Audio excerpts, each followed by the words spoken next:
deepest appreciation to the Executive Director, the Youth Cafe, Mr. Willy Sonyango, and the Global Democracy Coalition, Elisenda Baxter, for their exemplary and visionary leadership, and for entrusting me with the enormous responsibility of leading this event. To all of you here today, your presence is a testament of the fact that democracy is not a privilege, it is a right, and it is our collective duty to protect and nurture it. As we officially open the GDC African Forum 2025, I urge each of you to engage fully, share boldly, and leave this space empowered and to continue shaping Africa's democratic future. Let us ignite change. Let us build democracy, resilience. Let us create the Africa we envision. Welcome to the GDC African Forum 2025. Let's get to work. Thank you so much, co-event coordinator. Thank you so much for that. Now, because you know that this is a youth forum, affair, I want us to do some dancing. And I'm sure we all know the Anguka Now song, right? So right about now, I want you to engage in a bit of movement here, to dance kidogo. We dance a bit before we start the event. So kindly the DJ, where's the DJ? The DJ is ready. The DJ on the decks, kindly. But people cannot dance while they are sitting. Please rise up. All right. Literally, what Anguka Now means for different dialects, Hold it it, means DJ. fall with it. All So right. we are literally going to fall with it. To Anguke na democracy. The It means the you dance hold move democracy tight is as you falling with Anguke it. na. So that is for the interpretation for the different dialects we have with us. We acknowledge we have different, people from across the globe. So My welcome MC. so much. Let's Anguka Nayo. Are you dancing DJ, alone? Are you dancing give alone? us a beat. Hold on, DJ. Hold on, DJ. My co-MC, are you dancing alone? I want you to come and join me. Oh, I thought you have. I thought you have other dancers. Where are our dancers? Where are the dancers? Let them come on the stage. Welcome them. Oh my goodness, and they're looking stunning. So they're going to give us the lead, yeah? Let them tell us, what should we do? Tell us, what should we do? Hi everyone. Hello. Hi. Information ni kuanguka.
Do you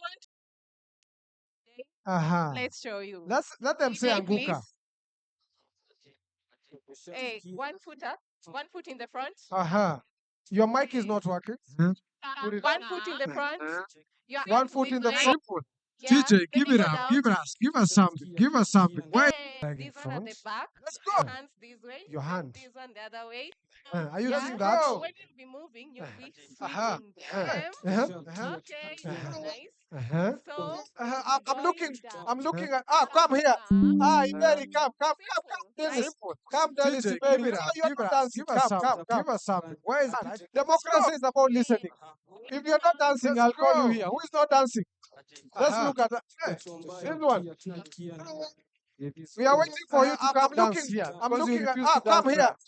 Iberi, come. Come, Dennis Iberi. You're not dancing. Come. Democracy is about listening. If you're not dancing, I'll call you here. Who is not dancing? You refuse to dance. Just look at that. This one. Hey, go down. No. We are waiting for you to come dance here because you refuse to dance there. There was one. One leg. Down. Are you there? Are you there, one leg? Thank you very much. So, thank you very much, our dancers. Thank you very much, my co-MC. And of course, we're very happy and delighted to invite you here. So, as we told you, there was one my co-MC here. So, are you there? Right about now. Are you there, one leg? Thank you very much. So, thank you very much, our dancers. Thank you very much, my co-MC. And of course, we're very happy and delighted to invite you here. Correct language. So, if you want to assist yourself, as we told you, is that a formal way of saying my co-MC here? Yeah? If you want, so right about now, sorry. I'm from the rural areas. I represent the rural youth. So just forgive me if I just interpret the English directly. Yeah? Is that helping correct language? Is helping yourself if you want to assist yourself. So the representative, is that a formal way of saying from Desta University, if you want to do the housekeeping. Sorry. Which side? I'm from the rural areas. I represent the rural youth. So just forgive me if I just interpret the English. What do you think? Directly, of the helping yourself? Is helping yourself a bad thing? Nice. So the representative, Max, the representative from Desta University, to come and do the housekeeping and tell us which side to go if we need something. So the member from Desta University, definitely. This is I'll wait for the member. Event. What do you think? What do you think of the participants? Are they not looking very nice? Is that helping correct language? Helping yourself if you want to assist yourself. So the representative, is that a formal way of saying from Desta University, if you want to do the housekeeping. Sorry. Which side? I'm from the rural areas. I represent the rural. Is that helping correct language? Helping yourself if you want to assist yourself. So the representative, is that a formal way of saying from Desta University, if you want to do the housekeeping. Sorry. Which side? I'm from the rural areas. I represent the rural. Is that helping correct language? Helping you want to assist yourself. So the representative, is that a formal way of saying from Desta University, if you want to do the housekeeping. So let's welcome I represent the rural. Is that helping correct language? Where we can assist yourself. So the representative, is that a formal way of saying from Desta University, if you want to do the housekeeping. So let's welcome I represent the rural. Where we can let's welcome the representative of So let's welcome the organization of them. So we have a Neza. The representative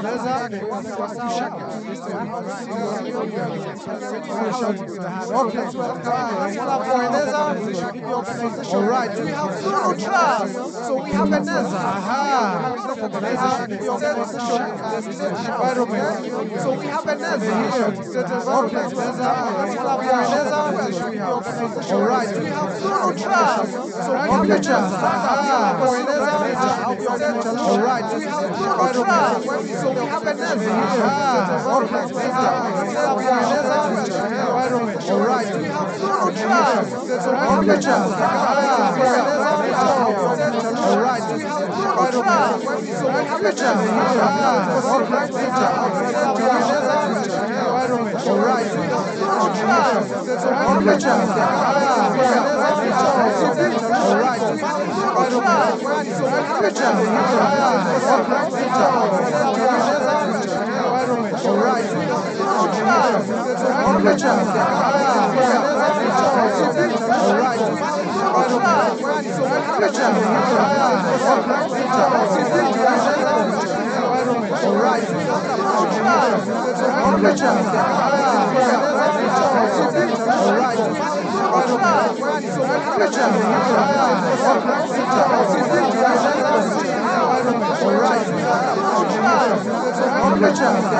have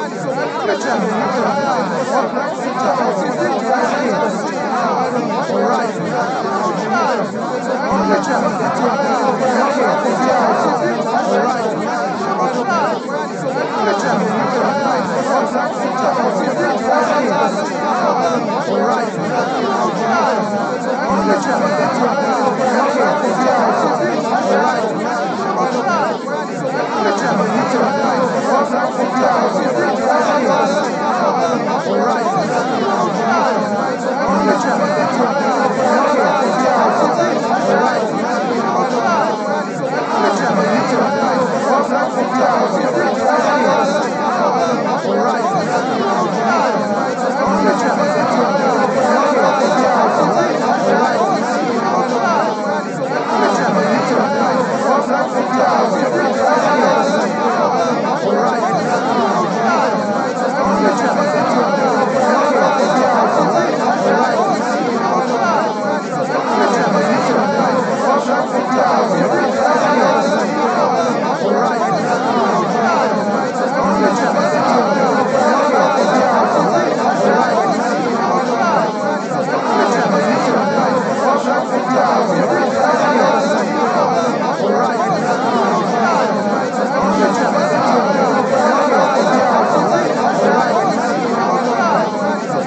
forum. It has been several months in the making. We have had planning meetings, several of them. We have had brainstorm sessions on how the agenda for today might look like. We have had interest, lot of interest, culminating with the selection of you to take part in this forum. And for that, we also want to congratulate you. When we put out the public information to express interest for participation in the forum, we got nearly over 1,300 participants interested in the forum. And that brings to the attention the key issues that we are discussing today and how they are uniquely placed within our own lives, our own experiences, and what we do in our various organizations. Just like you, I've had the exposure of education, networking, volunteering, and we can agree that we have come to a realization that systems, as they are currently constituted, work for only a certain category of classes in the society. Over time, we've seen systemic inequalities, but there are also low-hanging fruits and actions that individuals acting independently or as a group can do together. And that is why we are here today to try to propose innovative solutions around the key questions of the time. The nexus of democratic resilience as it relates to climate justice and human rights. And this comes at a time when Africa, for example, is witnessing a surge of climate change and environmental calamities. We are witnessing a surge of human rights violation. It is coming at a backdrop when, in my own country, Kenya, where we are today, we've witnessed a recent uprising of Gen Z protest, femicides, and related movements that depict and show the larger issues that we have to grapple with in order to realize our individual human rights. The expectations for the forum are immense. The majority of people want to hear best practices. They want to learn from each other. They want to network, and for which we have put together and assembled a program that we hope will live to that bidding, to give us an opportunity to discuss these three issues, but most importantly, suggest solutions and pathways forward that us as a group can continue even after the forum is long gone. From my part at the Youth Cafe, on behalf of the organization, I want to sincerely welcome you to the forum, and I want us to wish you stimulating discussions, dialogues, and we hope that this is just the beginning of a journey of working towards a future where we have more human rights, we have more actions for climate change, and we have community resilience in Africa. Without further ado, I want to invite my board member representing the Youth Cafe's board of advisors, and she is an expert in her own right in the issues on gender, human rights, widely traveled locally and abroad. There is no better person to represent the board in such a forum than Mary Yvonne Ododa. So I want to invite Mary Yvonne Ododa to make a few keynotes and observations.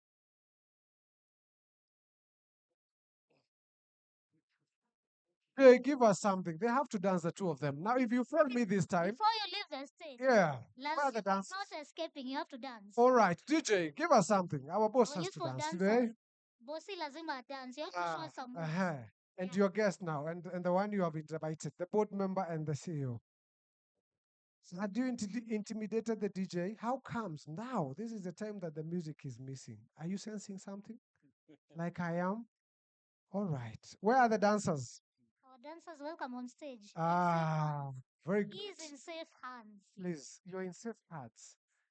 This is a youth event. We have to feel youthful. We have to be youthful. DJ, tell us what you want with us. If the DJ doesn't give us, just show him how to do one move. Yeah, without the song. Just show him how to do one move. You put Yeah. one foot forward. Uh-huh. Look at it. Mary Yvonne Odonda has to join in there. Sure. Let's go. Please move away from the dais. We want the people to see you very well. Move away from the dais. No, this side. Here. Oh, from the start, sorry. Let's go. Let's go. We have looked for the video of Willis dancing in the whole world. We haven't seen. Now we have one. Thank you very much, Jay, and welcome Mary Bonododa. Asante sana na karibu sana.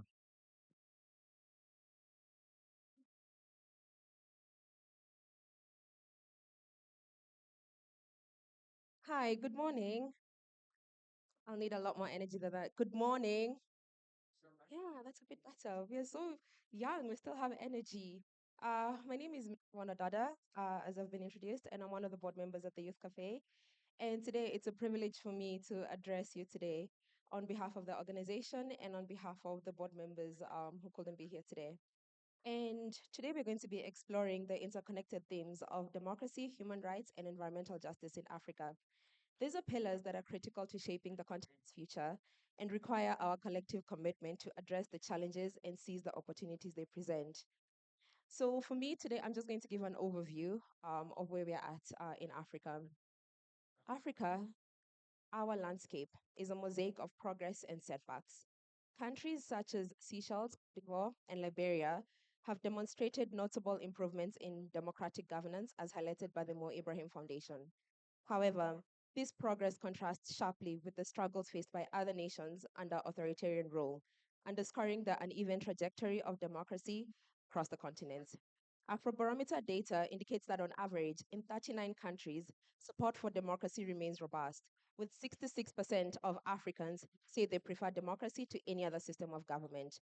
Over the past decade, support for democracy across 30 African countries has declined, with dramatic drops in South Africa, Mauritius, and Mali. Concurrently, opposition to military rule has weakened in nations such as Guinea and Burkina Faso, reflecting a broader erosion of democratic resilience in the region.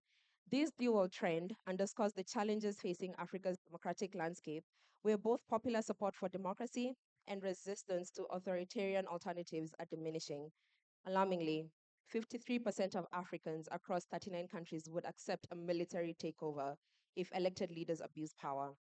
Despite this, majority of Africans continue to demand government accountability, the rule of law, and democratic norms like term limits and media freedom.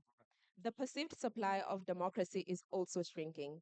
Only 45% believe their countries are democratic, and just 37% are satisfied with how democracy functions. This dissatisfaction is closely tied to worsening political and economic conditions, including corruption and declining election integrity. Yet, support for democracy as a system remains resilient, highlighting the urgent need to restore faith in accountable democratic governance. Bringing it closer to home, the youth led protest against Kenya's controversial financial bill in 2024 showed us the power of civic engagement, but they also exposed just how much our civic space is shrinking, with authorities responding through violent crackdowns. In Sudan, governance failures fueled a crisis that by October 2024 had left an estimated 11 million Sudanese classified as internally displaced persons, including 8.27 million who were displaced since April 15, 2023, a stark reminder of how weak leadership can escalate human rights violations. Meanwhile, Gabon's upcoming transition elections present a crucial moment to rethink governance in military rule states. But let's be honest, across the continent, many nations are grappling with restricted civic spaces, electoral fraud, and weakened opposition parties. These challenges don't just threaten democracy, they undermine the very foundation of participatory governance. So the question is, which I'm hoping we can have some recommendations today, how do we reclaim the democratic space and ensure that leadership truly serves the people? Looking at the human rights situation across Africa paints a sobering picture. Earlier this year, Amnesty International reported that in Mozambique, protests over alleged election fraud and systemic issues like corruption and poverty were met with a heavy handed government response. Security forces reportedly killed over 300 people, including children and bystanders, injured more than 700, and arbitrarily detained thousands. Journalists were targeted, internet access was restricted, and military forces were deployed to suppress dissent. These actions highlight a significant deterioration in human rights, with widespread reports of torture and ill treatment in custody. Amid these broader human rights challenges, gender based violence remains a pervasive issue across the continent. Approximately 15% of Kenyan women endure female genital mutilation, while 13% are married off before turning 18. In South Africa, femicide claims the lives of 3 women daily, while gendered inequalities persist in many regions. In conflict zones like the Democratic Republic of Congo, armed groups such as M23 have been implicated in severe human rights abuses, including gang rape, torture, and killings, according to reports from the Chanzu Initiative. Between January and March 2025, escalating violence in South Kivu province resulted in the recovery of 43 bodies in Bukavu alone, including 110 civilians. These violations disproportionately affect marginalized populations and demand immediate action from governments, civil society organizations, and international partners. When it comes to the environment, Africa as a whole contributes less than 4% of global emissions, but faces devastating climate impacts such as droughts, floods, and food insecurity. Recent droughts in the Horn of Africa have affected over 36 million people, while illegal mining and crude oil refining in Nigeria's Niger Delta have wreaked havoc on ecosystems and indigenous communities. Deforestation, soil erosion, and severe water pollution have led to the destruction of mangrove forests, marine grasses, and vital habitats, disrupting water cycles and reducing carbon sequestration. Indigenous communities that once relied on these resources for their livelihoods are now facing displacement, food insecurity, and health crisis. Yet, numerous multinational companies and governments have failed to take meaningful action, leaving these communities without sustainable alternatives. Africa's natural wealth is both a blessing and a battleground. Poor governance of natural resources exacerbates inequalities and fuels conflicts, with marginalized communities often bearing the brunt of environmental degradation caused by extractive industries. However, there are promising developments.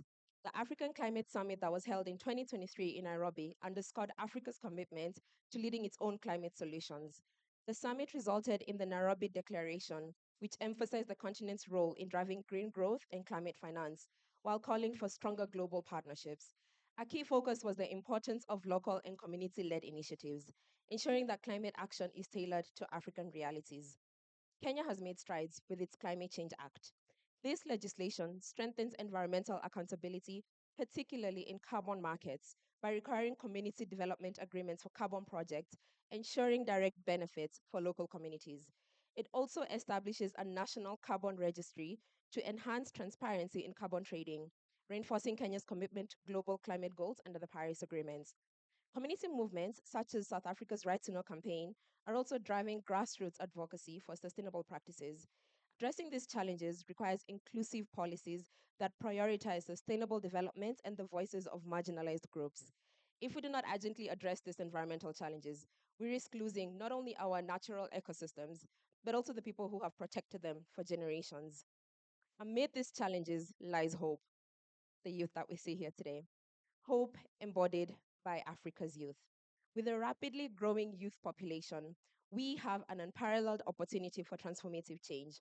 Young people, my message for you: we are already at the forefront, from leading protests against unjust policies, innovating climate resilient solutions, and reshaping governance narratives.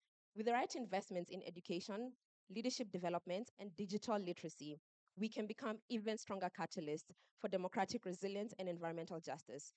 This is why today's forum is so important. It serves as a platform to amplify youth leadership, foster cross sector collaboration, and generate actionable strategies to combat corruption and promote inclusive governance. Organizations like the Youth Cafe have have a more transparent and have leaders where they have been engaging with 947,000 young people across the continent, and they are shaping the political landscape as well. This forum is not just a conversation, it is a call to action, ensuring that we, the young people, have the space and support to drive lasting change. Ladies and gentlemen, as we look towards the future for Africa, let us be guided by the words of Nelson Mandela. For to be free is not merely to cast off one's chains, but to live in a way that respects and enhances the freedom of others. Let us commit to building societies where every individual's dignity is upheld and where our collective freedom is strengthened by our respect for one another. Only then can we truly realize the promise of democracy on our continents. Democracy thrives where human rights are upheld, corruption is eradicated, and environmental justice is pursued. As we gather here today, both physically and virtually, let us commit to fostering systems that empower citizens, protect freedoms, and ensure sustainability for generations to come. Together with courage and collaboration, we can shape an Africa that exemplifies dignity, equity, resilience, and hope. Thank you.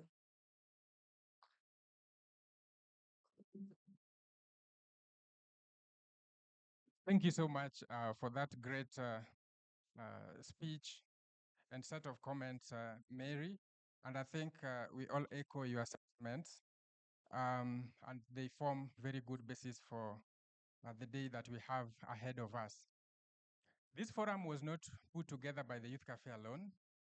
We put this together with a group of partners. And today in the room, we have partners from Afrobarometer, Somali Women in Media Association, we have CVA Rwanda, we have CMD, the Center for Multi-Party Democracy, we have the GDC, the Global Democracy Coalition. Now, the next guest who is giving a remark is a representative of the whole of the group of organizations that came together to put together this forum. So I'm going to call David Rabur to step forward,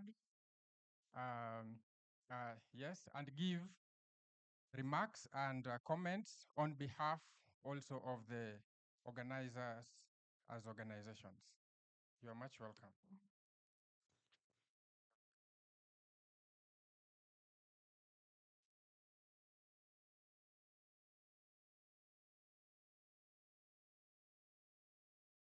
Good morning, everyone.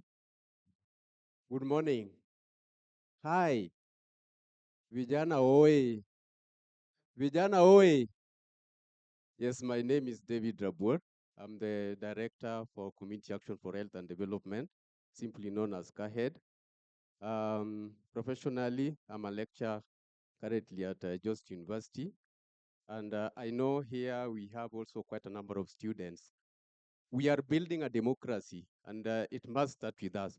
So I want just to have a keynote speech for the Global Democracy Coalition Africa region on behalf of the partners that are here.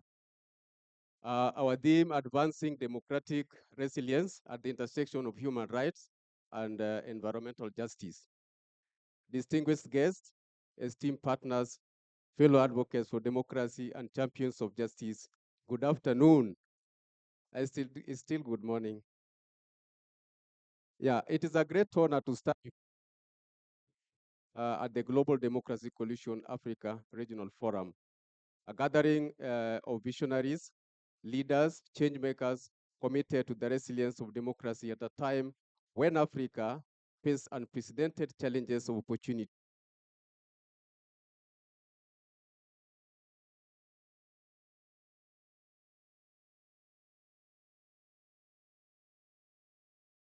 Mali Media Association and the Citizen Voices for their unwavering commitment to strengthen democracy governments and apply civic voices in advancing human rights across the continent.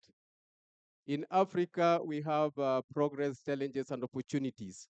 Africa's democratic trajectory has been a story of resilience, reform, and evolution.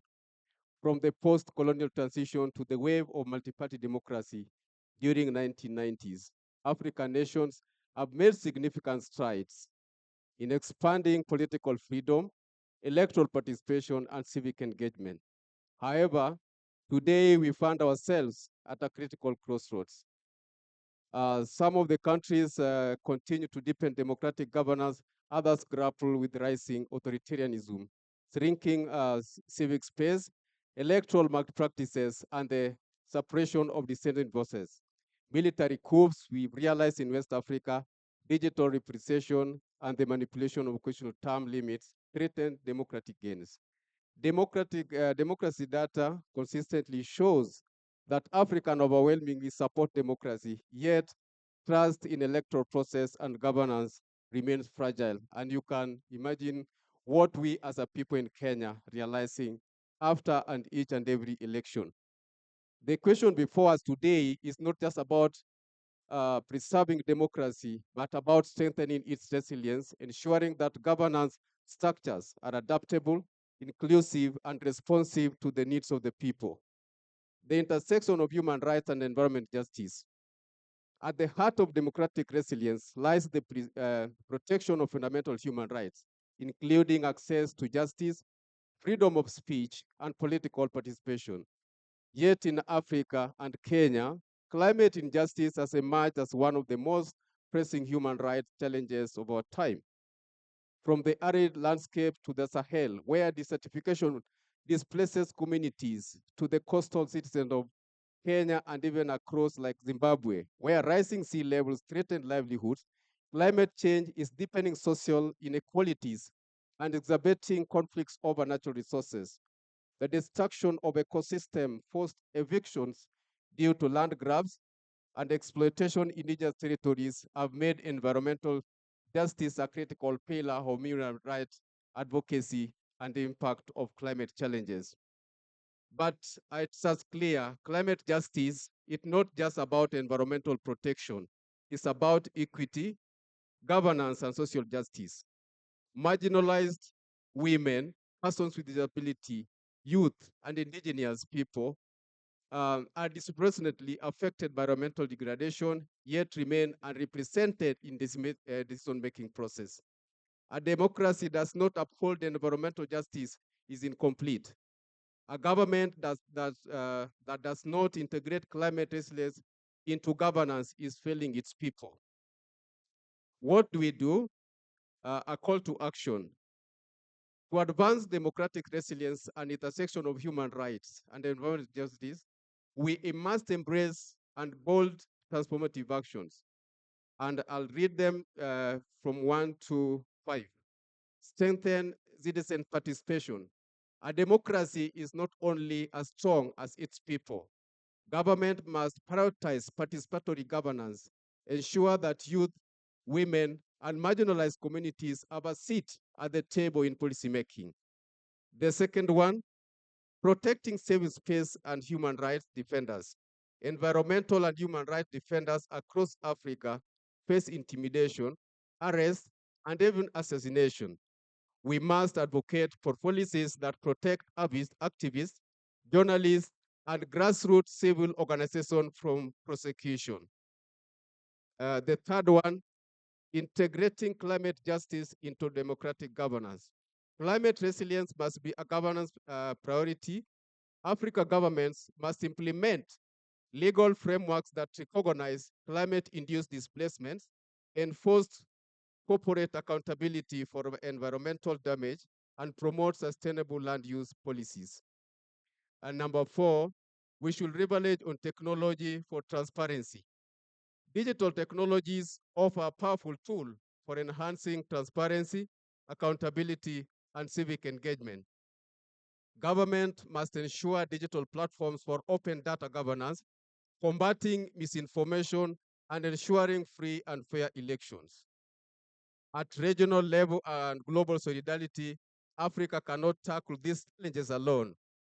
Partnership with international institutions, civil society networks, and regional bodies such as African Union are critical in ensuring democratic resilience and environmental justice. What is our future? Democracy is not a static achievement. It is a continuous struggle for dignity, justice, and accountability. As we gather here today on 28th of March for this forum, let us reaffirm our collective commitment to a just, inclusive, and sustainable Africa, one where democracy thrives, not just elections, but in daily lives of our citizens, where human rights, are non-negotiable, and where environmental justice is a pillar of governance. Let us leave this forum not just with discussion, but with actionable solutions, because the future of Africa democracy and environmental justice depends on the leaders for tomorrow, on the action we take today. Viva democracy. I'm very grateful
Quiet.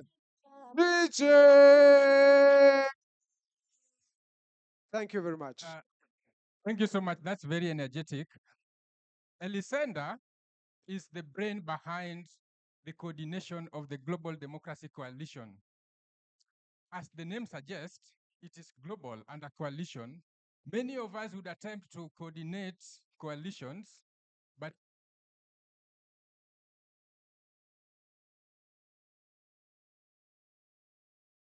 organizations, cultures. So the work that Elisenda does at the Global Democracy Coalition that is hosted by the International IDEA not be gainsaid. It is because of the effort that we have, it is even possible to have us here.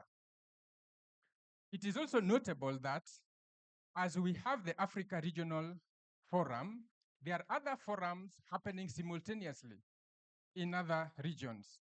The European Forum, the Americas, the Asia, and so on and so forth. But Elisenda chose to come to Africa. So I think it is also giving a spotlight to democracy in Africa, for which we really appreciate and thank Elisenda enormously. I will welcome Elisenda to say a few remarks on behalf of the coalition and her general observations. Welcome. All right, let's all say sister, sister. Hey, come on, let's say sister, sister. You can do better. Sister, sister. Welcome.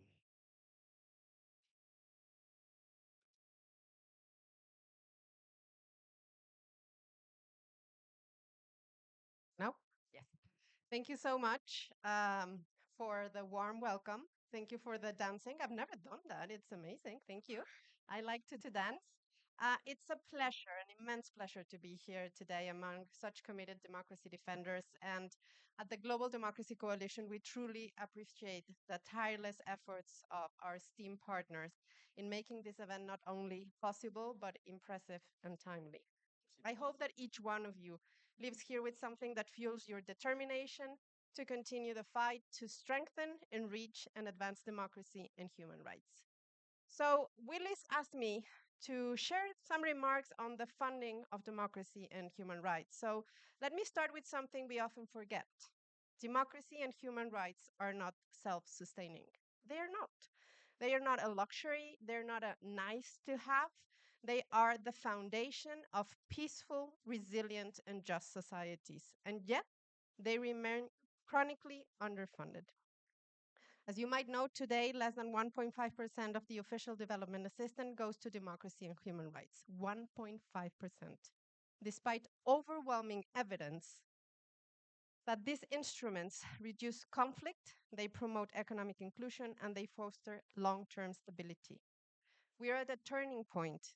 In 2025 alone, as you all know, democracy-related aid has taken a massive hit. And these cuts are not abstract, they are existential.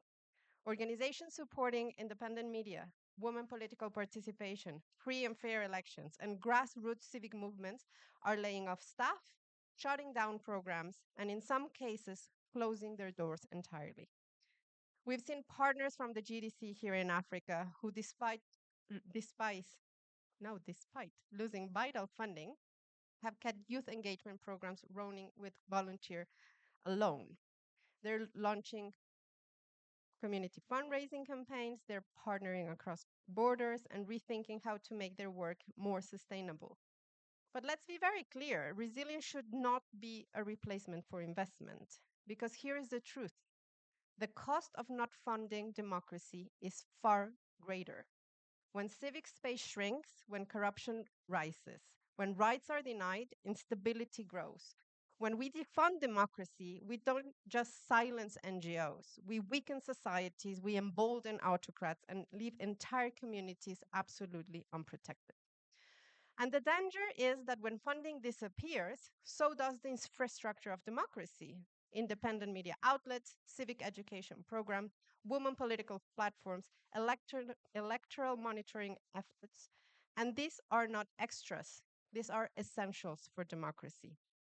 But even when funding exists, particularly for national governments, it can be lost in another way, through corruption. In some African countries, it is a third of the national budget is lost in taxes. And where does that money go? What do they do with the money? That question, where does the money go, is one of the most democratic questions a citizen can ask. Because when funds meant to strengthen civic engagement or support human rights initiatives are diverted for personal gain, we're not just witnessing corruption, we're witnessing a betrayal of public trust and the erosion of democracy itself. Take the example of public school meals, a simple yet vital service. When money meant to provide daily meals to children end up buying luxury items or filing private pockets, we lose more than a line item in a budget. We lose opportunity because that meal is not just about nutrition. It's a child entry point to education. It helps them concentrate, stay in a school, and imagine a different future. Sometimes it's the only reason families send their people to school. But that is alone victory. Because when a child stays in school, you're not just nourishing their body, you're nourishing their soul. You're building a future citizen, a future voter, a future leader. That's the ripple effect of public investment done right, and the tragic consequence when it's misused. So, yes, how we fund democracy matters just as much as whether we fund it. Transparency, accountability, and public investment done right are not afterthoughts. They're central to democratic development. What we need to know is what we need now is a renewed political and financial commitment to democracy and rights. Because ultimately, this is just not about money, it's about values. And values without backing are simple, empty words. And again, the cost of funding democracy may seem high, but the cost of not funding it, it's even higher. When we defund democracy, we fund division, we fund instability, we fund silence in courtrooms, in newsrooms, and in classrooms. Let's not make that mistake. So I close with this. Let's make 2025 the year we stop treating democracy as an afterthought and started treating it as the global public good that it is. So thank you so much, and I hope that you enjoy the Global Democracy Coalition Africa Forum. Thank you so much. We can do better. Sister, just hold on there. We have not done sister. Well, can we do sister? Let's make her feel. She's done a great job bringing us here and supporting all that. Let's do it again, sister. And you know, government is here. Government is speaking after you. So I want us to do handshake, government and democracy. So welcome, Mr. Michael Miriti, the Deputy Director, Multilateral Affairs at the Ministry of Foreign Affairs, representing our chief guests, the PS Foreign Affairs. And as you get to the stage, DJ, you don't have something for them? Let's see how the government dances. Oh, first of all, let's have the democracy. And where is Willis? Willis is supposed to be in that photo. Yes. Handshake is famous in Kenya, by the way. Oh, great. DJ, all right, you conspired, but over to Willis. When we put together the program, one of the requests that you had was that we had a question, how can we improve, make the program be better? Many suggested that we need to bring government and policymakers, and we have a number of them. Actually, we'll also have a member of parliament in one of the panels. But notably from the Ministry of Foreign Affairs, we've had very good goodwill from the Prime Cabinet Secretary, and then the Permanent Secretary, Dr. Korir Singwei, who was to grace the occasion as the chief guest until a few days ago, when the instability now in South Sudan shifted a bit of his attention, and he's now represented by the ambassador, who is before us, Ambassador Michael Miriti. And I think as the head of multilateral affairs at the Ministry of Foreign Affairs. It would be also very interesting to hear his perspectives on how multilateralism can support democracy at this era of democratic backsliding, funding freezes. How can we step in or step up? Therefore, without much ado, I welcome you, Mr. Ambassador. Willis, thank you very much. But I have to correct you a bit. I'm not yet an ambassador, but thanks for the prayers. Asante sana, Asante MC. MC Skupa, I didn't get his name. I only got that he comes from Oshago. So sijui naitwa nani, but Asante. Naitwa Mumbiko kutoka Laikipia, napenda kudansi. Welcome. Asante sana. Youth Cafe, Global Democracy Coalition, partners present. And of course, I can't forget our host this morning, Daystar University, fraternity. Good morning. All protocols observed. Obviously, as you have heard, I'm not the PS, Korir Singwe. He was supposed to be here, and he really wanted to come here, but he had scheduled a meeting at State House this morning, so he couldn't come, and so he sent me instead. My name is Michael Miriti, as you've heard. I am Deputy Director, Ministry of Foreign Affairs, Ministry of Foreign and Diaspora Affairs. I'm in charge of multilateral affairs. I'm going to use big words today, but multilateral affairs just means we manage relations between the government of Kenya, the UN entities, the UN system, and also international organizations such as the ones present here today. I'm glad I know some of them personally, so it's a pleasure to have such an inclusive forum. So I'm going to go ahead and read Dr. Korir Singwe's statement.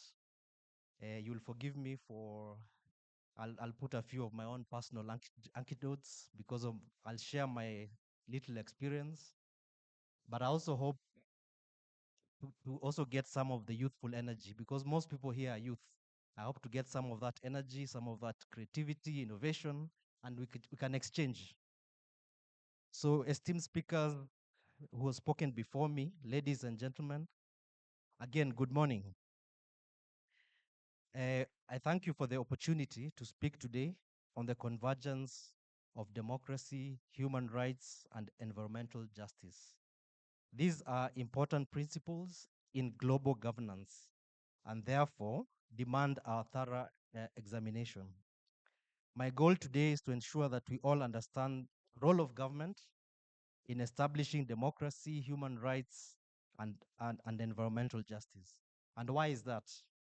It's because we owe it to ourselves and, more importantly, to future generations, most of whom are seated here, to understand how our country should function and demand scrutiny on any elements that are functioning. Democracy demands accountability, and a functioning democracy provides political framework for human rights, and by extension, environmental justice to flourish. Because we all know environmental justice is also a human rights issue. And what we mean by this is access to clean air, water, and a habitable planet are all fundamental rights that allow all of us to live in dignity. Friends, democracy, as we all know, and somebody else I think mentioned before, is not about elections. That's just a part of it. It's also about creating an environment where rights and freedoms can flourish. It is equally about creating space for diverse stakeholders, like the ones we have gathered here today, this morning, including local communities, private sector, and civil society. Promote civic education and to decentralize power. It is also about promotion of peace, and there must be a minimum level of peace and stability before democratic practices can take root. Willis mentioned this earlier, I think when he was introducing me. The situation in our region is boiling. Some have said it's burning. And this is what I'm talking about when I talk of promotion of peace. And Kenya, as an anchor state, has been at the forefront of promoting peace in our region, in multiple countries. And this is part of entrenching human rights and democracy. Now, when we talk of government, sometimes we tend to think of, I don't know what we think, but we tend to think local. We think about our national government or our county governments. But since I'm from the Ministry of Foreign and Diaspora Affairs, I'd also like to talk about international governance, which affects our local governance in more ways than meets the eye.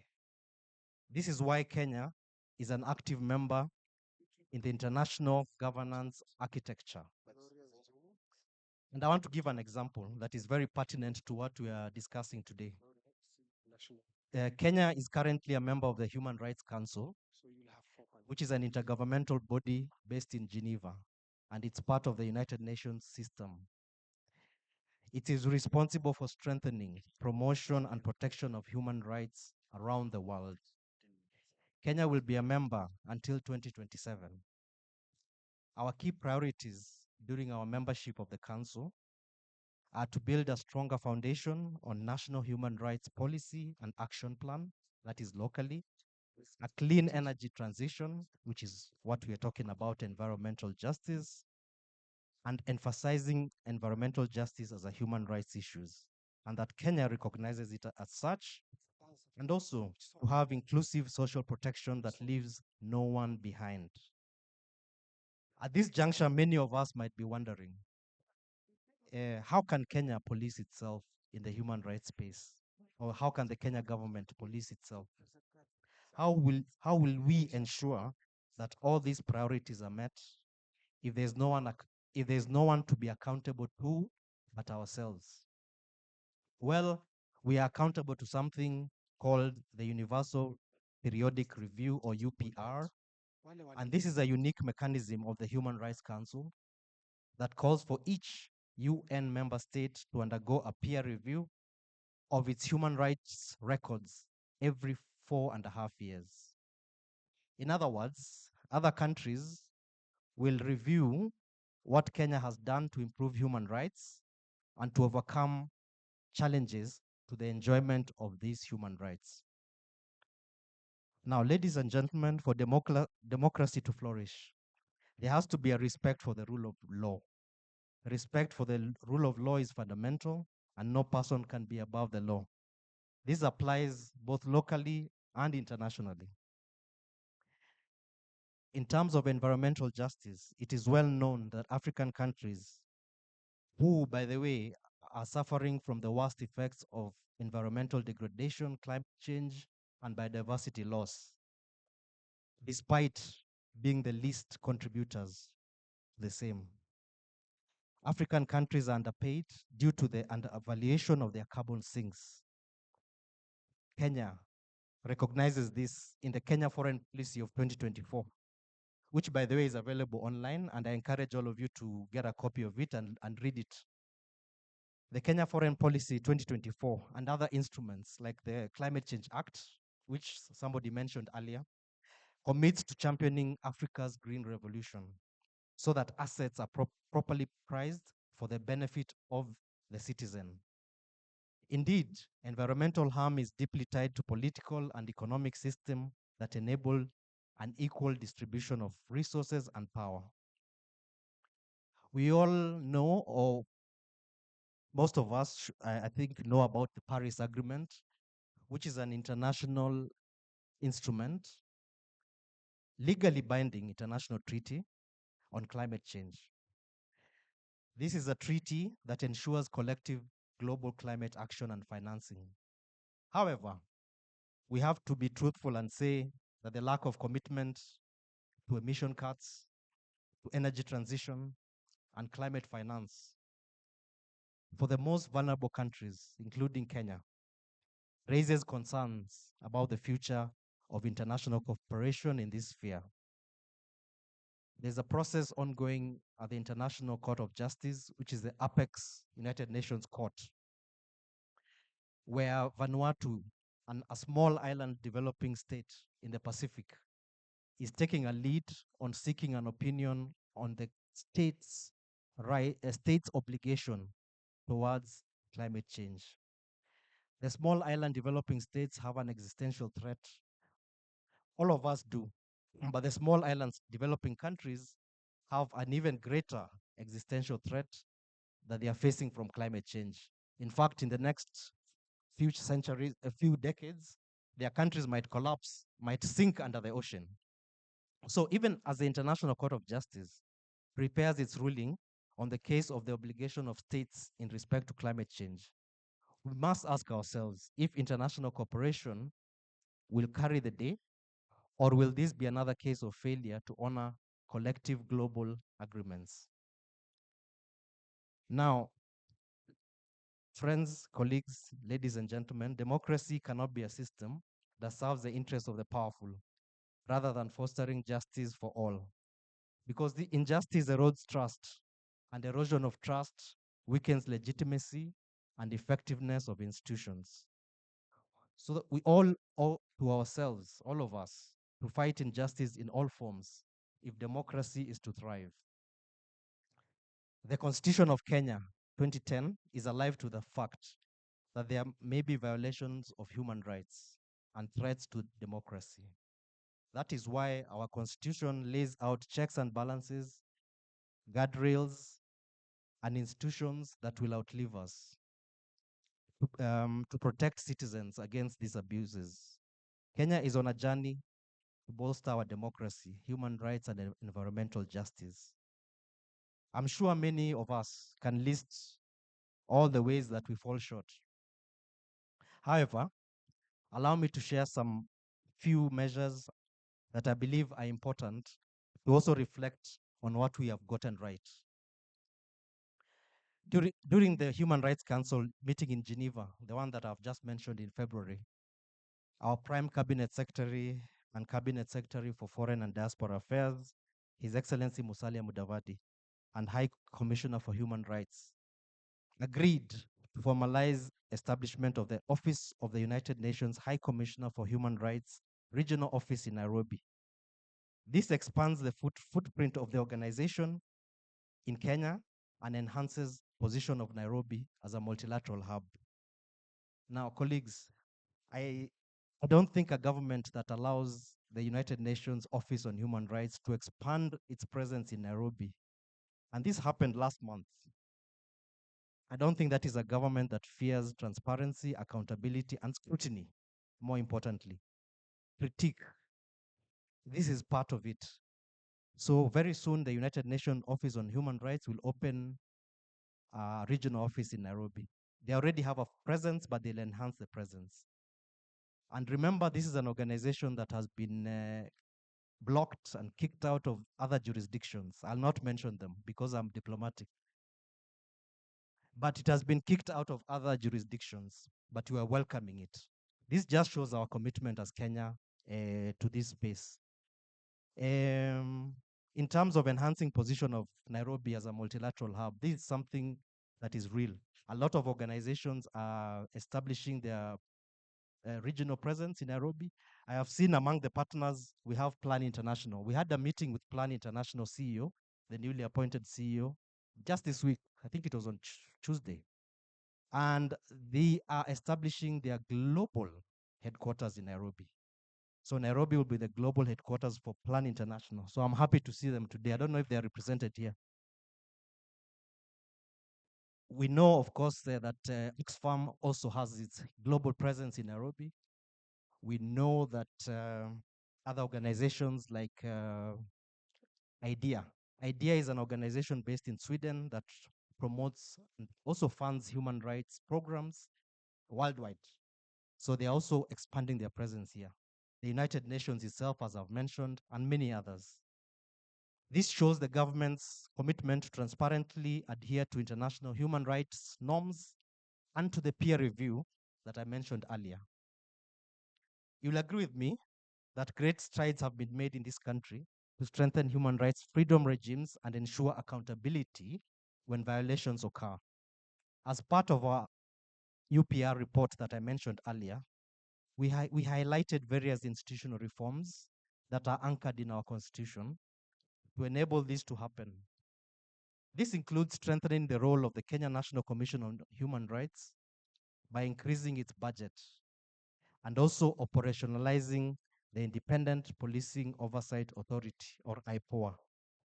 I know we'll have somebody from the Kenya National Commission on Human Rights, and they'll speak more to this when they come for the panel discussion.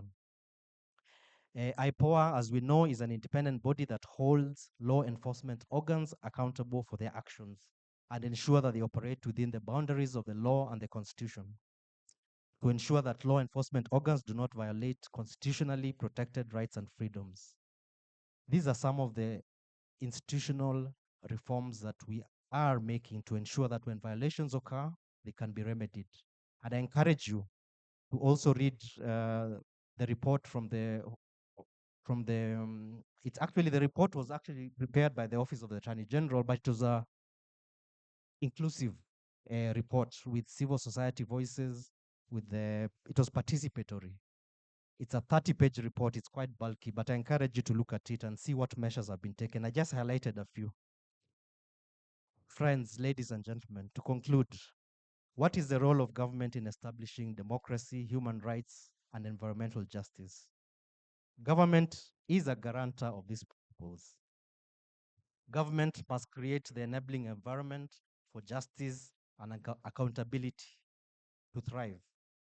However, we all have a role, all of us, in a whole of society. We call it whole of society approach.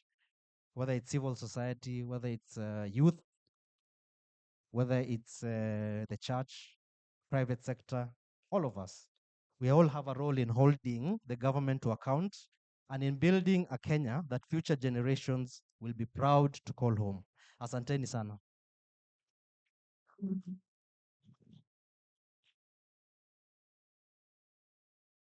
Oh my. But there's someone behind you. You are told not to leave the stage. Today we are even commanding the government. Can you imagine that? Oh my. Michael MC, what do you have for government? Carry on. Whoa, I didn't see this one coming, but my Mike. MC told me that we have to show some moves. And I'm pretty much honored to be here. And actually, as you can see, this is the most diplomatic and disciplined ministries coming together. And they serve a very critical role in any governance. So we have a representation of Ministry of Interior and Ministry of Foreign and Diaspora Affairs. I'm truly humbled. Let's give each other a handshake. All right. All right, move to the center a little bit. Move to the center. So I want my ushers to help me remove the pod. So as we get the song, let's remove, that one, remove it. So I want DJ, give me that song. Oh, sorry. Put us in a spotlight. Oh, yes. We are equal to the challenge. All right, And let's also see. Mr. Michael Let's here see. is going to show us his dexterity in dancing. All right. Let me hold the speech. Let me hold the government speech. Mr. Can Michael, I? are you up to the task? All right. I wanted to feel how government. All right. Okay. Give us a song. As the song sings. Oh, yes. Where are the dancers? Where are the dancers? Show them. Show them. Show them. We need your guidance. Oh, my goodness. This is a youth event. You have to feel like a youth. Let's go. Let's go. Let's go. You have to dance like them. All right. Alessandra, whoever sees Alessandra, please join them. Our partners, CVA. All right, let's join. All right, Alessandra.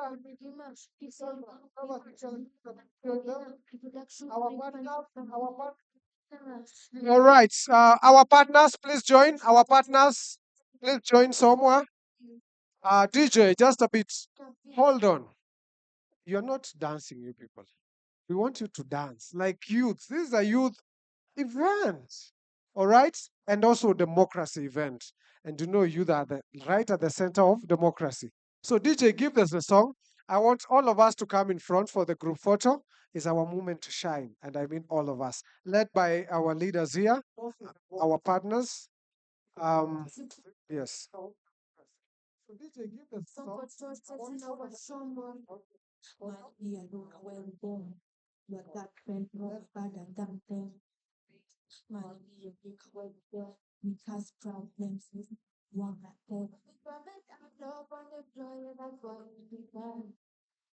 Everyone should be dancing as you go to the podium. All right, Santiago, the panelists. Where are all of us? All of us. Oh, Hanifa is here. Who have not seen Hanifa? You have to take a photo. You have to take a selfie.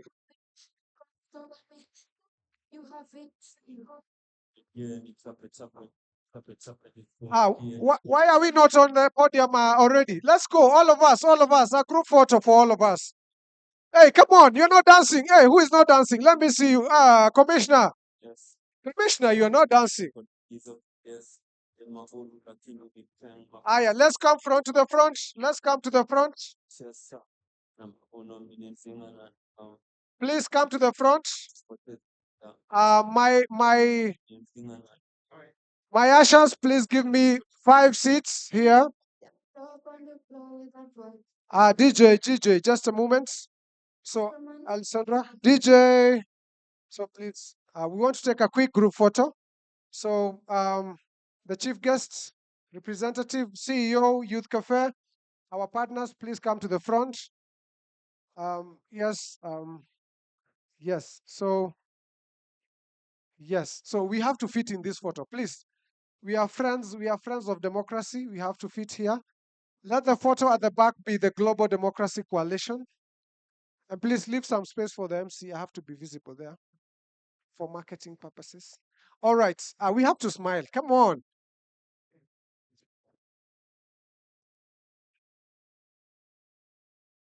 Come on. Come on. The students and the Gen Zs, sit here. Man. Imagine you'll be seen with government, with Alessandra here, with Mary Von. All right. Come here. Come and sit just like this. Come on. Come on. We are young people. You can even, you can even score like that. Hey, what's up, man? All right. Come closer. Come closer to us. We are not Gen Zs, we are very peaceful. Very peaceful. Most of the times. Most of the times. Like, come here. Who is not here? Hey, come on. Who has refused to join us? My MC, for those who smile with their teeth inside, smile with your teeth outside. All right. So let's see who is refusing to come for the democracy photo. Let's see who doesn't love democracy. Those who are seated, we can see you. We can see those who don't support democracy.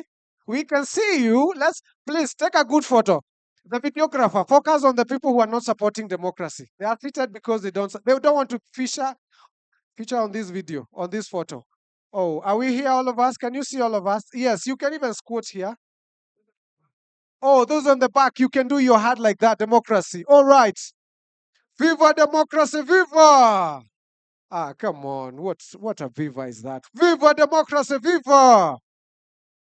Viva democracy, viva!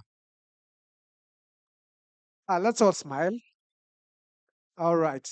The screen, please give us the Global Democracy Coalition photo. And then my ushers, please get the seats ready for the first panel. All right. Very good. The screen is doing a very great. It's bright. Viva democracy, viva! Viva Kenya, viva! Viva Africa, viva! Viva the world, viva! Viva democracy, viva! And you're smiling. Say viva! We want to see your teeth. Are we good? All right. Give us that song. No one should leave the podium without dancing. Okay. So if you want to leave the podium, please dance the best. Also, all right. And we have even Nigeria Features Fund here. All right. Let's dance. Okay, then you can go dancing to your seat. Let's go. You're not dancing. Hold on, DJ. Everyone stop. The person leading is not dancing. Yes, yourself. You went without dancing. You are sitting. You have not danced. I'm putting you on the spotlight. All right, let's dance, all of us. Let's go. All right. So let's have the first panel. All right, and then Professor Paul Kamau. Professor Paul Kamau, come here. My ushers, give me the seats. Hey, you are going without dancing. I will tell all of you to come back here. Who is not dancing? Let me see who is not dancing. All right. Where are my dancers? Come to the podium. Let's get the seats. Where is Professor Paul Kamau? I'm waiting for you. Professor Paul Kamau, Director of Research, Institute for Development Studies, University of Nairobi, to present for us the trends in democracy in Africa, highlights from Afrobarometer data. Please come, please come. We are behind time.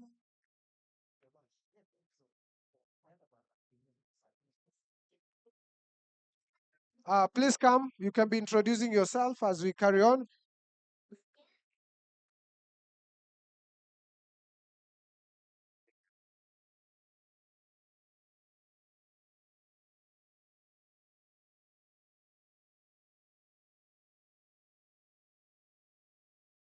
Hi, good morning. Okay. Good morning. I thought we've just come from that very enticing and engaging session of dancing. We should be more louder. Good morning. Viva democracy. Viva. Wow, is that how you do it? MC Kingori, is that how it's done? No, I'm not. All What right. has happened? Oh my. All right. Yeah. Viva democracy, viva! Viva. All right. As Prof continues, I want to call to the podium Mr. Daniel Liberi from Afro Barometer to come here so that you can call your panelists. We want them seated here so that after the presentation, just come, just come, just come. We're behind time. So I want you to introduce your panelists and they should be seated. They will comment on this as well. So let's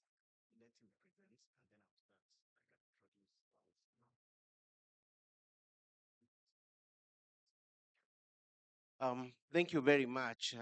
It's an honor and a privilege to be here this morning to speak briefly about Afrobarometer. My name is Paul Kamau. I am based at the University of Nairobi in the Institute for Development Studies. I know we have alumni and students from Daystar University, but if we also to sample University of Nairobi that MC Owen said, the University of Nairobi is well represented. We're not in competition, we are the premier, right? Anyway, in the Institute for Development Studies, we anchor the Afrobarometer project, and I'll be speaking briefly about it. When we got this invitation as part of the organizers was to come and bring some insight from what research says about democracy. And thinking about these 2 points, I would like to mention, I know speakers who were there before me have alluded to this. One, democracy is at risk, more so in Africa. Number two, we have democracy deficit in terms of institutions and structures that are there to spur development. I would just like to make a reference to the report 2024 on democracy index that shows globally democracy has declined from about 0.56% in 2006 to 0.52 in 2024, meaning that all indicators of democracy are on decline. But Afrobarometer, which is a research organization with presence in 39 countries in Africa, has been conducting public opinion surveys to inform what do the citizens say about development. So we are Pan-African, non-partisan research organization that provide data to support and evaluate democracy and governance. Our goal is to give voice to the voiceless, the citizens who more often than not are not considered. We've been doing this from 1999, and currently we are undertaking our round 10 because we do around every 2 years in all the countries. In every country that we work in, we have a national partner and we have the secretariat based in Accra. So the national partner undertakes the survey in the respective countries with about 1,200 or 2,400 respondents. And the figures that we shall be presenting here is about 40,000 Africans and what they think of only one theme of democracy. If we can move to the next in the interest of time. One is that Africa, and I think it's Yvonne, right? You mentioned about the declining space, and actually you spoke to this presentation, so I will not belabor the point. But the point is 66% of Africans support democracy. They would like to see a democracy that is working. Let's look at one man rule, and we know Africa is very fond of one person ruling generation. But 80% of Africans do not support that particular way of governance. One party rule, you remember there's a time in Kenya we spoke, sang, and dreamt of only one party. Again, I do not want to name, but it was Kano rule for a long time, right? Then we used even to pledge loyalty to those of you who are in my age. Africans are against that. Military rule. We know that we are witnessing a lot of unconstitutional change of government in many parts of the continent. 66% of Kenyans feel that should not be the way to go. Allow me to move to the next one. When we look at support for democracy, we are seeing a trend that is very constant across time. We're looking at the span of 14 years, and Africans do support strongly election, which we know is not everything about democracy, but one of the indicators of democracy. A high of 83%, and in 2021, the data that we have, it was at 75%. Support for accountable government. Africans continue to call for African governments to be accountable and not to be heard as saying, talking of democracy, but be seen to be practicing and um, providing setup for democracy. Allow me to look at how Africans think about democratic norms and institutions. One is that when we set up democracy, we have institutions, and one of the shocking confirmation is that our confidence or trust in IBC, for example, in Kenya, is at its lowest. A survey we conducted recently showed that only 36% have trust in IBC. That's similar to also trust and confidence in police force. And we all know the role and the responsibility they do have in our democratic space. But coming here, again, consolidating almost 40,000 responses across Africa is that the feeling that elections express people's view and opinion is on decline. Many people think that elections are not fair, they do not represent people's view. There's also a strong feeling that presidents either rarely ignores parliament. We have seen this a lot in many contexts where presidents sometimes do not adhere to the same institutions and government that they respond. So we can draw this from our respective countries. There's also a feeling that officials who commit crimes might all be going unpunished in many cases. And just want to talk about the satisfaction with democracy. We're seeing a decline from 50%, I hope it's green, right? It's a green line that showing that satisfaction with democracy in Africa has declined from 50% in 2010, 2011 to about 39. So many of us are not happy and satisfied with our democracy. We've seen a lot of military interaction or engagement. And one of the questions we ask our respondents is, should military intervene in politics? Across Africa, 53% think it should not. So over half of our popular respondents think that military should not intervene with politics. It varies across the region, with the highest support that when political leaders abuse power, then military should take over. Highest in Mali, and we all know what has happened, followed by Tunisia, Cape Verde. Because we in Kenya,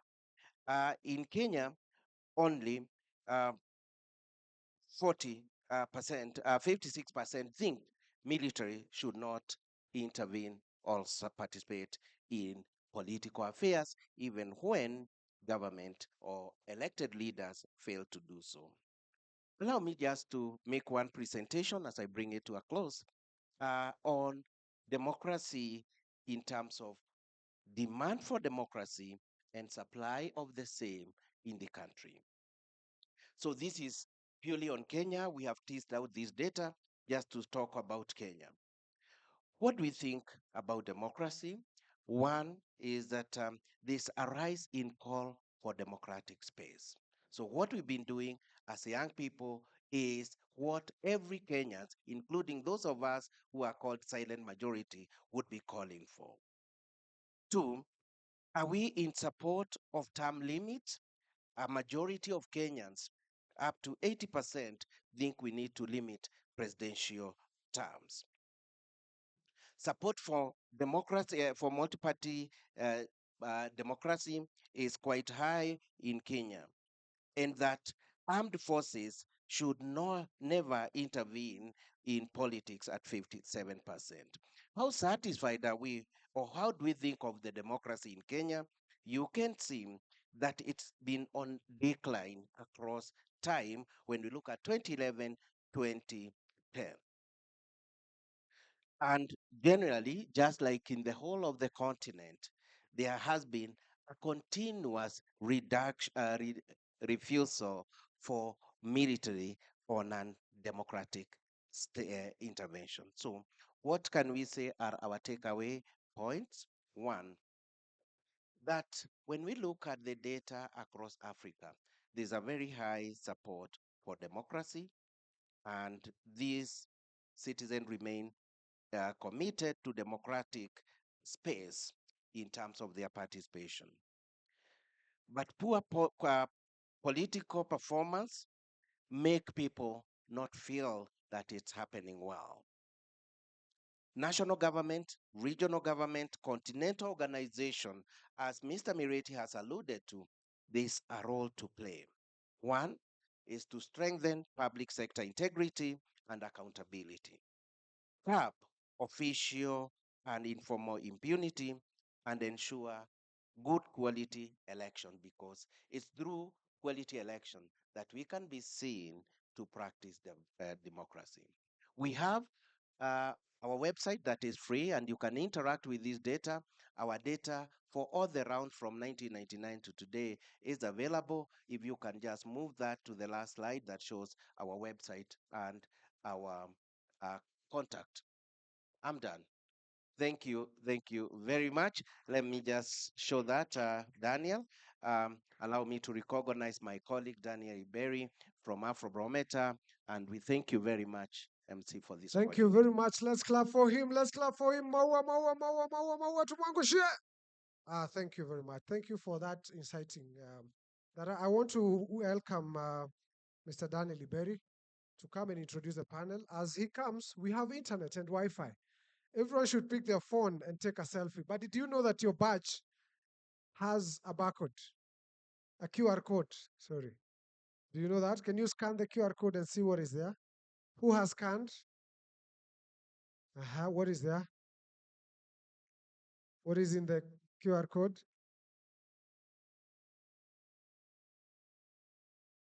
Very good. So you can see all the hashtags and all that. And we have internet, Edu Room. You can go to your Wi-Fi, Edu Room, doesn't need password. So all of us can have internet in the room. Let's brag about our events. Shouldn't we brag about our events? Viva democracy, viva! Karibu sana. Thank you very much, Kingori. I'm not really sure I will match your energy. I need to see you aside to ask you what you eat in the morning. Um, hopefully, nothing illegal. Doma. Anyway, yeah, that's too much energy. Good morning, everyone, once again. A very warm welcome to our first panel discussion of the Global Democracy Forum Africa chapter. My name is Daniel Iberi. I work with Afrobarometer. I'm a communication and survey research professional. I work with Afrobarometer as the communications coordinator for East Africa. And I will be your moderator today. Allow me to just tease out a few questions before I invite the panelists here today. I mean, many questions have been asked by the foregoing speakers. The keynote speech, we've heard from Mary Von Ododa, we've heard from Professor Kamau with Afrobarometer data on trends in democracy.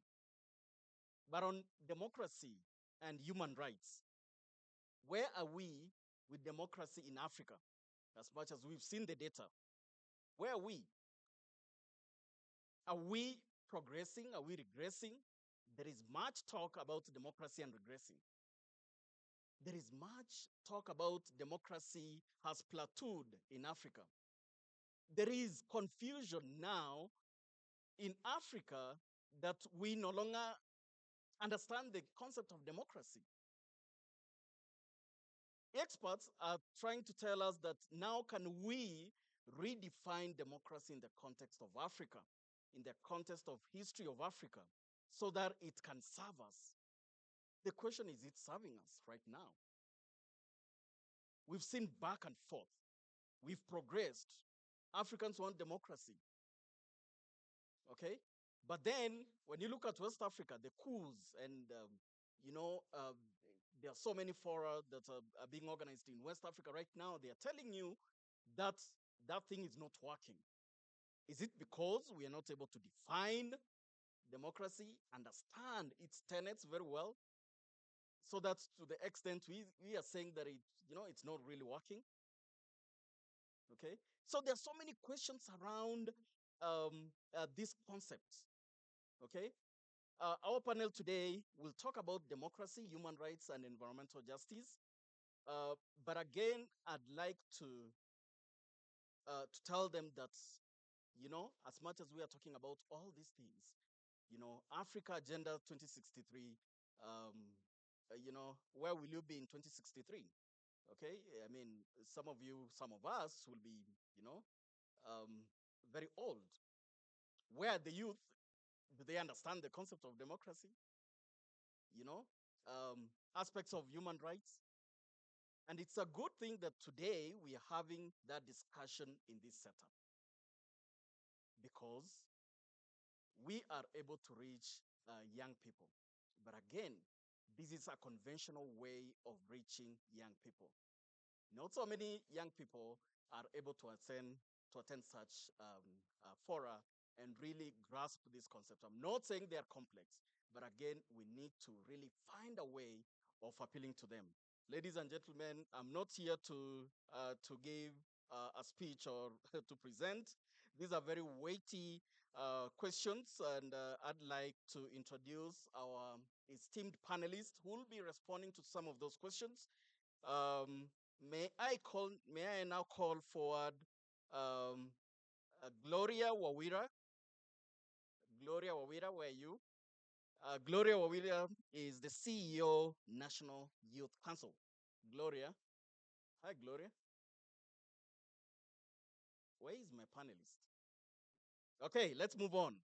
Zaina Kombo. Zaina Kombo is the campaigns manager, equality and anti-discrimination at Amnesty International Kenya. Thank you very much, Zaina. Come forward. We have Santo Astorino. Santo Astorino is the project manager, Mundus Group. I don't know if I pronounced that well.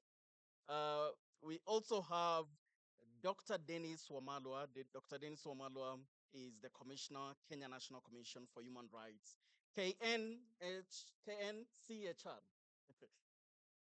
Okay, so thank you very much. To set the stage, I'd like to invite you.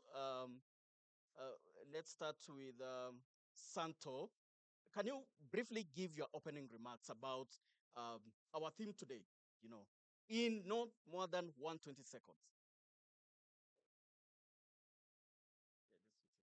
Hello? Okay.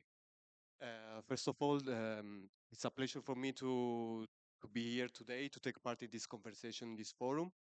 I would like also to to thank the organizer for the invitation, as well for the opportunity to share some reflection on the role of the crucial role of the grassroots organization in the implementation of policies and of environmental policies and social justice, with a particular focus on the importance of the youth-centered solution. My name is Santos Torino. I'm project manager at Mundus, an organization based in Spain with over 10 years of experience in international mobility projects. So the main objective of our project is the employability of young people for providing learning opportunity, capacity building, and internationalization programs. But also we work to promoting the internationalization of vocational education and training centers and enhancing cross-cutting and technical skills for youths. Thank you. Thank you very much. Let's move on in the interest of time. Zaina, can you give your opening remarks? Good morning, everyone. So my name is Zaina Kumbo from Amnesty International Kenya, and we advocate for human rights for all.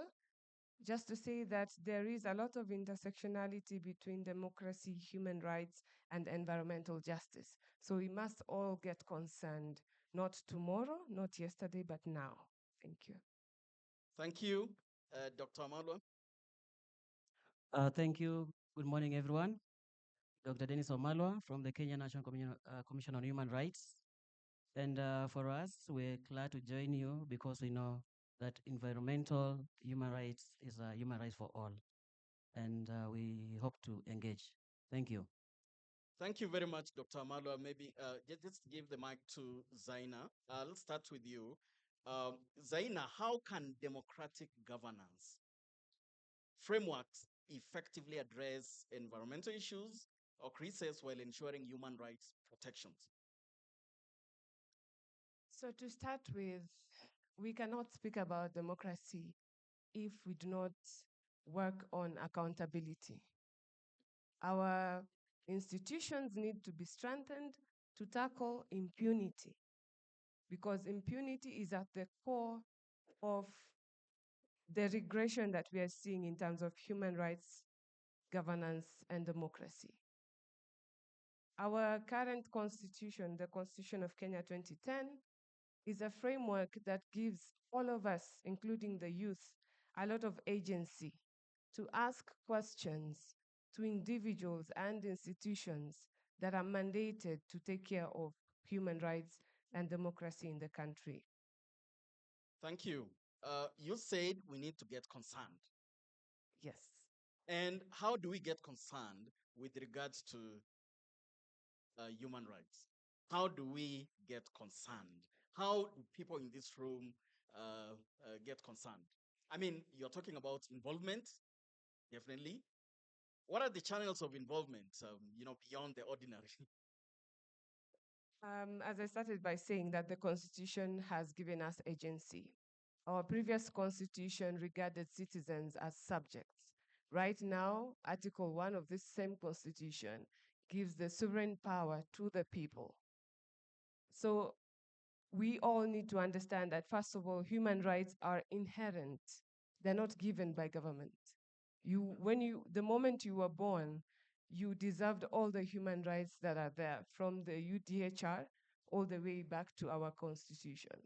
So you have a right to stand up and speak up against any human rights violation, as enshrined in our Chapter 4 of the Bill of Rights of our Constitution, and as stipulated from the Article 1 of the UDHR, which says we are all equal.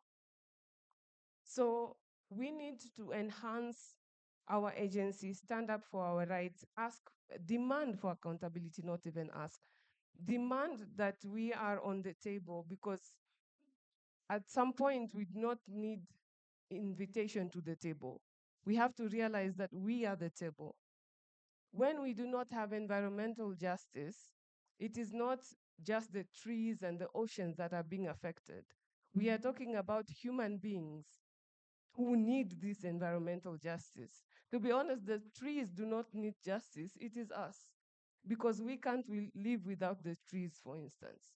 So we need to stand up now and speak out against discrimination, speak out against exclusion, speak out against suppression of the civic space.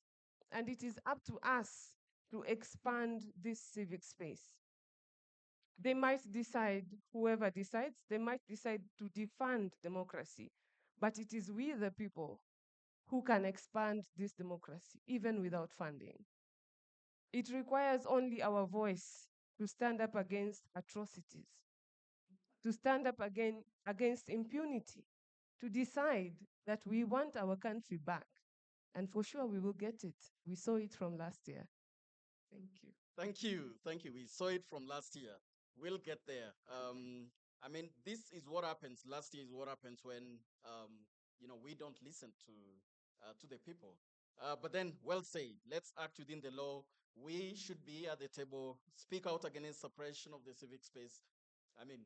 Well spoken. So let me move on to Santo. Santo, you've talked about briefly employability of youth. But then, what role do grassroots organizations play in bridging the gap between policy and action? And we understand the gap between policy and action. That's really a conundrum. Okay, we have very good laws, but no action or little action. Santo?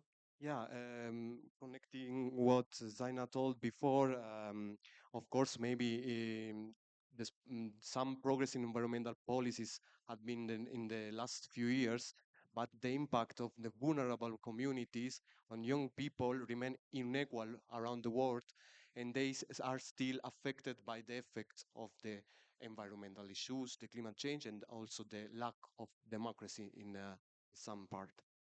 But the question is, who ensure that this policy translates into real change? I think in my opinion, is where grassroots organization can play a crucial role. In what way? Based on my experience in the last few years working with my organization, I noted three main points. The first one is the grassroots organization have direct connection with the community. This is a big value because this allows them to identify environmental issues and social issues at the local level. But also they facilitate active community participation in decision making, and they can ensure also that the policies respond to the real needs. The second point is grassroots organization can implement contextualized solution because they are able to adapt to global strategy to real realities. For example, sustainable technology, community-based resource management, participatory approach, and but also they operate in this participatory approach. So they permit fostering also decentralized governance model. And for the last point, the third point is that grassroots organization can provide political advocacy and foster social mobilization. So they are able also to translate to the community demands into effective political pressure and ensure that the citizen oversight of environmental regulation and also guaranteeing the compliance of these policies. So there are also other points that we can reflect, but I think, in my opinion, that this is the principal role that have the grassroots organization in this way. And also, I think that the grassroots organization can operate effectively when some conditions are available. But before to do that, it's important to do a consideration, three consideration that is important, that I think my consideration, so both in Africa and in Europe, the main challenges in policies making and policy implementation often follow a top-down approach. So rarely involving communities and final beneficiary in the decision making. Other point is the lack of resource and undefined common values that make difficult to adopt also initiative to improve community well-being, to ensure the social and environmental justice. And the last one, that is the education skills and development, particularly among youth, are fundamental to achieving social and environmental justice. Uh, last week, I attended to an vocation educational network event, and one point was the common foundation of the 70 CDGs is skills. So the skills of youth are important for progress also in social and environmental justice. Told that to a grassroots organization to operate effectively have need to a common value framework to guide the actions, peer-to-peer collaboration, a strengthened peer-to-peer collaboration and strong partnership with civil society, public institution and private entities. And also it's important the community advocacy and management and engagement to promote and address the real needs. Just an example, for example, I was thinking that what represents this like a model is the Erasmus Plus program. The Erasmus Plus program is the European flagship program designed to enhance the skills development, support lifelong learning, promote inclusion and diversity, and foster global cooperation. So since the 1987, the Erasmus program has been funded based on the European values like human rights, democracy, sustainable development. So this foundation has also contributed to its long-standing success of this program, and still provides a value framework on each organization, where each organization can base their work. You done? Yeah. Thank you very much, Santo. I mean, you've spoken a lot about grassroots organizations. They're closer to people. You engage in I mean, they are capable of engaging in political advocacy. We need to focus on shared values or common values. But I want to ask you two questions. You can respond to one. How do you compare policy action nexus in Africa and Europe in terms of challenges? And number two, what's your call to action to the youth in the room vis-a-vis your work and experience? You can choose to respond. You still have like 2 more minutes to the two questions, or you can respond to one.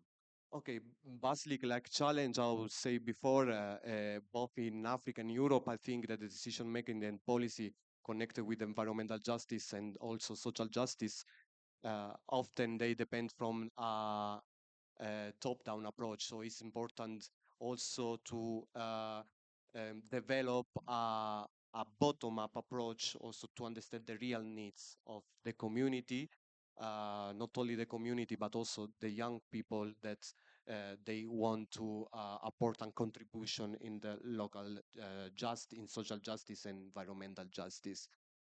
From my experience as coordinator of international project, I have seen access to training and exchange opportunity as transformed the way of young people to engage with their environmental, and they become a leader within their community.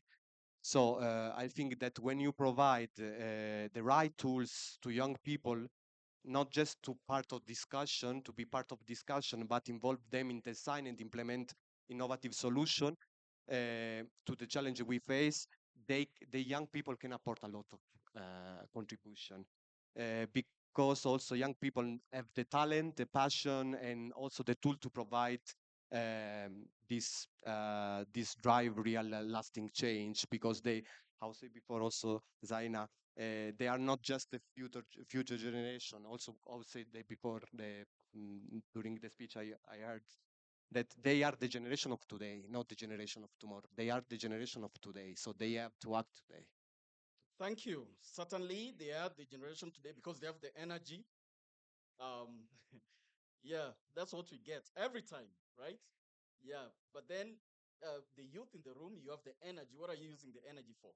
Beyond Anguka. All right, that's just to tease you right there. Okay, so access to training for the youth, give them the right tools, but most importantly, involve them in the actual work. Thank you very much, Santo. Let's move on to Dr. Wamalwa. The theme of this session and the forum actually, human rights. That's an elephant in the room, by the way. What are the biggest human rights challenges linked to environmental justice, and how can institutions like yours address them? You can speak broadly, but then you also bring in environmental justice and you can also bring in the youth. Thank you, Daniel. I want to pick up from where Zaina and Santos left. And from where I sit, I'm going to speak from the policy making point of view. So to go direct to the question, because I know you don't have much time. However, detailed slides and references have been shared with you, which you'll be able to share with the team at the end of the session. So universally, in terms of universality, human rights is often expressed and guaranteed by law, as you understand, in forms of treaties, customary international law, general principles, and other sources of international law. The Constitution of Kenya recognizes and guarantees the right to a clean and healthy environment as such as to viable rights. And the government has now made it a requirement, just like our colleague from the interior just shared before.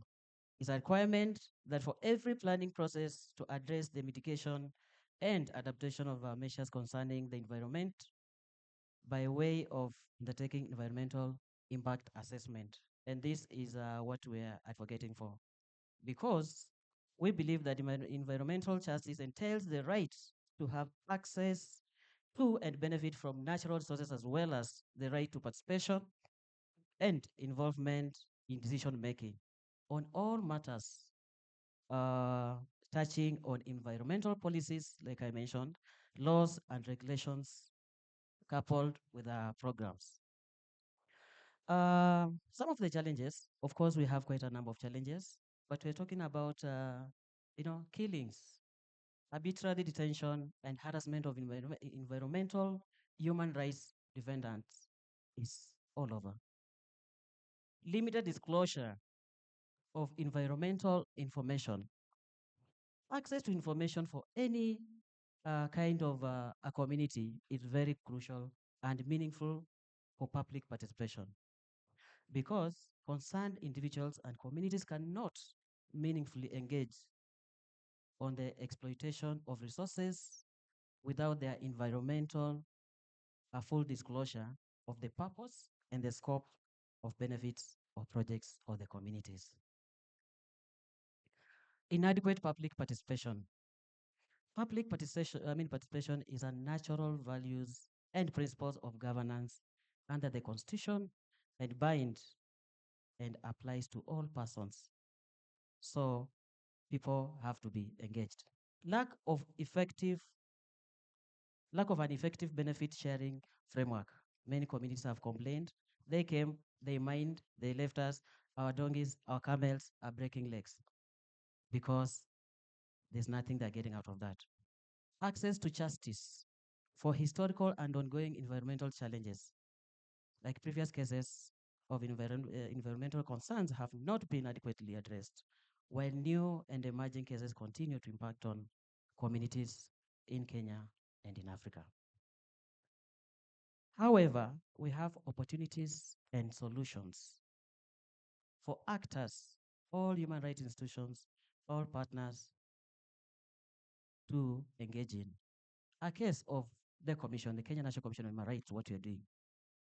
We have targeted complaints and investigation system on reporting and unreported environmental matters.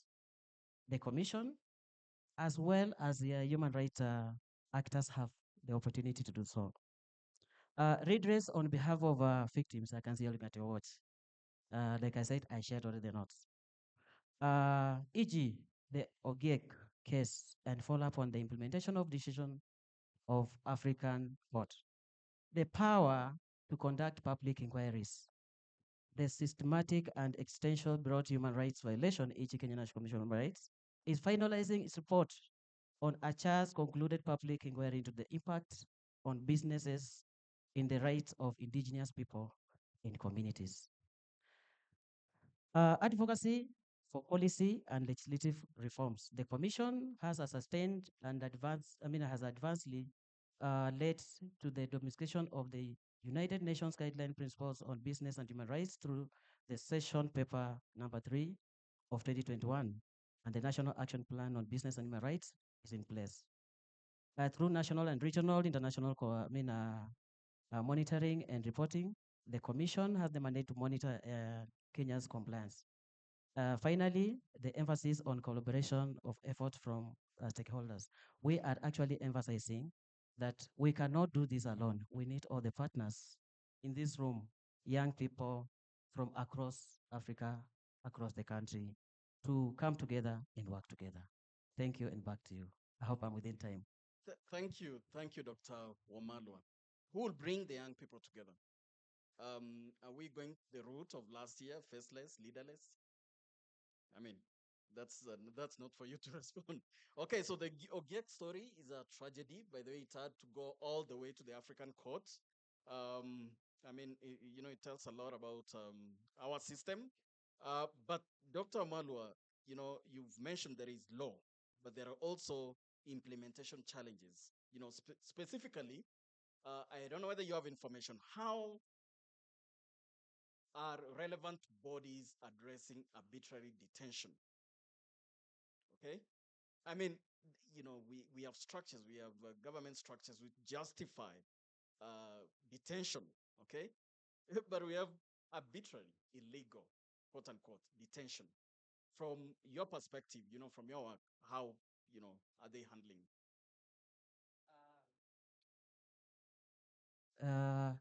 Thank you, Daniel, for a wonderful question. I'm glad that I'm accompanied by my colleagues. I have a senior lawyer in the house, and these are colleagues who have hands-on, who've been arbitrating for this, and I wish that they respond to that. My colleagues, probably by show of hands. Okay, so... Yeah, so I want to push this to Martin Pepela. Kindly, someone pass the mic. So, Martin, in one minute, please.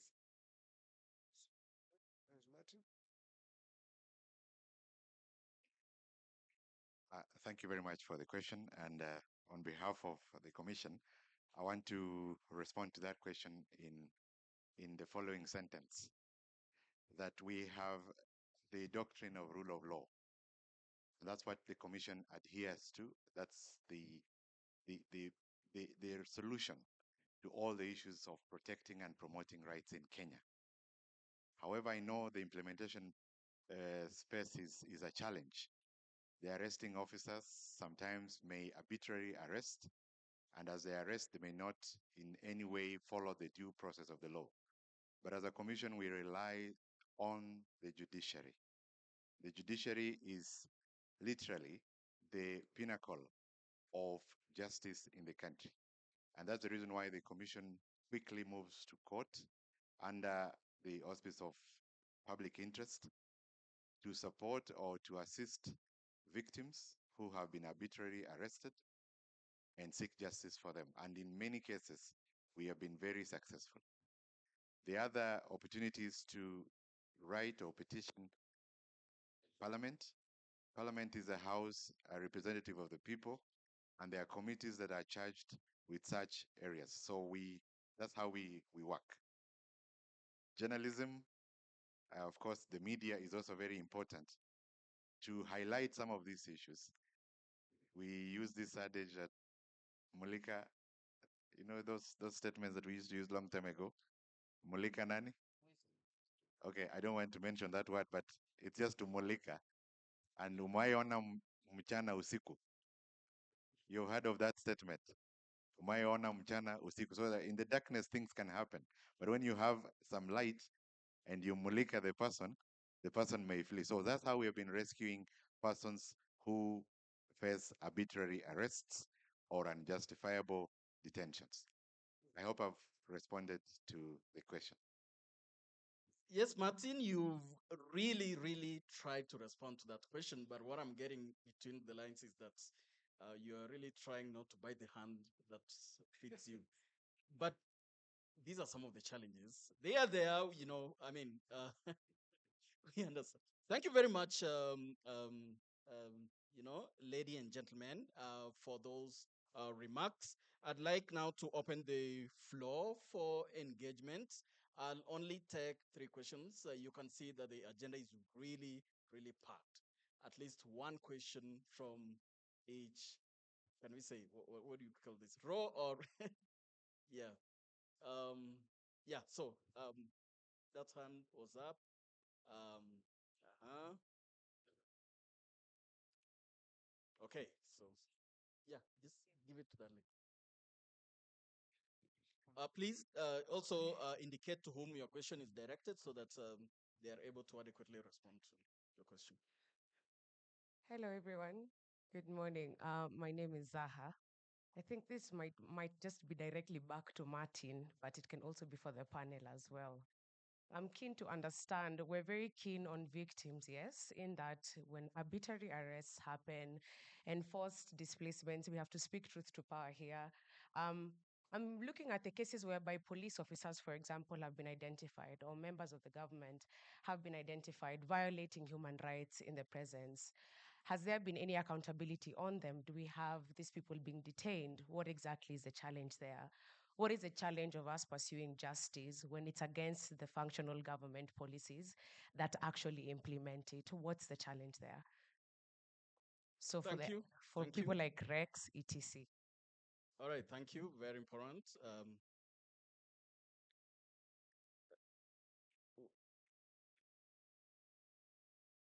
No, please just keep it. Continue, mulling about it. We'll come back to you. So there was one hand there. Okay, yeah. Thank you. Proceed. Hi, everybody. My name is Ramas Ibrahim. Stand up, please, and Okay. yeah, introduce yourself. We want to see you. Come on. Okay, so hi, everybody. My name is Ramas Ibrahim, and I work with an NGO, and we mostly deal with, marginalized groups. So my question is to the panel. With the growing impact of climate change, marginalized communities are often the most affected, people. So how can Kenya's democratic institutions be strengthened to ensure that environmental justice is not just a policy discussion, but a lived reality for those most vulnerable? Thank you. So I was a little bit distracted. Which whom have you directed the question to? The entire panel. The entire panel. Please, Yes. the entire panel, think about that. Okay, last question here, please. And panelists, please keep that to within 1.5 minutes per response. Okay. Good morning, everyone. My name is Nelly Chepkemoy. I would have had my question directly to government, but seems like they are already away. So I'll direct it to the panel. On the issue of accountability, the government, I appreciate in their statement, because we're here to speak to power, right? In their statement, they say that they are committed to, advancing human rights. As a country, we are a signatory to the Maputo Protocol, all these human rights treaties and agreements. But how far are we with the commitments that they keep making in these agreements? And because they cannot just come to keep telling us every other time that we are committed, we are committed. How far are you with the commitments already made of accountability? Thank you. Thank you. Question on implementation.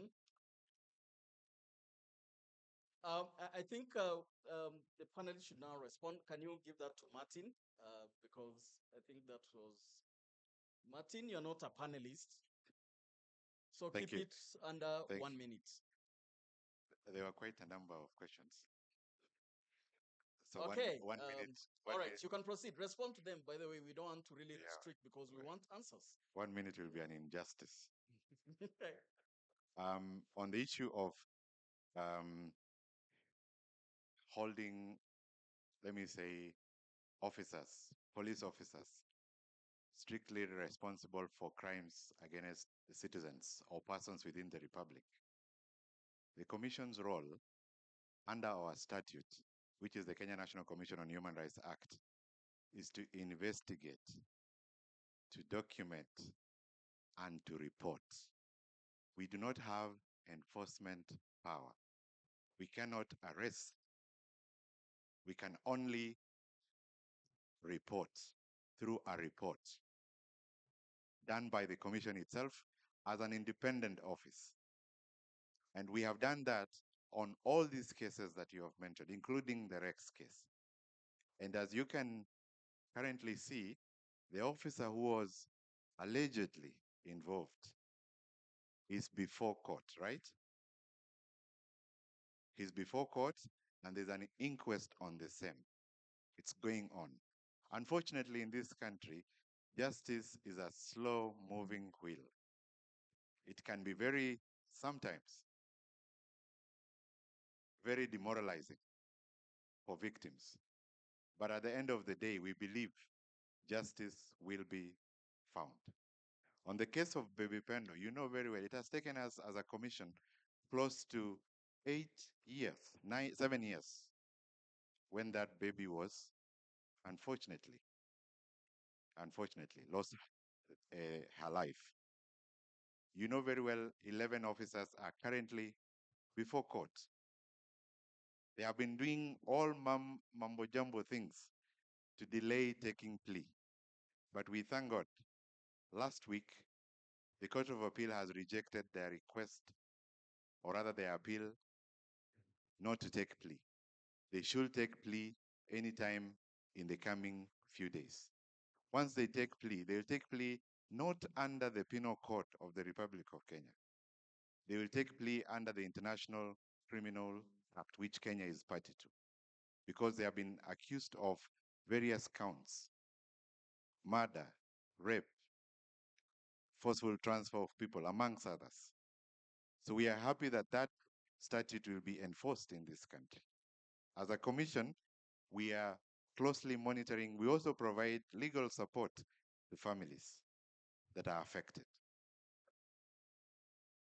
I think when it comes to enforcement, the only person who can be charged of enforcement is who? The executive. I like the way we argue about the government. The government has 3 arms. We have the executive because the executive is the one that has the machinery to enforce. They have the police. They have the relevant machinery to enforce. But for us as an independent office, we can only investigate, document, and report. I hope I've responded to your question. Thank you, Martin. You've redeemed yourself and the organization. But the aspect of independence, yeah, it's dicey. But do you want to add? But do you want to add? No. All right. So Zaina, you can go respond to. Yeah, so on the question of strengthening institutions, my sister asked, and the impact of climate change to marginalized communities, this is what I have to say. What we need to do is number one, follow the money. So accountability, 360 degrees, follow the money. We've had the Auditor General, we have the Control of Budget giving us facts and figures every other time. This money was allocated, it was never used, or it was used wrongly, etc., etc. Some of these monies are also meant to fight, climate change, for instance. So we need to follow the money. After we've done that, we need to access information so that we have the actual documents or evidence to support our cause. Then third, we have to engage in solidarity.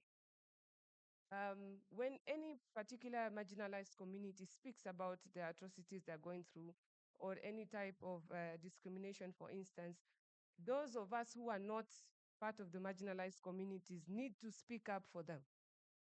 Because climate change is not only targeting marginalized communities, it is all of us. When any hurricane comes to Kenya, it will not choose whether you come from a marginalized community or not. It is just that the marginalized communities suffer more than the rest of us. But we all need to engage in solidarity action, solidarity efforts to make sure that we get answers to all our questions. For instance, I will give you an example. All Chapter 15 commissions, that is the KNCHR and the rest, charged with the mandate of oversight and giving reports, they all suffer one thing in common. They will tell you we don't have budget. But where is this budget? So we need to go to those who are meant to allocate budget to these institutions and ask them, where is the money? And after they allocate the money, then we come back. So it's all about accountability. It's like continuous accountability every other day until we get our questions answered. Thank you.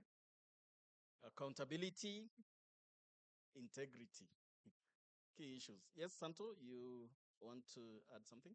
Yeah, I totally agree with what Zainab told before. I just want to add something about respect my role of a project coordinator. Sometimes also raise awareness in marginalized community in what they can do is important in terms of conscience, and also give them the opportunity with the resource available, of course, because sometimes it's not possible to put there at the center of the actions, so that some community-based initiative can implement it, because I think from the action also the institution can be changed. An example just an example with the Youth Cafe we presented in March to the European Commission, a project is called I Can, that is I made to raise the awareness in climate change in a vulnerable community, but also to empower youth to implement youth-led initiative, fostering also the collaboration between young people from Europe and Africa to influence the local environmental policy and promote environmental justice. So this is small part, but maybe from the small part can the change could be strong. A day, I don't know. Incremental changes, right? Incremental, yeah. Yeah. All right. Thank you very much for responding to those questions. I have two more questions from those following us online. One is, can democracy guarantee and deliver peace to any of the panelists? Yeah, or even the audience. Can democracy guarantee and deliver peace? I mean, it's really broad, abstract, but then very important. What form of democratic system has Kenya adopted, either in phases or as a unit? What form of democratic system has Kenya adopted, either in phases or as a unit? So can we have responses to the first one? Can democracy guarantee and deliver peace? Just one person to respond. From the audience, or you want to engage online? You want to engage online? Now that this that's Elizafan Kamau has asked these questions online. All right, so again, in the interest of time, okay, thank you. You want to respond to the question or either of them? Thank you. Can you please take the mic to that lady over there?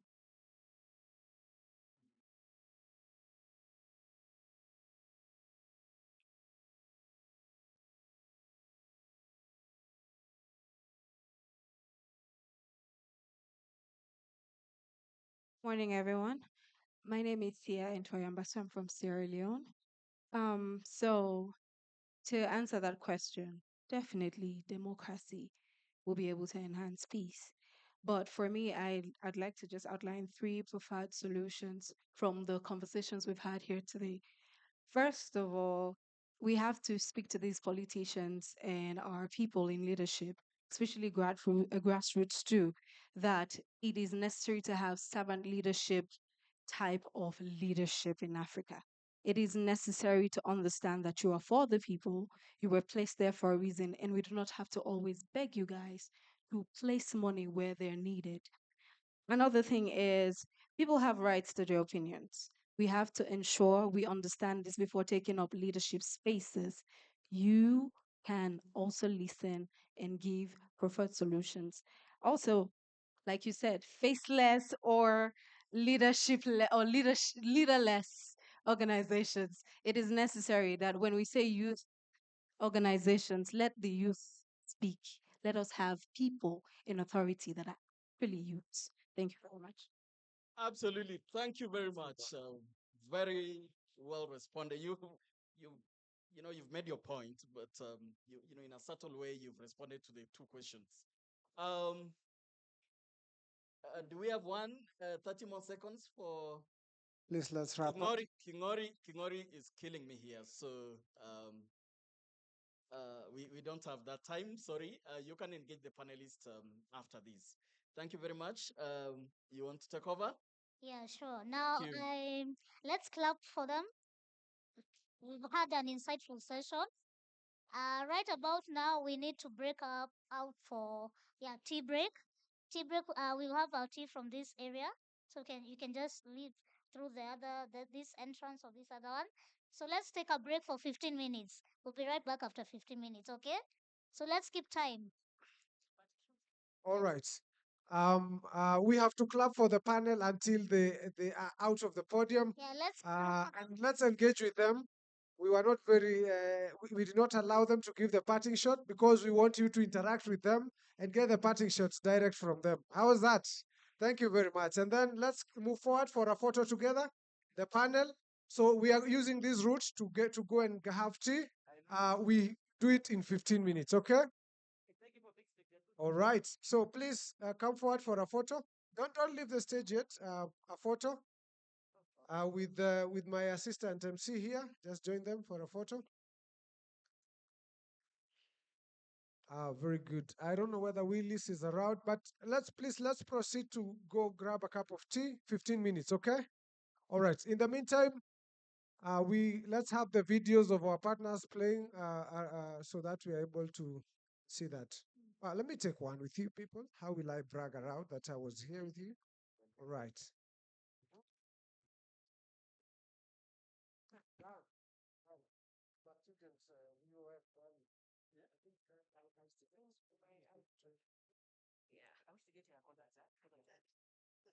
In my photo, like I don't see anything. You have to pay. Come back. I will, by the way. Thank you. Yeah. DJ, let's have some music and also let's have for our online participants. Thank you very much, and we really appreciate what you're doing. Let's continue engaging. For our part, so that we keep our online participants also engaged. Those who remain behind, also you can be seeing our partners video. I'm waiting to see the partners video on screen so that we can continue. But we had a very good discussion this morning. And I think what is coming out is that youth want not just to be heard, but also to be represented by their fellow youth. That has come out very, very well, and I think that is very good. So please, we are calling it tea and greet. All right. So we take tea as we greet and interact. Okay. So we take tea as we greet and as we interact. 15 minutes are almost over, so we ought to almost be back. And DJ, I'm waiting for the partners video to be on the screen. We come as one embodiment of development and progress across Africa, one voice within which young voices in the continent are constituted, one avenue, and their reverb is heard from every corner of the world. Growing as the youths grow, being transformed as lives are impacted, marveling as young people are included in developmental projects, na sauti zazidi kushikika, as they become more confident. We come as one embodiment of development and progress across Africa, one voice within which young voices in the continent are constituted, one avenue and one platform where these sentiments are amplified profoundly and their reverb is heard from every corner of the world. Growing as the youths grow, being transformed as lives are impacted, marveling as young people are included in developmental projects, na sauti zazidi kushikika, as they become more confident to speak up. From Nairobi to Algiers, or Cape to Cairo, since 2012, with over 150 projects focused on 17 sustainable development goals, over 947,000 young people as members, over 3,500 member organizations, and over 260,000 touchpoints. The Youth Cafe can point to many successes and impressive statistics. It can describe the journey traveled, the obstacles it has overcome, and the lessons it has learned. But the lives of the youth impacted is the true measure of the Youth Cafe. They are the reason for the Youth Cafe's existence. Although much has changed, the Youth Cafe's fundamental intent remains the same. It is about creating opportunities, transforming lives, and growing beyond set bounds. It is about making a difference where a difference is needed most. We envision a new and highly transformed Africa where sustainable development and accelerated inclusive growth are the norms. Investing in youths and creating paths for their opinions to be heard, and for them to implement their ideas about social development is how we as a continent get there. An organization for the youth, run by the youth, with a close-knit relationship with the youths from all walks of life. A diverse team, passionate about youth development and engagement, be it in sports, arts and culture, peace and security, education, skills and technology, environmental conservation and climate change, governance and political inclusion, universal health coverage, and business job creation and entrepreneurship. The Youth Cafe is at the forefront of social change in these areas, leading the way toward a more gender-equal continent. By speaking up, challenging the norms, innovating, researching, and influencing decision makers to take action. To date, our projects have impacted and improved the prospects of over 2 million youth, their families, and the greater community, as a monthly digital reach of over 1.4 million. Since its foundation, the Youth Cafe has partnered with governments, businesses, multilateral foundations, and individuals to invest over $30 million in young people. As part of its journey to self-reliance and sustainability, the Youth Cafe also manages endowments. These funds are managed in perpetuity, and their proceeds are invested in community youth and development projects. Members are driving visionary change in their communities, countries, and around the continent. They are selected via an online and offline application, followed by necessary documentation procedures. We work with them to lead the process of change and take ownership of outcomes. All of these wouldn't have been possible without the unconditional support of our friends, individuals, donors, media, corporate organizations and partners, and most importantly, our members, our youth. For that, we cannot thank you enough. Today, we come as an unfathomable force, committed to championing and empowering African youths to stand in their power as the leaders of today and the future in their countries and communities. We come as a familiar voice, saying that believing in and equipping youth with solid leadership foundations, business and entrepreneurial skills, civic leadership, and public management frameworks is the foundation for the change that Africa deserves. Our experience proves that it takes passion, dedication, and collaboration to create the continent of our dreams. Connect with us to be a part of creating positive change in Africa.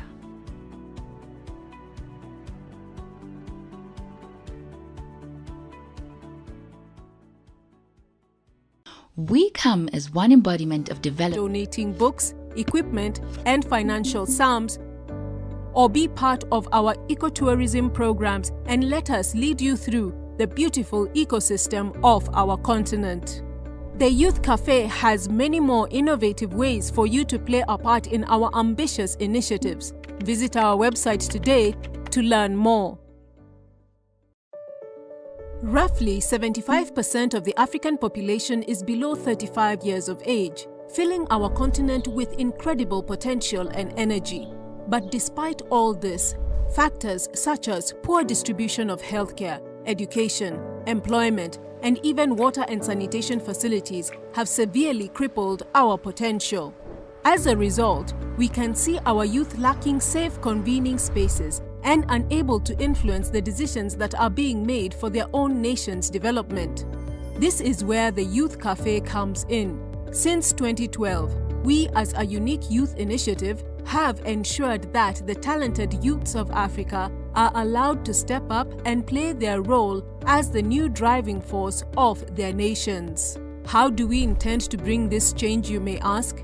The answer is in our theory of change, an ambitious plan to strengthen the youth of Africa and help them soar to a world of opportunities and freedom by mobilizing the goodwill and support of governments, international organizations, the United Nations, civil society groups, corporations, and the youth of Africa themselves. We follow the theory of change to carry out 8 catalytic, action-driven, and progressive activities for the sake of helping our young citizens. Firstly, we support regional sports, arts, and cultural endeavors.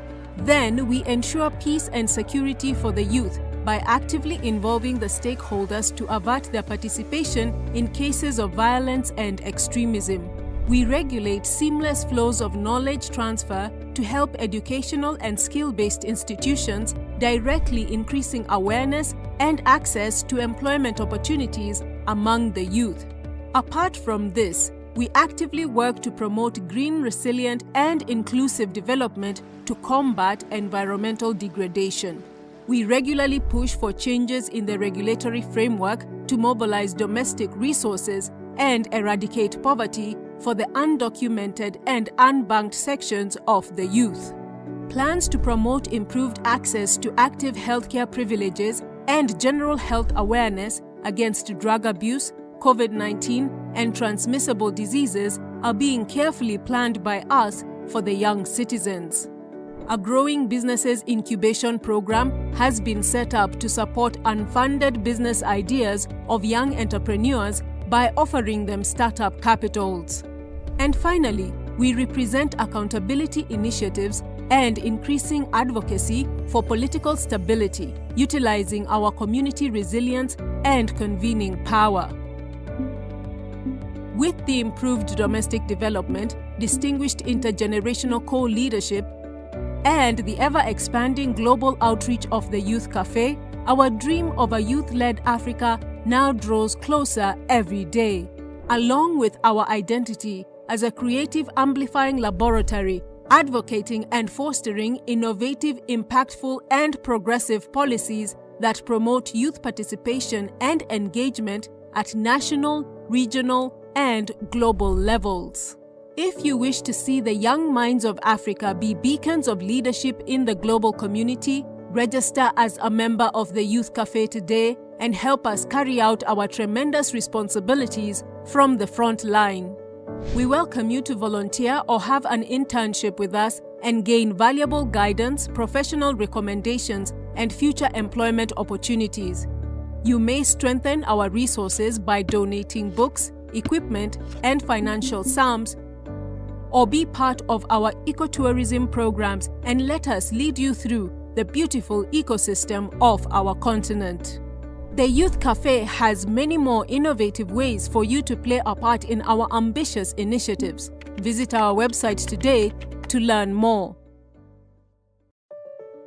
Roughly 75% of the African population is below 35 years of age, filling our continent with incredible potential and energy. But despite all this, factors such as poor distribution of healthcare, education, employment, and even water and sanitation facilities have severely crippled our potential. As a result, we can see our youth lacking safe convening spaces and unable to influence the decisions that are being made for their own nation's development.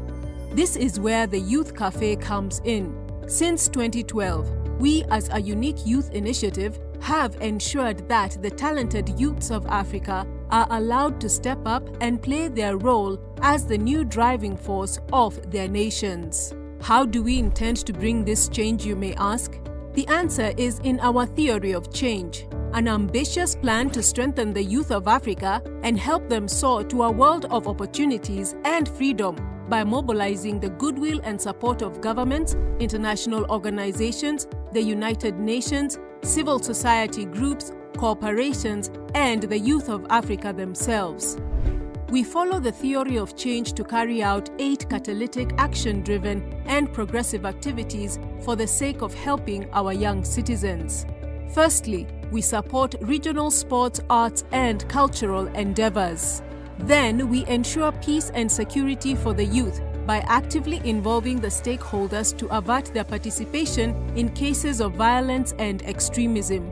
We regulate seamless flows of knowledge transfer to help educational and skill-based institutions, directly increasing awareness and access to employment opportunities among the youth. Apart from this, we actively work to promote green, resilient, and inclusive development to combat environmental degradation. We regularly push for changes in the regulatory framework to mobilize domestic resources and eradicate poverty for the undocumented and unbanked sections of the youth. Plans to promote improved access to active healthcare privileges and general health awareness against drug abuse, COVID-19, and transmissible diseases are being carefully planned by us for the young citizens. A growing businesses incubation program has been set up to support unfunded business ideas of young entrepreneurs by offering them startup capitals. And finally, we represent accountability initiatives and increasing advocacy for political stability, utilizing our community resilience and convening power. With the improved domestic development, distinguished intergenerational co-leadership, and the ever-expanding global outreach of the Youth Cafe, our dream of a youth-led Africa now draws closer every day. Along with our identity as a creative amplifying laboratory, advocating and fostering innovative, impactful, and progressive policies that promote youth participation and engagement at national, regional, and global levels. If you wish to see the young minds of Africa in community youth and development projects, we come as one embodiment of development and progress across Africa, one voice within which young voices in the continent are constituted, one avenue and one platform where these sentiments are amplified profoundly and their reverb is heard from every corner of the world. Growing as the youths grow, being transformed as lives are impacted, marveling as young people are included in developmental projects, na sauti zazidi kushikika, as they become more confident to speak up. From Nairobi to Algiers, or Cape to Cairo, since 2012, with over 150 projects focused on 17 sustainable development goals, over 947,000 young people as members, over 3,500 member organizations, and over 260,000 touchpoints. The Youth Cafe can point to many successes and impressive statistics. It can describe the journey traveled, the obstacles it has overcome, and the lessons it has learned. But the lives of the youth impacted is the true measure of the Youth Cafe. They are the reason for the Youth Cafe's existence. Although much has changed, the Youth Cafe's fundamental intent remains the same. It is about creating opportunities, transforming lives, and growing beyond set bounds. It is about making a difference where a difference is needed most. We envision a new and highly transformed Africa where sustainable development and accelerated inclusive growth are the norms. Investing in youths and creating paths for their opinions to be heard, and for them to implement their ideas about social development is how we as a continent get there. An organization for the youth, run by the youth, with a close-knit relationship with the youths from all walks of life. A diverse team, passionate about youth development and engagement, be it in sports, arts and culture, peace and security, education, skills and technology, environmental conservation and climate change, governance and political inclusion, universal health coverage, and business job creation and entrepreneurship. The Youth Cafe is at the forefront of social change in these areas, leading the way toward a more gender equal continent. By speaking up, challenging the norms, innovating, researching, and influencing decision makers to take action. To date, our projects have impacted and improved the prospects of over 2 million youth, their families, and the greater community, as a monthly digital reach of over 1.4 million. Since its foundation, the Youth Cafe has partnered with governments, businesses, multilateral foundations, and individuals to invest over $30 million in young people. As part of its journey to self-reliance and sustainability, the Youth Cafe also manages endowments. These funds are managed in perpetuity, and their proceeds are invested in community youth and development projects. Members are driving visionary change in their communities, countries, and around the continent.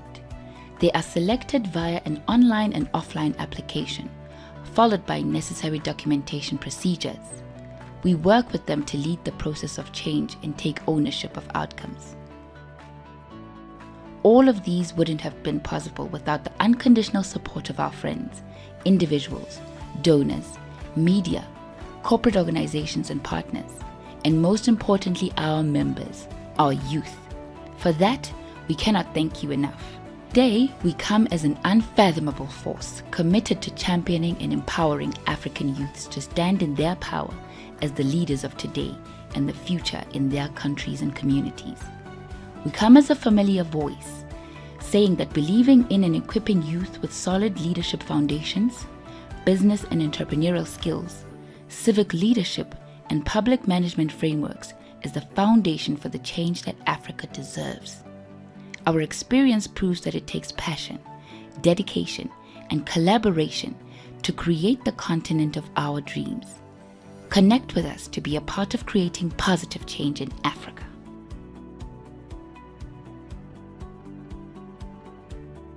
Ecosystem of our continent. The Youth Cafe has development. Roughly 75% of the African population is below 35 years of age, filling our continent with incredible potential and energy. But despite all this, factors such as poor distribution of healthcare, education, employment, and even water and sanitation facilities have severely crippled our potential. As a result, we can see our youth lacking safe convening spaces and unable to influence the decisions that are being made for their own nation's development. This is where the Youth Cafe comes in. Since 2012, we as a unique youth initiative have ensured that the talented youths of Africa are allowed to step up and play their role as the new driving force of their nations. How do we intend to bring this change, you may ask? The answer is in our theory of change, an ambitious plan to strengthen the youth of Africa and help them soar to a world of opportunities and freedom by mobilizing the goodwill and support of governments, international organizations, the United Nations, civil society groups, corporations, and the youth of Africa themselves. We follow the theory of change to carry out 8 catalytic, action-driven, and progressive activities for the sake of helping our young citizens. Firstly, we support regional sports, arts, and cultural endeavors. Then, we ensure peace and security for the youth by actively involving the stakeholders to avert their participation in cases of violence and extremism. We regulate seamless flows of knowledge transfer to help educational and skill-based institutions, directly increasing awareness and access to employment opportunities among the youth. Apart from this, we actively work to promote green, resilient, and inclusive development to combat environmental degradation. We regularly push for changes in the regulatory framework to mobilize domestic resources and eradicate poverty for the undocumented and unbanked sections of the youth. Plans to promote improved access to active healthcare privileges and general health awareness against drug abuse, COVID-19, and transmissible diseases are being carefully planned by us for the young citizens. A growing businesses incubation program has been set up to support unfunded business ideas of young entrepreneurs by offering them startup capitals. And finally, we represent accountability initiatives and increasing advocacy for political stability, utilizing our community resilience and convening power. With the improved domestic development, distinguished intergenerational co-leadership, and the ever-expanding global outreach of the Youth Café, our dream of a youth-led Africa now draws closer every day. Along with our identity as a creative amplifying laboratory, advocating and fostering innovative, impactful, and progressive policies that promote youth participation and engagement.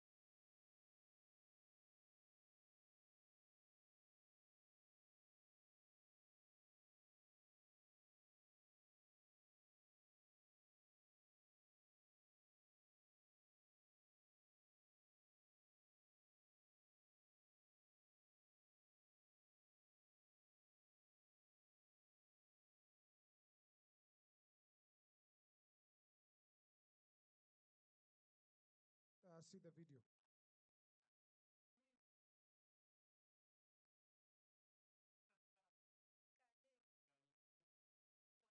Please tell the people outside they will miss the awards during the trivia. If they are still outside, let them come back with tea. Countries and communities.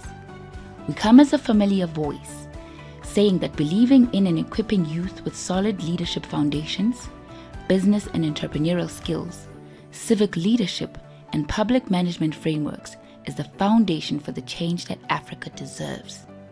Our experience proves that it takes passion, dedication, and collaboration to create the continent of our dreams. Connect with us to be a part of creating positive change in Africa.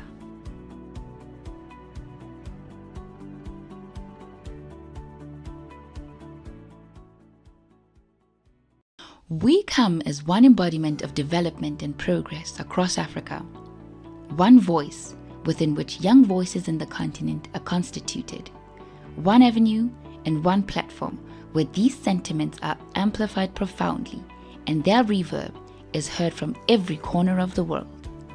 Growing as the youths grow, being transformed as lives are impacted, marveling as young people are included in developmental projects, na sauti zazidi kushikika, as they become more confident to speak up. From Nairobi to Algiers, or Cape to Cairo, since 2012, with over 150 projects focused on 17 sustainable development goals, over 947,000 young people as members, over 3,500 member organizations, and over 260,000 touchpoints. The Youth Cafe can point to many successes and impressive statistics. It can describe the journey traveled, the obstacles it has overcome, and the lessons it has learned. But the lives of the youth impacted is the true measure of the Youth Cafe. They are the reason for the Youth Cafe's existence. Although much has changed, the Youth Cafe's fundamental intent remains the same. It is about creating opportunities, transforming lives, and growing beyond set bounds. It is about making a difference where a difference is needed most. We envision a new and highly transformed Africa, where sustainable development and accelerated inclusive growth are the norms. Investing in youths and creating paths for their opinions to be heard, and for them to implement their ideas about social development is how we as a continent get there. An organization for the youth, run by the youth, with a close-knit relationship with the youths from all walks of life. A diverse team, passionate about youth development and engagement, be it in sports, arts and culture. We need to get back to the session. My co-MC, where are you? Okay. So in about 3 or 5 minutes, we start with the second session. So a very interactive session. We have the trivia and we have gifts. Not just the trivia, we have gifts. Then we have Madam Charity with us, the World Cafe. I don't know how she'll do it. I hear we are to have tables, but I know she's creative enough. She will tell us how we do it. Then we have Madam Hanifa. Hanifa was the first youth to be arrested during the Gen Z protests. She also fundraised millions of money and distributed the money to those who were affected. So I'm sure you do not want to miss this. Please help me, my fellow archers, to get the people outside to come back with the tea. In about 3 minutes, we start the second session. DJ, let's go on with the videos. Thank you very much.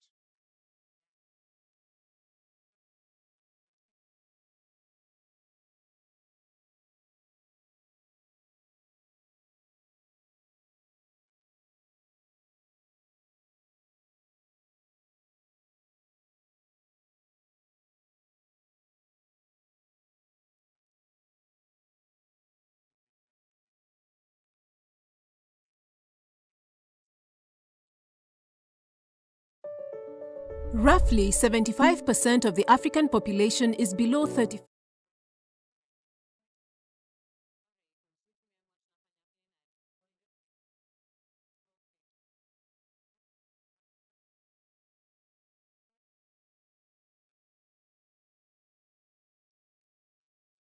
All right.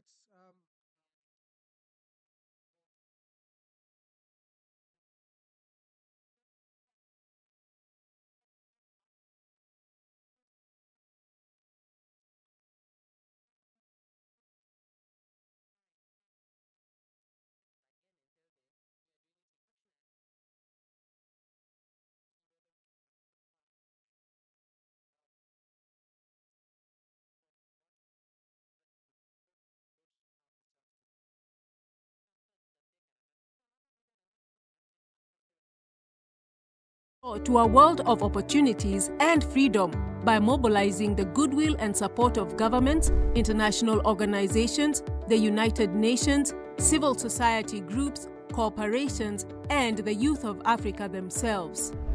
We follow the theory of change to carry out 8 catalytic, action-driven, and progressive activities for the sake of helping our young citizens. Firstly, we support regional sports, arts, and cultural endeavors. Then, we ensure peace and security for the youth by actively involving the stakeholders to avert their participation in cases of violence and extremism. We regulate seamless flows of knowledge transfer to help educational and skill-based institutions, directly increasing awareness and access to employment opportunities among the youth. Apart from this, we actively work to promote green, resilient, and inclusive development to combat environmental degradation. We regularly push for changes in the regulatory framework to mobilize domestic resources and eradicate poverty for the undocumented and unbanked sections of the youth. Plans to promote improved access to active healthcare privileges and general health awareness against drug abuse, COVID-19, and transmissible diseases are being carefully planned by us for the young citizens. A growing businesses incubation program has been set up to support unfunded business ideas of young entrepreneurs by offering them startup capitals. And finally, we represent accountability initiatives and increasing advocacy for political stability, utilizing our community resilience and convening power. With the improved domestic development, distinguished intergenerational co-leadership, and the ever-expanding global outreach of the Youth Café, our dream of a youth-led Africa now draws closer every day. Along with our identity as a creative amplifying laboratory, advocating and fostering innovative, impactful, and progressive policies that promote youth participation and engagement at national, regional, and global levels. If you wish to see the young minds of Africa be beacons of leadership in the global community, register as a member of the Youth Café today and help us carry out our tremendous responsibilities from the front line. We welcome you to volunteer or have an internship with us and gain valuable guidance, professional recommendations, and future employment opportunities. You may strengthen our resources by donating books, equipment, and financial sums, or be part of our ecotourism programs and let us lead you through the beautiful ecosystem of our continent. The Youth Café has many more innovative ways for you to play a part in our ambitious initiatives. Visit our website today to learn more. Roughly 75% of the African population is below 35 years of age, filling our continent with incredible potential and energy. But despite all this, factors such as poor distribution of healthcare, education, employment, and even water and sanitation facilities have severely crippled our potential. As a result, we can see our youth lacking safe convening spaces and unable to influence the decisions that are being made for their own nation's development. This is where the Youth Café comes in. Since 2012, we as a unique youth initiative have ensured that the talented youths of Africa are allowed to step up and play their role as the new driving force of their nations. How do we intend to bring this change, you may ask? The answer is in our theory of change, an ambitious plan to strengthen the youth of Africa and help them soar to a world of opportunities and freedom by mobilizing the goodwill and support of governments, international organizations, the United Nations, civil society groups, corporations, and the youth of Africa themselves. We follow the theory of change to carry out 8 catalytic, action-driven, and progressive activities for the sake of helping our young citizens.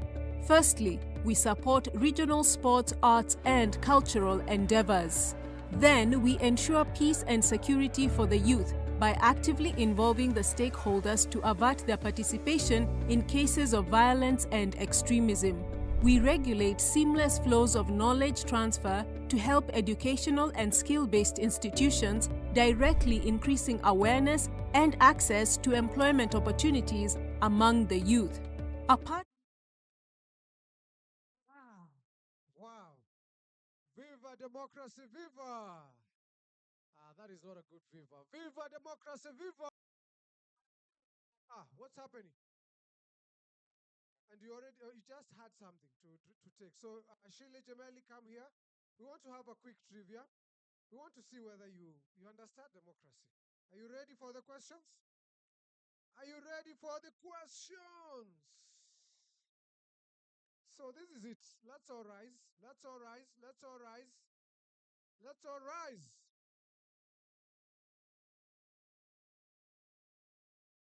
So I need 2 ushers here to come here to help. I want 2 ushers here to come and assist Jameli. Just leave it. They will push for you. All right. Are we there? So I want us to put our finger like this. Point someone. Point me. Imagine how many people are pointing me. But imagine how many fingers are pointing you. How many fingers are pointing you? You. You. Is it very hard to count fingers? How many fingers are, yeah? So there is mine and there are 3 from yourself. So there are 4. All right. So you can point me with the hand like this, okay? So I want us to write the word democracy very fast with the hand, okay? Are we like this? Let's now do the finger like this. So democracy, you remember how we do it? D, E. Who is reading for me? You know I'm not a very good in English. D, let's go together. Let's start.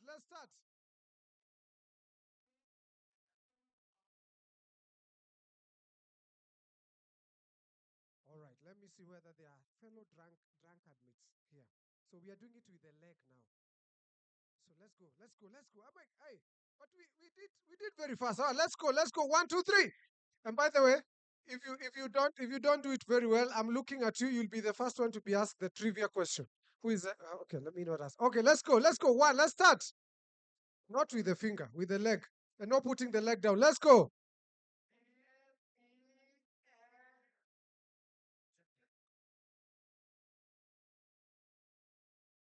Seen my fellow drunken mates. Thank you very much. We can have a seat. Welcome to the second session. We have a trivia, and then we will have a World Cafe. But we want to allow a super lady here, Shirley Jameli, to take us through the trivia session. We have super gifts. And please, if you can give me a gift without a question, I will appreciate. Welcome very much. Hello, everyone. Well, you all are looking at me like I'm the one who introduced Sha, She, Shu in the grade 2 curriculum. You need to relax. Okay, my good name is Shali Gemeli, Programs Associate at the Youth Cafe. I am a public health officer by profession, and I am a hype mistress by default. So you all better get ready because here we need energy. Yes, viva democracy, viva! Thank you so much. So I believe by now you know your neighbor by their name, right? So you call them by their name and tell them you like their smile from the bottom of your heart. Please tell them that. Okay, the XY species are looking at me with criminal offensive side eyes. I'm sorry, guys. Hi everyone. Sorry for interrupting the party. I just wanted to encourage ourselves to engage a little bit on social media, on the TYC pages. So you can just go to Twitter or Facebook or any other platform and search the Youth Cafe and engage with the conversations there. So there's a hashtag that you'll see. You can always retweet, comment, share, because there are also like more questions there and engagements. So thank you so much. Thank you.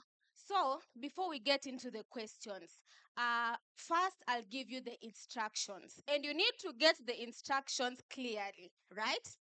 So, the first thing is I will ask a question, and you have 15 to 30 seconds to respond to the question, okay? And the first 3 hands to go up will be given a chance to speak. I hope I'm clear. Okay. So now, let's get to the questions. Number 1. Are you ready? Get ready. Okay, let's get to it. As we all know, we have 54 countries in Africa, right? There's this country in the southern part of Africa, whereby when Michelle Obama said there is no limit to what we as women can achieve, they really understood the assignment. I believe by now you have a rough idea of the country I'm talking about.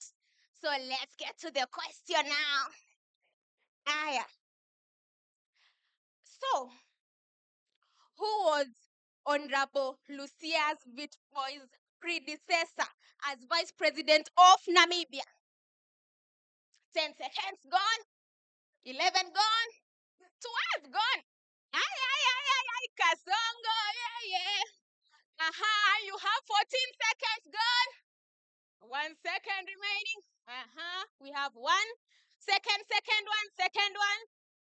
Second one. Third. Ay, ningumu. Saingine ningumu. So let's hear from him. And you please say you introduce yourself, then answer the question. Okay, thank you. My name is Tanaga Ndongera. Also, the predecessor was Dr. Netumbo Ndaitwa. Yes.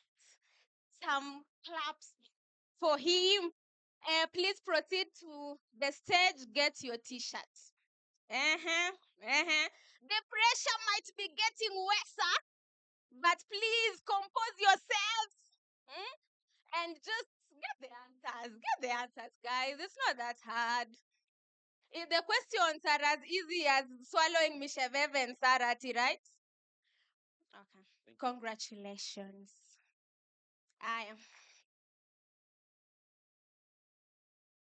Let's get to the second question. See, panicky, relax. So, again, as we are all aware, the African Union held its elections on the 15th of February 2025, where our very own His Excellency Raila Amolo Odinga stepped up for the challenge, and sadly, the stars didn't align in his favor. In Swahili, we say, nyota ilizima, my guy. But since we are youth, and youth leadership is our business, my question to you is, when was the AU Youth Envoy institutionalized, and who is the current youth envoy for the AU? 5 seconds gone. One hand, second hand, second hand, second hand. By the way, no external. You just use the RAM and the ROM in your Buruane. Second hand. Yes, we have a second hand there, and third hand. Which one Googled? Okay, now you won't get the chance to talk. I'm sorry. So we will have the two people, him and him. And ladies, okay, please. Oh, thank you so much. My name is Tanaga once again. Why? He has the answer. Can I know my offense? He raised his hand first. You all didn't raise your hands. Please go ahead. Thank you so much. So, the Youth Envoy Office was instituted in 2020 and came into effect in 2021 with Aya Chebi being the first Youth Envoy, and the current Youth Envoy is Chido Cleopatra Mpemba. The next person. It's him. Please stand.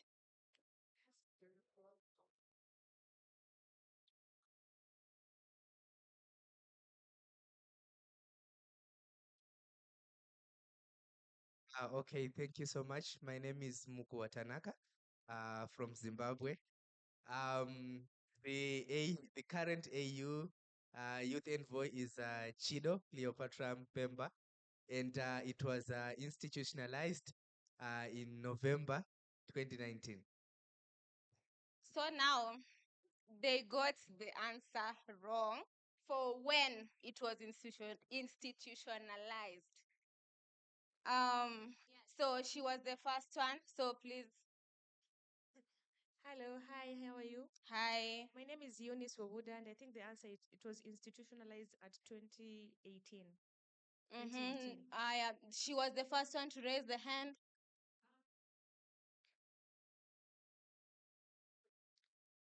Hi, everyone. Hi. I think it was 2021. 2021. Another try. Yes. At the back. It was institutionalized in 2018. The first chairperson was Ayachebi. And then in 2021, it was Mpemba from Zimbabwe. Another try. Yes. Mike. Hello, everyone. My name is Blessing Makwitha, and I believe that it was institutionalized on 15 February 2025, and the chairman was Kelefi Raila. Sorry, pardon. What's your answer? On 15 February 2025, and the chairman is Kelefi Raila. Another try. Yes.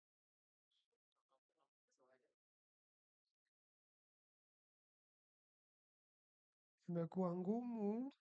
All right. So my name is Samuel Bato. I come from Liberia.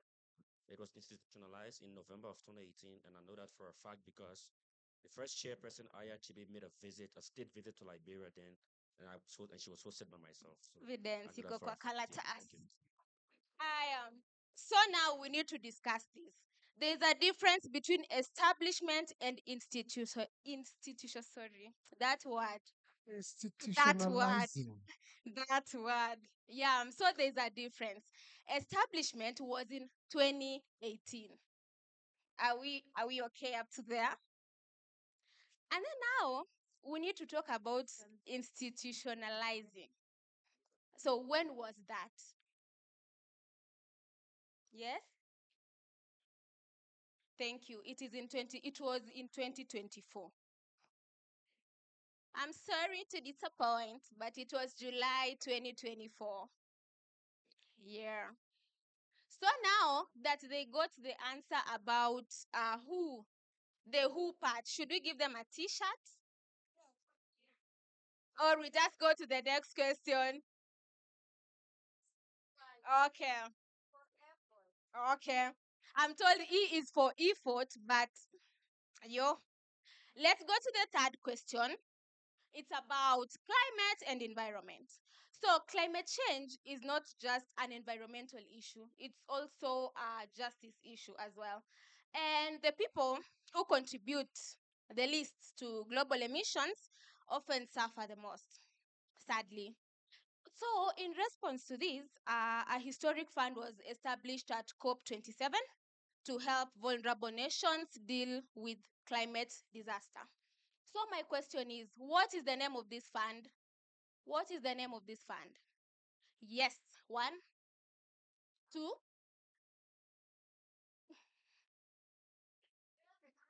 Mi sikupati tena, I'm sorry.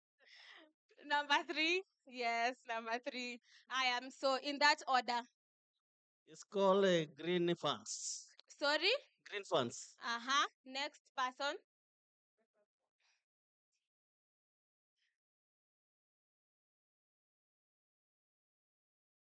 Loss and damage fund.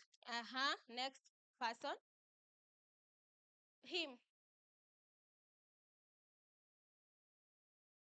Loss and damage fund as well. So the two got the answer right. It's the loss and damage fund. Please come for your t-shirts. All right, we have to conclude. So as we conclude, for those who didn't even have a clue of what was going on, I believe by now you know you don't need to travel to Egypt to see Giza. You get it? If you don't get it, forget about it. So Giza is Swahili word for darkness. Yeah, and for those who wanted to try but didn't get a chance to, there's always a next time. And for those who tried and got the answer wrong, in Kipchoge's words, it's not about winning medals, it's about participation. And congratulations for those who got the answers right. Oh, yeah.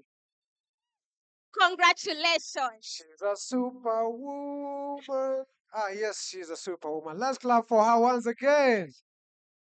Now I see my job is about gone because we are getting better MCs very soon. Clap for her once again. That's why we need to keep giving them opportunities and chances too, because they have a lot they can tell us and show us, and they can keep us very lively.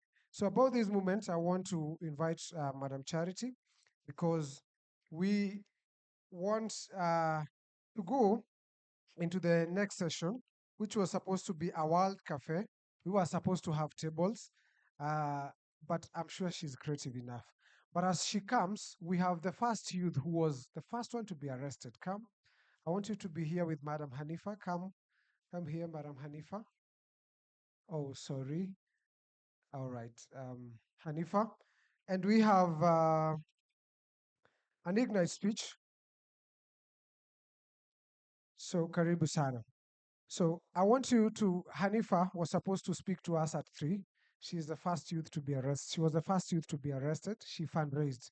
So, I want to request you just for a minute or two to grant to Madam Hanifa because she has to go for a meeting at 2 so that we can hear how are the demonstrations, how did they plan it, how did they fundraise. Are you ready? Are you excited to hear about it? Are you excited to hear about it? Please, do you allow us? I've even given her the mic, yes. Yes. Thank you. Okay. Hi, guys. Viva the youths, viva. Viva the youths, viva. My name is Hanifa Adan. I'm a journalist by profession and a human rights defender and an activist too. So many things. So the topic today is very, very interesting. Like everything just relates to me. I relate to all of them. Environmental justice, human rights, literally everything, and social media, how they're all linked. So, fun fact, I think many people know me from the Gen Z protests, but I started way back. So, I think 4 to 5 years ago, I leveraged my social media platform to try and bring about change. And that's years again after trying to lobby on ground to bring the very same change. So, 4 years ago, I saw something so disheartening, and it's something I also grew up seeing. So there was a raw sewer just across a road, and that raw sewer had it was such a disgusting sight, and there was a hospital and a school just opposite it. So you'd see kids after school, playing there, just moving around. I took pictures and said, we can do this. The helplessness made me go to social media, particularly on Twitter. So I tagged the governor of Nairobi, Johnson Sakaja, and I vowed that I'm going to tag him for 30 days until the mess is cleared. So we went on and on with him, and fortunately enough for me, on the second day of the campaign, it gained a lot of traction and attention, until the governor responded on the third day. So he responded, and then they went to fix it, but it wasn't well done. So we went on and on again with him, and in about 1 month, and I feel proud every time I pass by that place. So it's very well done. It looks amazing. I wish you could just share the before and after images. You'd understand how powerful social media felt for me at that time. So, okay, I realized something then. Something clicked. So, you want to tell me this problem that has existed for over 30 years has been fixed within months on social media. So, you want to tell me that we can achieve such changes on social media. So, I began my activism, my digital activism 4 years ago and never looked back. And I think we all know that environmental injustice only affects a section of people. It affects the poor, the marginalized. It never affects the rich, I'm sorry. That comes to my second campaign. So last year, just before the Gen Z protests, so last year was a lot for me particularly. So we had floods in Kenya. I'm sure many of you remember that time. So floods wreaked havoc in this country. Everyone, every poor person, I'm going to use this word because this country hates poor people. So they were evicted, forcefully evicted with no compensation out in the cold and in the rain. I went to cover the story as a journalist, but came out as an activist yet again. I think every journalism is honestly even linked to advocacy, so they're all connected. Um, So after I went to cover the story in Madare particularly, and I just started crying in the scene there. We had fathers on top of the, destroyed buildings crying, children, everyone.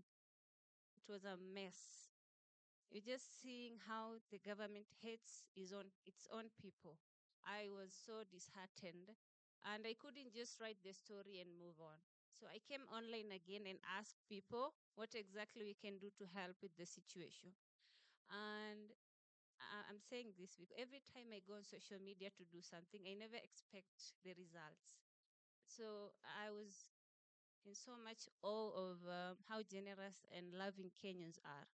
So we managed to fundraise over 1 million Kenyan shillings to help with the victims of the floods in Madare, in Korogocho, in Huruma, and all the slums which were affected by the floods. So the government did not care. We were the ones who bought food, mattresses, and blankets through the fundraised money and funds. So that opened my eyes yet again to how powerful social media is. So I hope you're getting the point here, how environmental injustice is linked to human rights, and also how we can use social media to bring about such changes. I hope you're seeing how powerful social media is when it comes to democracy. And I'm saying this, I like saying this about democracy.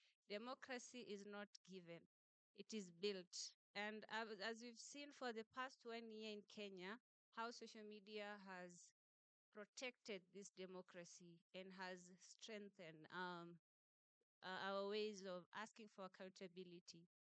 And we're going to the elephant in the room and the Gen Z protests. So the Gen Z protest, again, started as something none of us expected. I, for instance, found myself in the middle of it. So there was this Hanifa who's been leveraging on her social media platform. And I was just scrolling on Twitter. That was a few days before the first protest, which was on 18th June. I was just scrolling on Twitter. Everyone was talking about the finance bill. I think people were educating people on TikTok and everywhere else about the finance bill. Hi guys, hey guys, come here, come see this certain and certain proposal. See, the cancer patients were even going to be affected. So everyone just came together and to reject the punitive, ridiculous bills. So I saw a link on Twitter. So it was a group of people. People were sending in numbers of their MPs, the member of parliament, their representatives.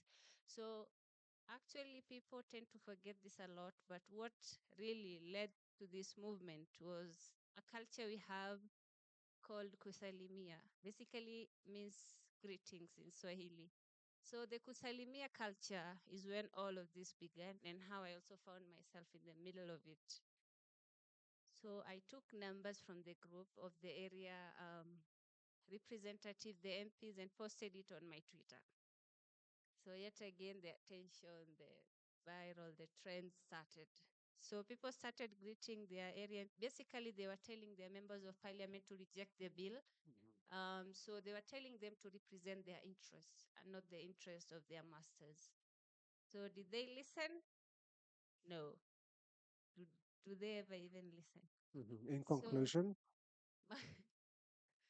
I'm going to be as fast as I can. I have a lot to say, but I'll conclude. So after people started greeting their area MPs and stuff, so most were arrogant and did not respond. So here comes the first protest. We started distributing posters here and there. And we also fundraised money for t-shirts and water, and I was in charge again. So the first day of the protest, 18th June, I actually got out of the Uber and immediately arrested. The officer was very aggressive and vulgar towards me. So I got arrested, and I think their intentions was to scare us. So they wanted to scare people by arresting them. But oh wow, it led to such a beautiful moment in this country. So they wanted to scare us, but it made people come out. So there was a campaign and a hashtag to free me. I was freed before the rest, but we had 300 people, over 300 people arrested that day. And I'm honestly really proud to say that I was in a cell with young kids. These people were 19 years old, 20, 21. I was so amazed. And it was our first protest. So that is such a proud moment for me last year. And sadly, we lost a lot of lives. People have been killed. No one held to account. That is why I'm against any form of dialogue with the government or with any oppressor. We are past the dialogue stage. We are past any talking stage. So I want to encourage the youth. Oh, I'm sorry, I'm missing the most important part of the Gen Z protests, which I spearheaded. So we fundraised 31 Kenya million shillings last year to help the injured and those who had lost their lives, to facilitate for the burial. Thank you. So the target was 10 million, and in few hours, in like 3 hours, we fundraised for 14 million. I was shocked. I will not lie. I was extremely shocked, and in no time, it was 31 Kenya million shillings. I mean, I love Kenyans so much. It's amazing how we were able to come together. The medical aid, the legal aid, everything. We were there for each other. And that is what the political class is scared of. And that is what we are going to use against them each time. Unity, solidarity. Unity and solidarity, literally. I don't believe in leaving any comrade behind, anyone who is suffering. That's why the LSK has been behind us throughout. LSK, all the organization we've had, literally. Everyone was there. And that is our power. So in short, what happened last year was we realized our power. Did you guys realize your powers?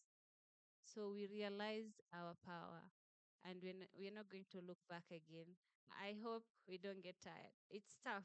There's so much going on. There is a lot going to happen as well. We don't know. We don't even know what's going to happen in the next few weeks.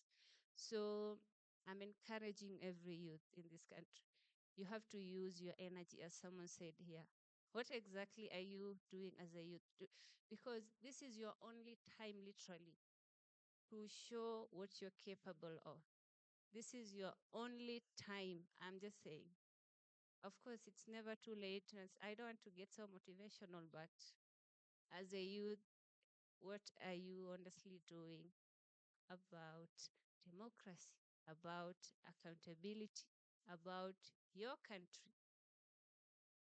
Can you stand here and say this is what and honestly it's never something grand. I started as a nobody. I never intended for the fame or whatever it is I'm in right now. No one I never anticipated for anything I do online. It just comes. I think the intention matters. So if you are somewhere doing something, starting something, I encourage you not to give up. If you're changing this country in one way or the other, just continue doing so. I'm sending you all my love and solidarity as a young Kenyan as well. It's tough, but we will win. Thank you. Is a superwoman. DJ, you would have given me that. And if I just hold on there for a moment, we need to celebrate you. Let's all rise. That brevity, raising money, she was accountable. I want, as Madam Charity starts, it is your session, Madam Charity. Pick the mic. Um, I just want you to tell the crowd how to celebrate Madam Hanifa. We can just do the Igwe. We have a Nigerian here. We have the Nigerian Futures Fund. Where are they? We have Nigerian Futures Fund. Go to the podium and show people how people celebrate people in Nigeria. The Nigerians. Eh?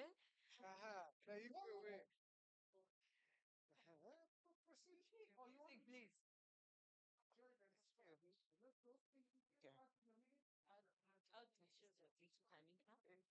Behind us, we are going to walk. Okay.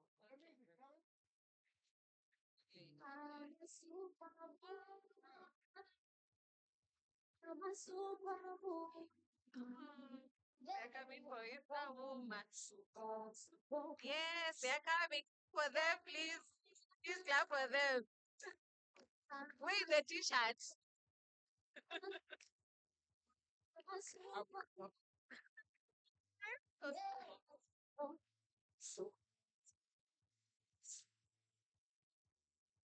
Please clap more as we have to congratulate her for the good work she's doing for our country.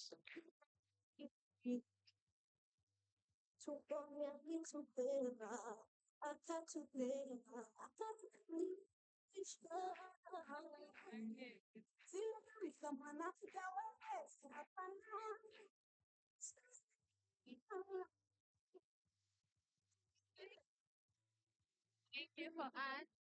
Continue for us. Thank you for not being afraid. Thank you.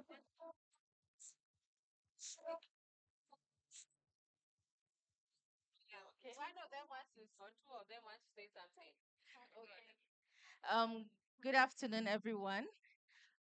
And on behalf of Nigeria, the Nigerian youth, I would like to say well done to Hanifa and all the young people in Nigeria, especially the Gen Zs, for leading the protest. We have something in common as well, the NSAS protest, which was led by young people as well. So well done, and let's keep advocating for our voices to be heard. Thank you. Thanks so much. Okay. So thank you, Hanifa. Somebody else wants to say something? Okay. Oh, yes. Please be short. Kenyan, I have to stand here. Oh, to yes. represent you who are not clapping. Oh, yes. Madam Alessandra, for a quick photo, join them. Yeah. The next session is very interesting. We have yes. Very good. Well celebrated, and we really appreciate the great work you're doing. Continue doing it. Thank you very much. All right, we have to sit ground for the next session. Thank you, Kingori. I've really been harassed. My session has been moved like 20 times. But we are here now. You see, even guys don't even move things for us. We move things for ourselves. Are you seeing women? We are not waiting for anyone to come and save us. We are saving our.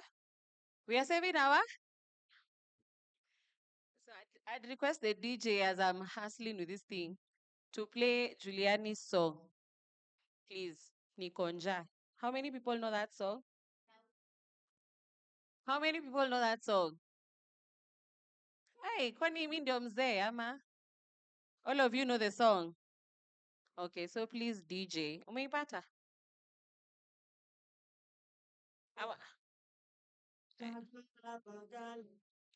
Niko tayari. We are not singing. Sitasimama maovu yakitawala. Sitasimama maovu yakitawala. Ufisadi, ukabila. Aya, there are no human rights defenders. Tasema. Ni ufahamu, sitasimama maovu. Aya, nyinyi mutaka. Let me behave like a pastor. Na nyinyi? Thank you, thank you, thank you. I don't know how to rap that part. DJ, thanks. Thank you very much. Good afternoon. Good afternoon. Yes, so this session is going to be very, very interactive. I hope you'll engage. Sindio? Msiniangalie tu hapa muone tu nimekuja kuwapea speech. Speech lazima niwapee. Oh, I have to give a speech. I need to align myself because we have comrades from different parts of the world. Please, Kenyans, welcome our friends from Nigeria. Please clap. From Zimbabwe. Yay, I've had two Tanakas. One of my best friends is called Tanaka. From, I've said Nigeria, Zimbabwe, Zambia. From Zambia. From Which other country have I not said? Liberia. From Liberia. You guys, have you met anyone from Liberia? You make sure you say hi to him. You might never make it there, so it's good that you interact with him. Where else? Rwanda. Yes, let's clap for Rwanda. Hey, Rwanda. Rwanda are doing great. Wow. Who else? Tanzania? Somalia. Let's clap for Somalia. In fact, Somalia is a country that is showing us that it is possible to rebuild. Don't you think so? Yes, Somalia is now making strides. Kidogo, slowly, slowly, they are going to overtake some of these democratic states because of how focused they are with trying to rebuild their country. Which other country? I had Tanzania. Tanzania, clap for Tanzania, wa Kenya. You know, we are told we just love ourselves and speak in English, but we need to welcome our visitors. Indio. So my name is Charity Wangoi. I am a Kenyan. I am a woman. I identify as she and her. I am a mother. And I am a youth. Can you imagine? Not teenage pregnancy though, but I am young. So I'd want to read a speech. I'm the one coordinating the World Cafe. The World Cafe, as the name suggests, is going to be like an all-rounded conversation of different topics that the coalition is also focusing on, and as young people, we want to focus on. Sinisawa. So I'll read a speech, and part of this speech, there are questions, so I need you to answer. So what kind of Africa do you want our children to live in? Is it an Africa where we are in constant conflict amongst ourselves, fueled by a few selfish individuals, internally and externally? Or is it a prosperous Africa where we all live in peace, dignity, and prosperity, with leaders who are keen to serve and leave the countries in better spaces than they found before? Which Africa do you want to live in? Is it the one in conflict or the one in prosperity? In prosperity, right? Is it an Africa where we're in constant debt, heavily dependent on aid? Or is it Africa where we can look internally for resource mobilization, find ways internally to grow our economies, and even lend? For sure, Africa can lend. Which Africa do you want to live in? Kwa nini hiyo inawashtua? Usijali, the aid is not going yet. It is already shrinking, but it's not gone. But it's possible for Africa to lend to other nations. Do you believe that? Yes, we should. So we need to, what I'm trying to say is this. We need to live in an Africa where we want to live. Like we want to live inside this continent and not always looking for opportunities to leave the continent. Because you'll find a lot of young people are so focused on leaving this continent. And then when they go away, they don't even remember their mother tongue. In fact, you speak to them in Kiswahili, they're like, what are you saying, right? Because you want to completely forget the trauma you've experienced living in your countries, right? But we are aspiring to have a continent where we are happy to be in our continent. We are happy to be able to share our learnings with other people from outside. Is that the Africa you want? Okay. Yeah, some of you just want to leave. It's okay. So I say this at the risk of being labeled an idealist, that kwa ground vitu ni different. For translation, that on ground things are different. But you know, as an African, I have to keep hope. Hope is our human lifeline. Without hope, we would not be here. Each person carries glimmers of hope, a hope for a better tomorrow, a hope of financial security, a hope to make your big break, a hope to meet your worldly icon. Some of you, I'm sure you've already identified the people you need to interact with and network with here. Is that true? Is that true? Kuna mwingine hapa hata ajui. Is that true? Yeah, so in this hope still, we need to do the work. We need to save ourselves. We need to put our hands on the plow. It is our duty as young people to make sure that we do not lose our continent, that we do not lose our continent for people who in 2063 will not even be here. Do you know in 2063, majority of them will not be here? I'm not naming names, but you all know that majority of them will not be here, right? Who is going to be left here?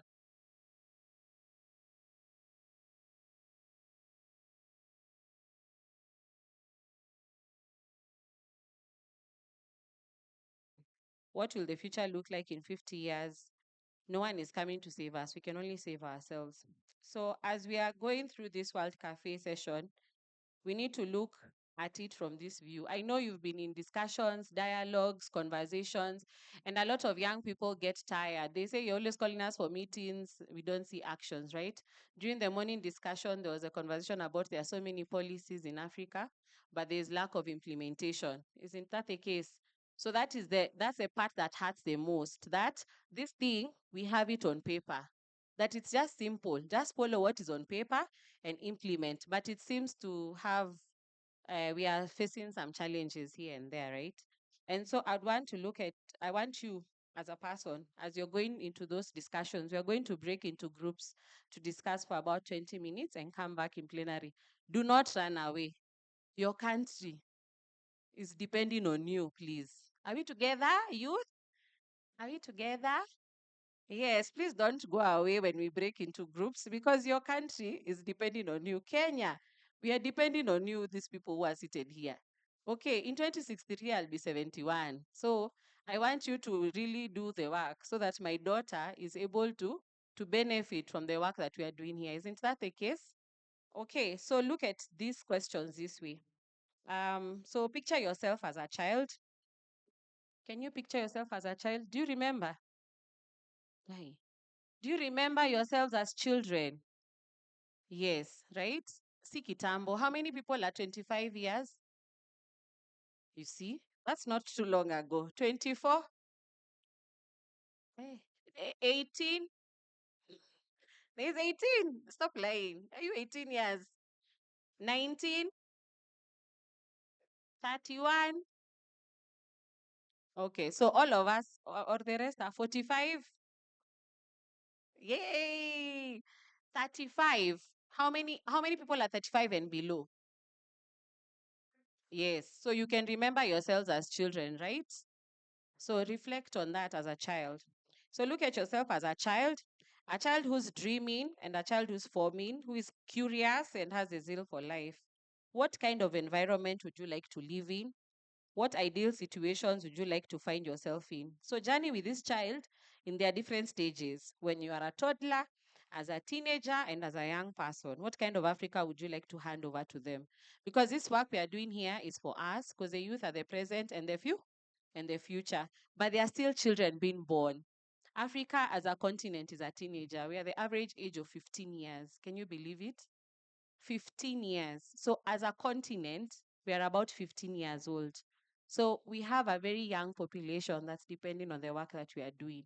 So it's not only about coming to meetings, talking, dressing well, looking nice. It's about what impact are you going to leave behind? Because whether you have children or not, you'll have them one day. Whether you choose not to have them, you'll still interact with them, right? And then at some point, we'll all die. And then there'll be a different generation. So which kind of generation do we need, right? Thank you. Clap for me, guys. Thanks. It was a powerful speech. Anyway, at this point, I'd like to say, I don't know if you guys were given papers. Were you given papers that have numbers? Does everyone have, who has number one? Do you have them? Okay, who doesn't have that paper?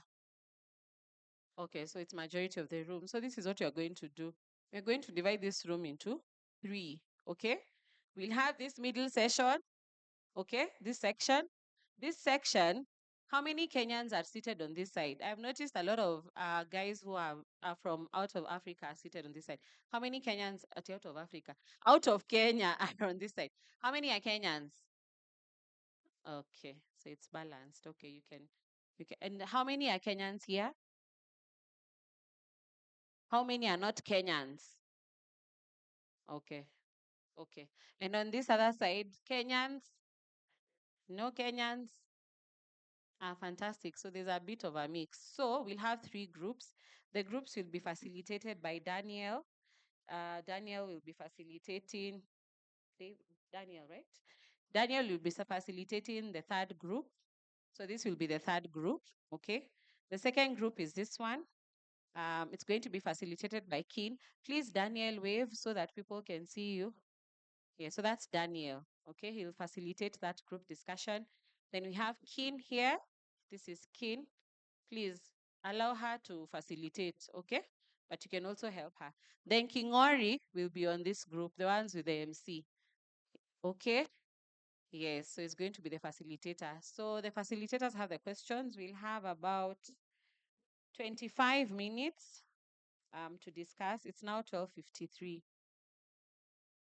So what time should we return here? 25 minutes? About 1:20 something. 1:20. Is that okay with everyone? Are you excited about this session? Are you excited? Okay. All right, that's fine. So I'll not read the questions. We'll come and reflect on them after 25 minutes. Thank you. So the DJ can put my favorite song and then we can divide into groups. We are not rotating. Rotating. Okay, DJ, continue. Maybe when it's a bit lower, so that guys can hear each other. Is that okay? Yes. Okay, groups, please.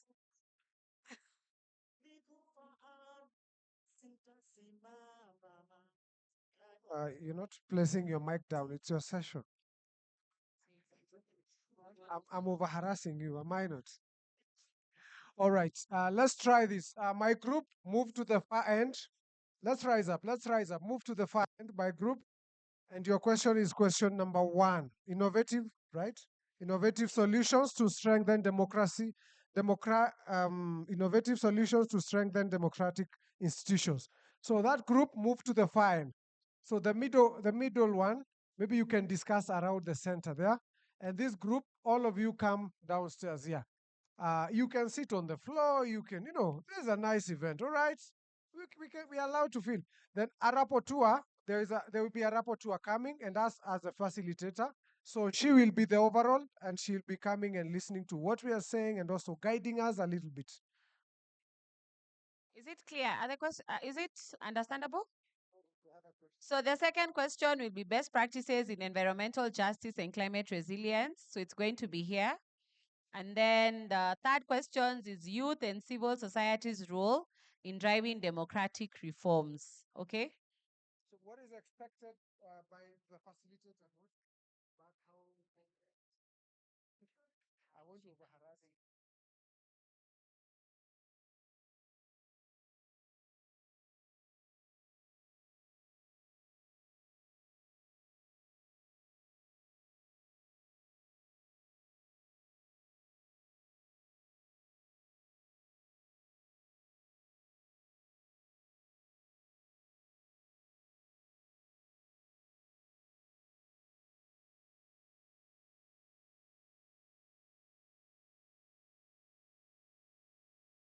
If you need a mic, you let me know.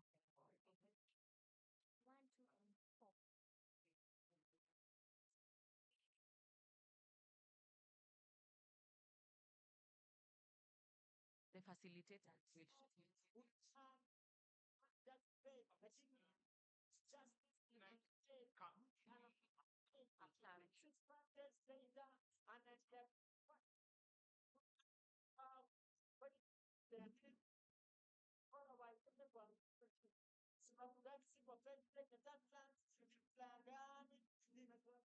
Okay, DJ, we kill the music. Thanks.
Yeah, I think the first question that they was currently environmental justice in five regions of Afghanistan.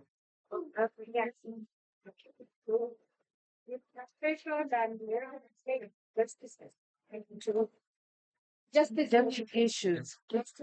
Yeah, not the most different. Yeah. No, no, that's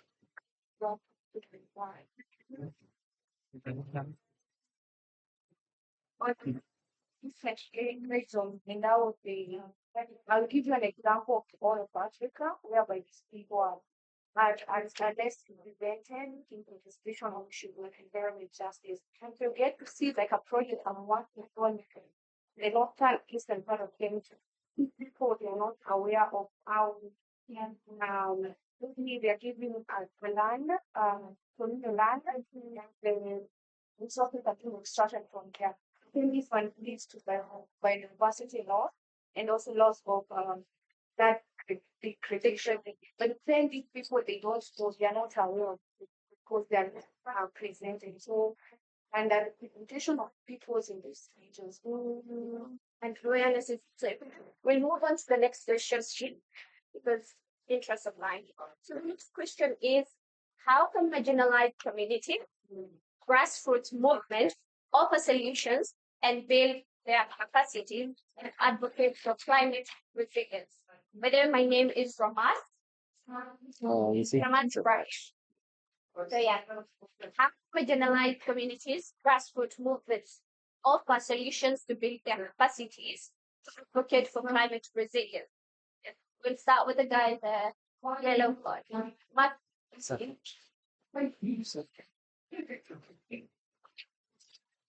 you're not going to record.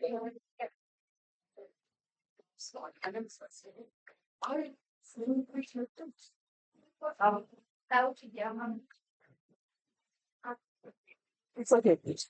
My name is Waziri, and to answer on that question, I have a point on whereby I think the indigenous communities or the marginalized communities, they should promote livelihoods by doing the indigenous practices that are far being forgotten.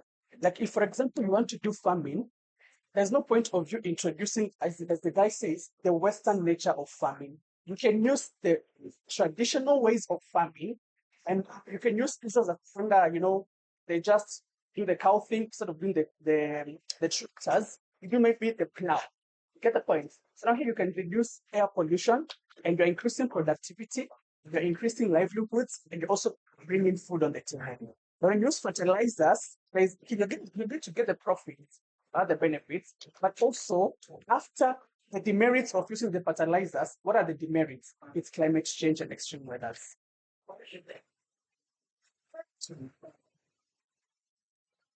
Good afternoon. My point would be points actually. Like proposed to Africa. National trade collaboration with governments. In another party, we have a program beneficially local and climate action.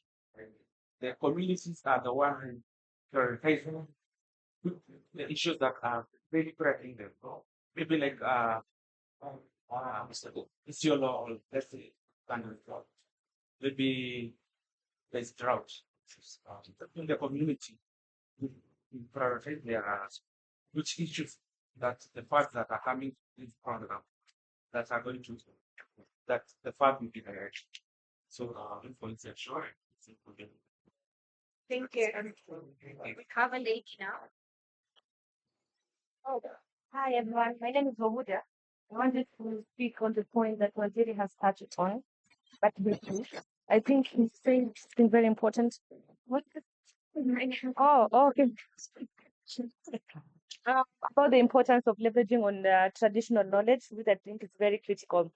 Okay, my point would be to through training and skills building, because these communities, they need to be trained on the impacts, devastating impacts that affect the youth and climate change at large.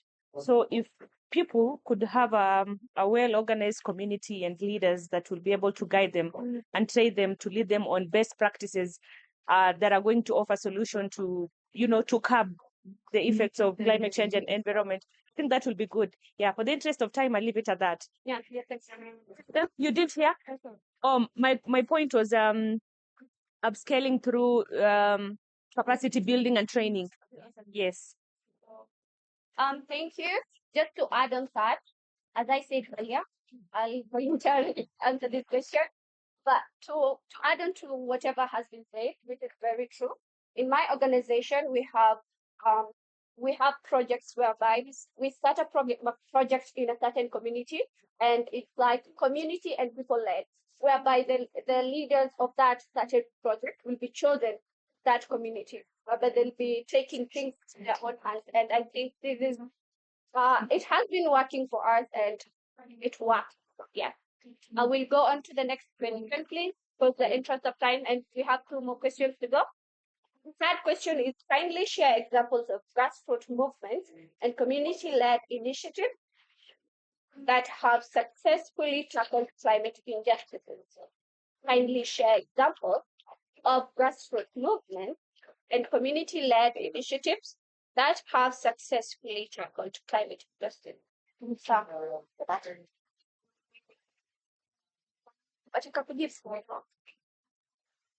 Okay. Jambo, Kenyans. Jambo, jambo. How are you, Wagin? So fine. Yeah. Okay. I think I'll speak on behalf of my community in Mathare. We have environmental champions. Immediately, the community was evicted along the river banks. You can remember the eviction from last year. We formed groups to plant trees along the riverbank. We've also biodiversified the area into crop and food supply. All right. Okay. Thank you. My name is Emmanuel. I'd also like to add on, because I also come from the same community, that is Mathare. Maybe just to be specific on which grassroots initiatives. We have Mathare Social Justice Center, we have Mathare Green Army, we have, sorry? We have Mathare Social Justice Center. We also have Mathare Green Movement. We also have MASCA, which in full means Mathare Social and something Community Association. I just missed that part, but it's MASCA in short. MASCA in short. So we get to see that these grassroots initiatives, they focus on just like sorry, I missed your name. Arthur mentioned, you'll realize that they've started, there is that aspect of urban farming, there is that aspect of championing for growing of trees in the riparian land that, remain bare and all that. They've even sensitized basically the community. They even have sessions with the community, at least on a weekly basis, on a monthly basis, on the importance of, keeping the environment, basically clean apart from conducting cleanup campaigns and all that. So think those are just a few to mention, but there are a lot by the way. Yes, an additional. I think another additional like grassroots movement is the Green Belt movement that was basically started by Wangari Maathai. And following the directive of President William Ruto recently, where he was championing for tree plantation, I think so far they have planted over 50 million trees, according to the data from the Jazamiti app, if you have interacted with the application. Yes, and apart from Madare, there's another one in Mukuru. Yeah, what is it called? Yeah, it's in Mukuru. It's manifesto or something. Yes, something like that. Wait, someone from the back? Okay, next question. And the last question that is. So how can the youth and civil society organization contribute to society organization contribute to environmental justice and climate resilience advocacy? We have you, and you. Okay, let's start. Hi everyone. Hi. My name is Anton. So I'll talk about carbon trading. Carbon trading. I feel like carbon trading is over. As my good friend is talking about trees and the government planting 50 million trees. These trees are being sold as carbon trading. On 5th March this month, there was a public participation for regulations on carbon trading, but that was online. So the think Ministry of Environment's webpage, but we didn't have a link provided, even a link to the meeting. So I'm not so sure whether public participation took place. So you, we need to come together, CSOs, and speak about this thing because these things that Europe are giving money towards Africa with the country, then this needs to go back to Thanks, Lady Orange. Hi. I'd say advocacy and influence, but in localized way. So advocacy happens in local language because if you're advocating for marginalized communities, give them their voice, give them solutions based on them, and let them give the solutions themselves. You just ensure you're explaining a bit of context and really tell you their problems, don't tell them your problems and solve their own solutions. So I don't mean so community led and local language. Great. Get people understanding what you're doing, not policy and document business. I think to me, I'm from civil society. The role of civil society, sometimes, like in this country. Okay, our treatment, however, because I'm feeling philanthropic, we shall add 10 minutes. So, 1:30, because we're not talking, okay, there are people who are looking for the too. So, 10 more minutes. Please finish. This country, around 83% of this Kenyan land is semi-arid. The problem we have been having, we need to compare, like people from civil society, we need to compare the government to do what they're supposed to do. Because the goodwill, they don't have the goodwill. They know how to talk politics, but to implement the things, it's not there. So, like civil society here, we are here just to make sure that they implement whatever they are doing because they have money. Thank you. Basically saying the talk. Yeah. Thank you. Yeah. What has the operational people? Yes. Yeah. Yeah, exactly. Yeah. And then actually allocating money to give operation. Money. Yeah. Money is being embezzled. It's being embezzled. Good afternoon. My name is Ron. I'm a strong Henry and international that is gender integration. At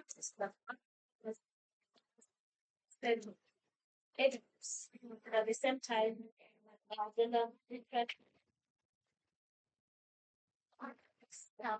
the youth things have changed. Sometimes the youth scream, and it's lucky peacefully and out with solution of that. And I know there were solutions. So black parents had very critical messages that some of us lost along the way. So as the houses as we had it over heads and as our own the community to do and then the community they've been feeling as strong then gender based relations started we all need to work with the the only reason why we have tourists not getting at so it's the reason why we are protect when they're separating, you're talking the issue of you like issue house the children are saying that and wants to learn a bit from the environment and in the urban space in the business. So one happens to much less gender, age, solidarity. See, that was not that was so when you're getting it is much more it's not talking for professional power and Basically, you say no to divide and conquer. say no. Okay. Have the guy from the back, he hasn't spoken. And then Hi. lady. think we have to make this. I'm not taking the point, but yeah, Master Viva, yeah, yeah. I'm saying my name is Omoni Clyde. I believe we can make it an individual responsibility. If we cannot keep a simple discipline of littering, if we can't keep a simple discipline about littering, how are we going to tackle climate change? Then we need to narrow down and ask ourselves the question like, what's the impact if we make this work? Because we are focusing much on the own credits and what we're gaining from it, while we are forgetting the fact that this is affecting us and we are doing this for ourselves and for the better. So we need to focus more on the objectivity and not what's coming with it. Thank you. Okay.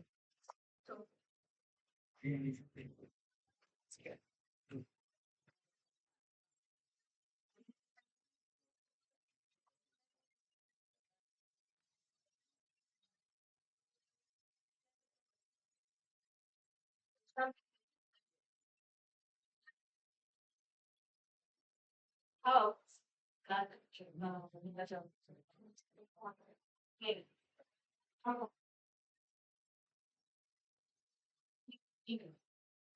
you down. That's so hot. For this one, sorry.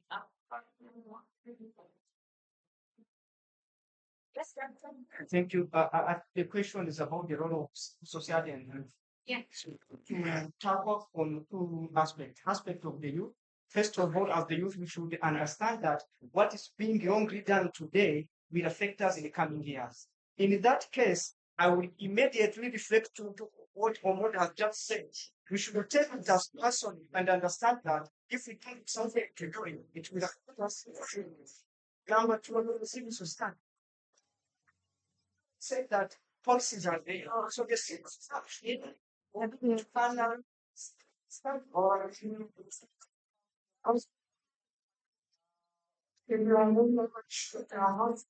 right?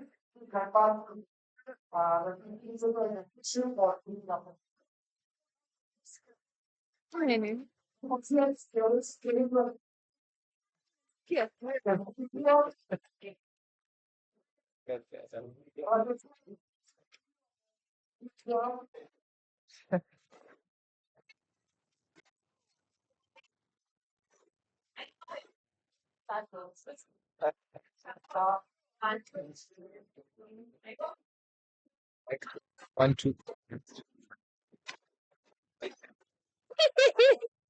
Unaona na nini ya carbon trading nafanya kwa demani of which hapo tuko na kwa background.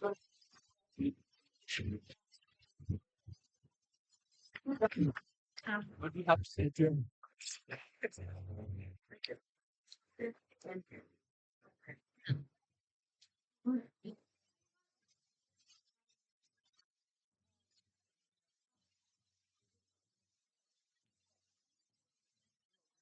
So the virtual journal tournament, you can just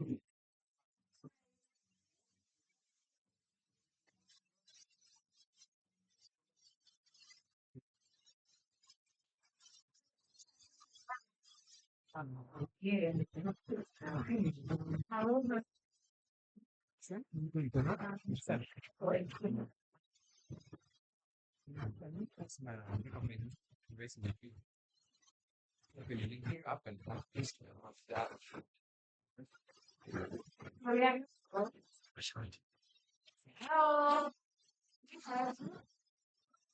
I'm studying here. That is still not here. Okay, then we say discussion. We'll start with business first. Yes, yes. Because of I see all of us are participating. Are you seeing that? Yes. So please introduce yourself and then you can read your question and give the highlights. So you have like 2 minutes. Hi everyone, my name is Okoko Felistas. I'm from Generationals Kenya and I'm rapporteuring here today. So I was in group 1 and one of our questions was, what are the main challenges facing democratic institutions today? Uh, we had funding, limited funding or restricted access to funding, corruption, lack of accountability, interference from the executive, power imbalance between stakeholders, like power is not decentralized, closure of civic spaces, like the current civic spaces have been shrinking a lot lately, lack of cohesion among stakeholders, like hakuna collaboration between churches, government, communities, civic societies, and all that, inequalities, including social, political, economic, uh, in practical policies, our policies are mostly just for the room. They look good on paper, but aziko kwa grassroots vizuri. Lack of proper civic education, and laxity from duty bearers.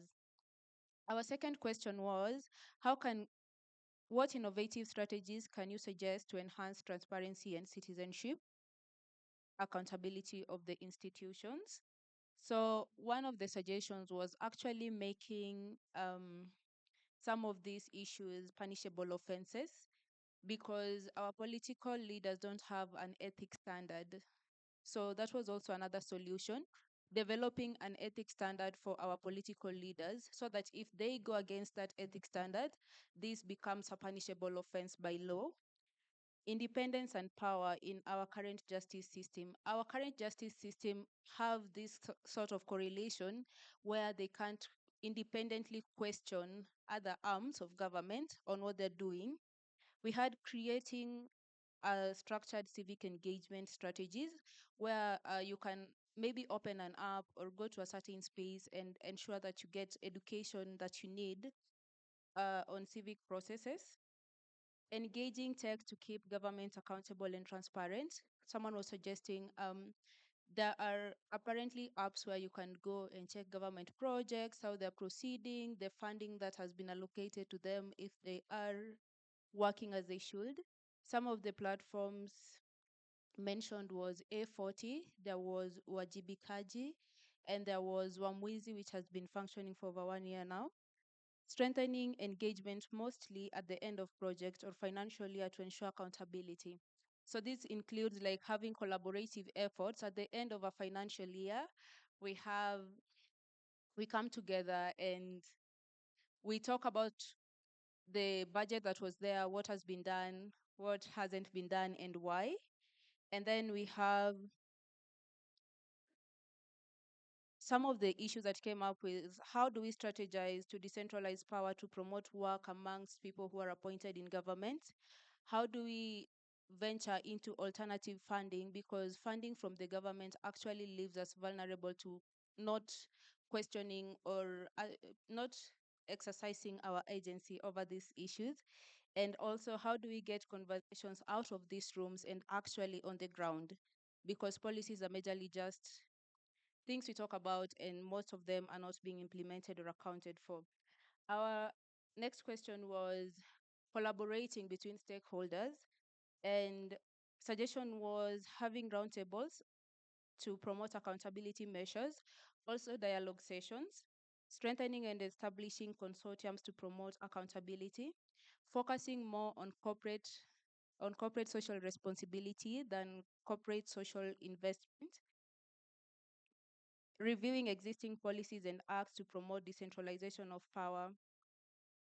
And then our last question was case studies that have been successful or that may serve as models for democratic resilience.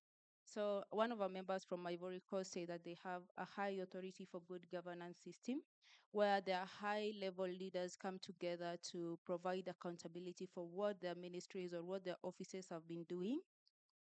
There were these digital websites and apps that can be used to track and promote accountability, like A40, Tunu Project by TISA and TI.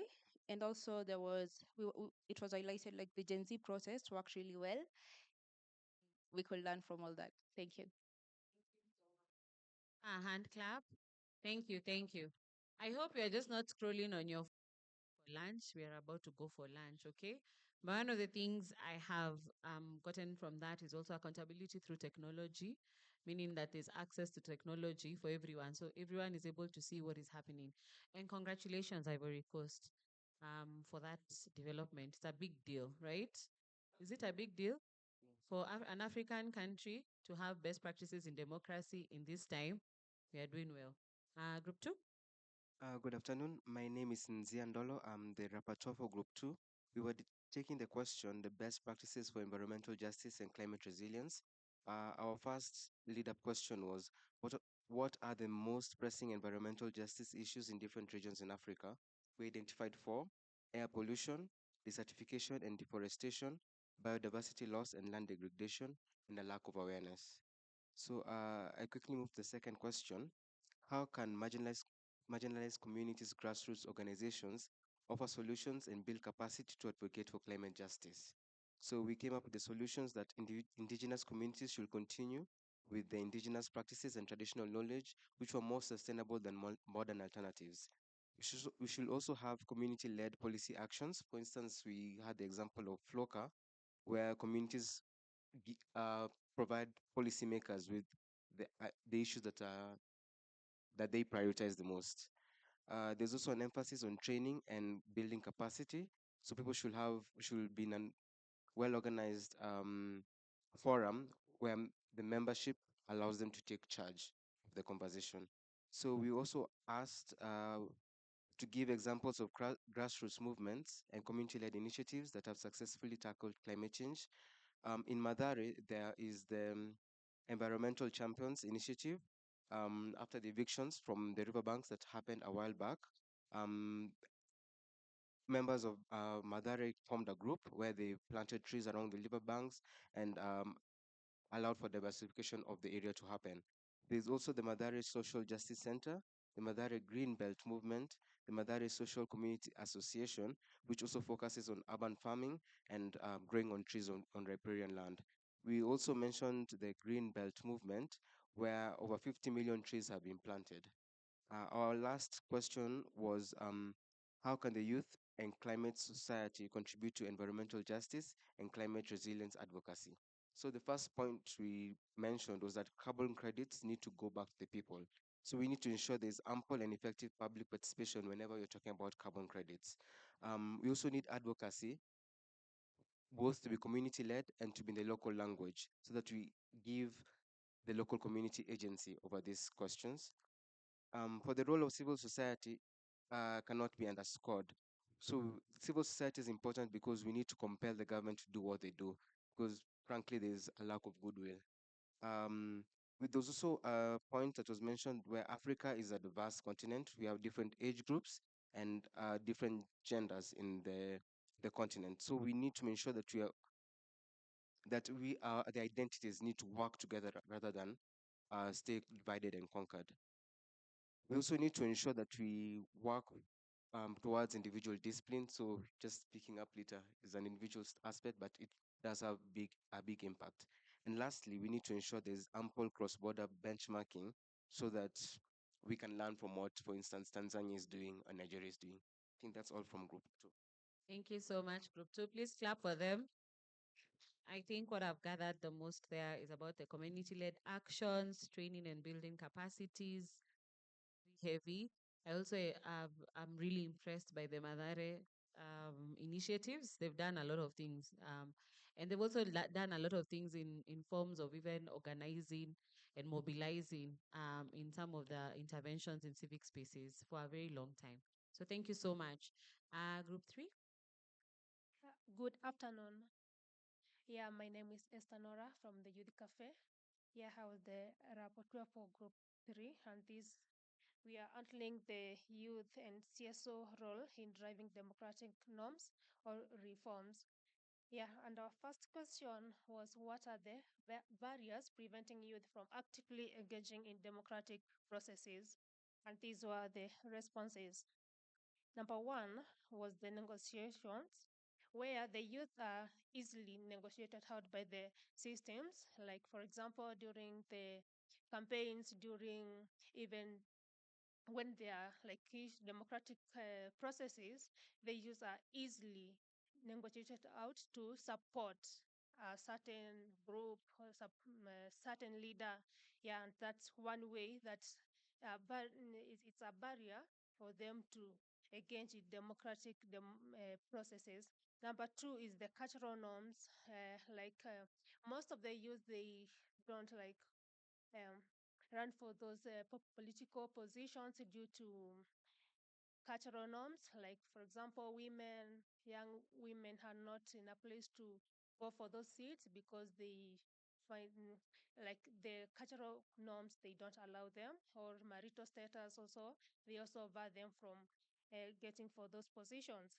Uh, Other issue was the identity card issues, where the young people oftenly, yeah, they don't have I, I- the ID card, and the processes most likely they are so long, and it takes long for them to acquire them most of the times.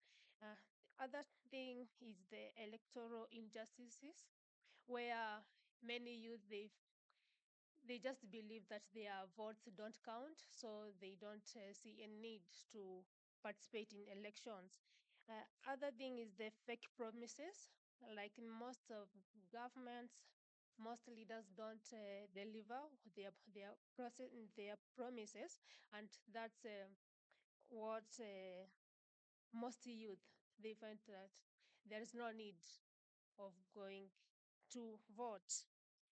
Other thing is the lack of civic education. Like, for example, in the rural areas, most of the youth are there, and you find them, they don't have the civic education. So they don't know the need to vote, they don't know anything, the benefits of voting. The other point is failure of the young people to participate in public forums, where you find that they are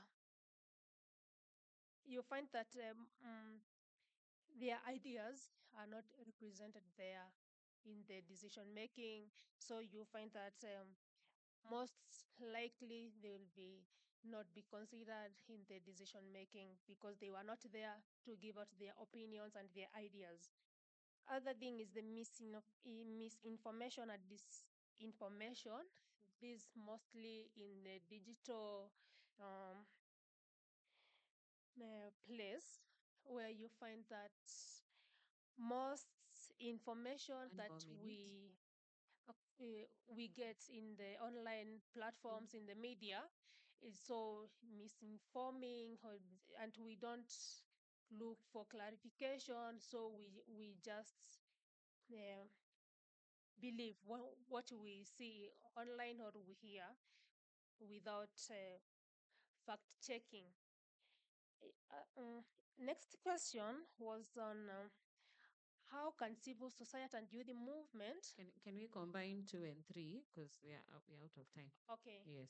Youth movements be effective in influencing governance, and the strategies that can help sustain youth engagement beyond protest and elections.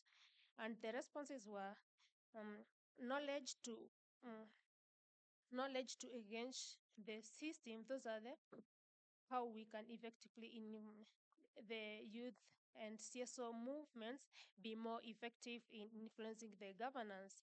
So there's need for youth to have the knowledge to engage the systems and also to mobilize others to demand for accountability. Also, the engaging the influencers and media, and when it comes to, we have like during the protest, we have those who have been killed. So we need to have to engage with the influencers to be in the safe side. Uh, the last question on how to sustain the movement is to have the grassroots mobilization by the CSOs, because um, most of the national protests, national issues, they don't reach the grassroots people who are in the rural. So we should have the grassroots movements down here from the communities. And also we have the proper constituent national youth councils across the African nations. Also, we should have the information campaigns to fight against the misinformation and disinformation. Yes, that's Thank it. you so much. Thank you. Please clap for her. She was under a lot of pressure. Thank you. Thank you so much for your responses. All this is going to be compiled and is going to be part of the document that we can all refer to so that we can keep each other accountable. Is that the case? Are we together? So it's just not discussion for the sake of discussion. It's discussion for the sake of coming up with an action plan that then can be able to help us keep people accountable, right?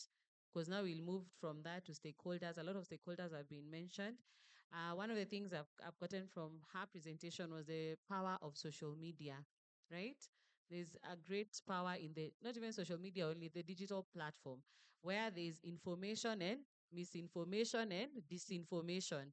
So it's good to filter which kind of information is beneficial, right?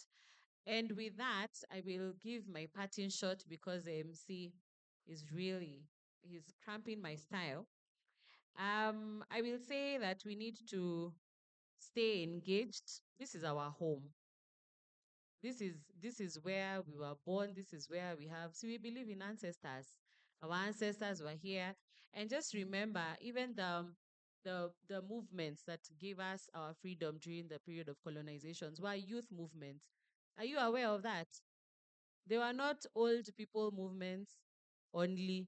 It was young people who were agitating for freedom, for this democracy that now we are joking around with. So please, you have a role to play.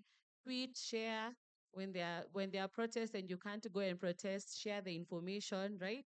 When there's a meeting, please go. When they are calling you for public participation, we never used to have public participation in Kenya. Are Kenyans aware of this? We never used to have it. Now we have it. Please engage. Know your chief. How many people here know their chiefs? You see, we're just there on TikTok. Tukifuata stories za nini, zina trend. So we should know our chiefs. We should know our MCAs. Sindio? Even those MCAs are on TikTok. Mumewaona? Amjawaona? Guy, are you that hungry? Okay, nimeenda. So please just know your local leaders and stay engaged. This is our home. Sawa. Thank you. And yeah, that's it from me, Kingori. Thank you very much. We must agree that they did very well under the immense pressure. And you know, she's an advocate of High Court. You can imagine today, I was pressuring a judge. I hope someday I don't get to your quote in the wrong, but I know you are a good lady. And thank you very much. Thank you, everyone. We have to break for lunch. And thank you so much to our rapporteurs. You did a great job in the short notice given. So let's all rise to and go for lunch. But let's also keep engaging. Hashtag thank you democracy. Hashtag GDC. We have to make sure that we keep also making sure that our event is heard and known outside there. So I want all the Gen Zs to come to the podium. The rest of us can go to the serving point. Come, Hanifa. The Gen Zs requested they want to take a photo with Hanifa. So the rest of us, let's kindly use this door. Where are the Gen Zs who said that they're already out? Come, come, come. Gen Zs who requested to take a photo with Hanifa, please come. The rest of us, let's use that door. Food is getting cold. We only have 40 minutes, so we must be back by 2:20 or latest 2:30. Let me give you 50 minutes. 2:30, we have to come back. Already, we are past time, but we'll try to see how to moderate the other sessions. Thank you very much, DJ. You can give us the music. And of course, for the online participants, we are very happy. Congratulations and to everyone who has been with us. And we continue to engage. We will have the videos. We'll have the videos portrayed there. So where are the ushers? The ushers who had requested to take a photo with the, yeah. You can even sit here, by the way. You can come near. Most can sit here. Just sit here. Yeah, sit there. Yeah, then I'll show you a style, how you can celebrate her. Yeah, this looks, oh. So you can stand here. Yeah, you. And they can all point at you. No, you start there. They will all point, even the ones who are seated. Do like this. You all point at her. All point at her. See, you're celebrating her. Igwe, the Igwe one, eh? Sawa. Very good. Where are the ushers who had requested for this photo? Where are your ushers who had requested the photo with Hanifa? Yeah. So let's grab lunch pretty fast. We have two interesting panel discussions that you cannot afford to miss. So I'll be here. All right, I'll be here, man. Oh, yeah. Yeah. This looks, wow. Super. Super. Hanifa, tell us something. What can we do? Can we say viva or what? Viva Gen Z's, viva! Viva Gen Z's, viva! Viva democracy, viva! Viva the saviors, viva! So it was only the Gen Z, not the millennials. Ah. We are very undemocratic. So let's take selfies. Let's take selfies.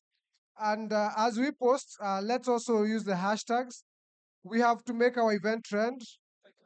Hashtag GDC Forum 2025. Hashtag Thank You Democracy. Hashtag Africa GDC Forum. So DJ, have the videos of our partners playing for our online participants, even for ourselves. Okay.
Yeah.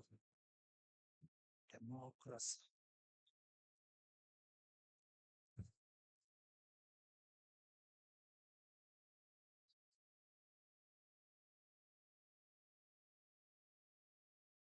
Naweka lami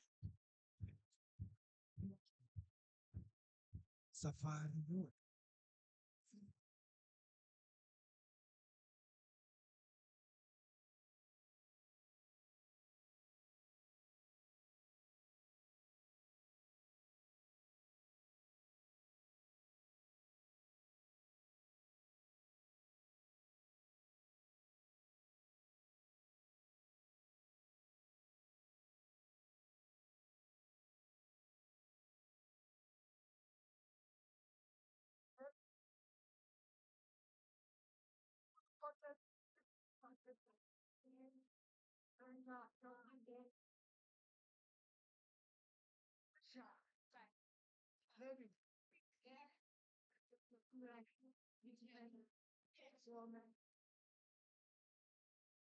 Akina mama wataweza kufungua chama, wakina baba hivi tu. Unataka pesa ngapi ya bado? Sawa.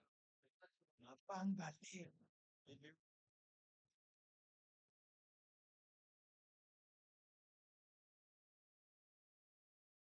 Chen kuonyesha.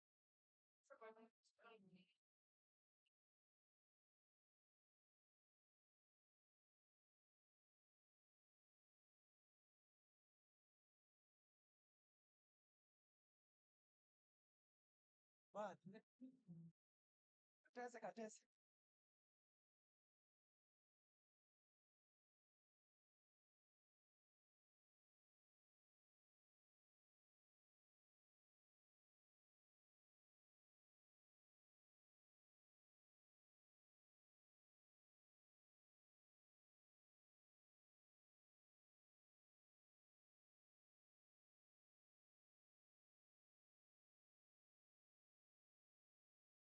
Maybe 1 minute.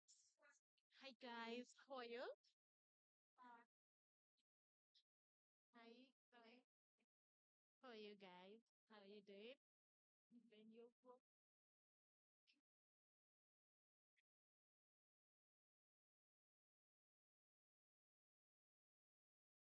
Second like right?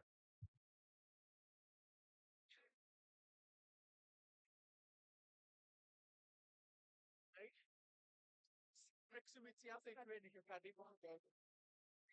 Make me smile. It's really smile. Tell me something funny. That was fun. That was fun. Something else.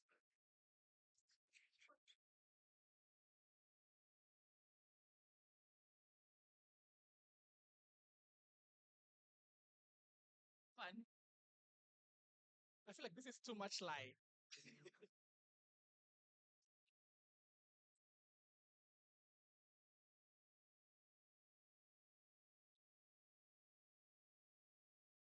Democracy is not about voting alone. It is all following up to ensure that the people you vote do exactly what you send them to parliament or to another office to do their work. And that's why we are here for democracy. Ama mnasemaje? Ama mnasemaje?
special invitation. Nigusa na mia macha.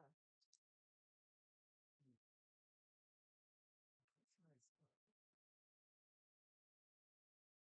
Kwanza unajua Yvonne nini? Machakos. Lakini ni rahisi. Yaani ya Machakos inaitwa Mekishwa ama inaitwa September.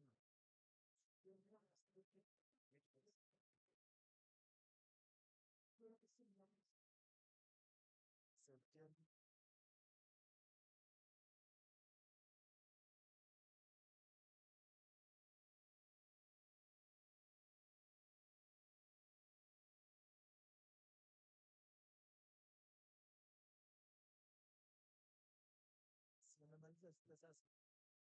Nilikuwa nachapiana. Saizi hawezi kaambiwa amefanya kazi. Na hawezi sasa post fulani.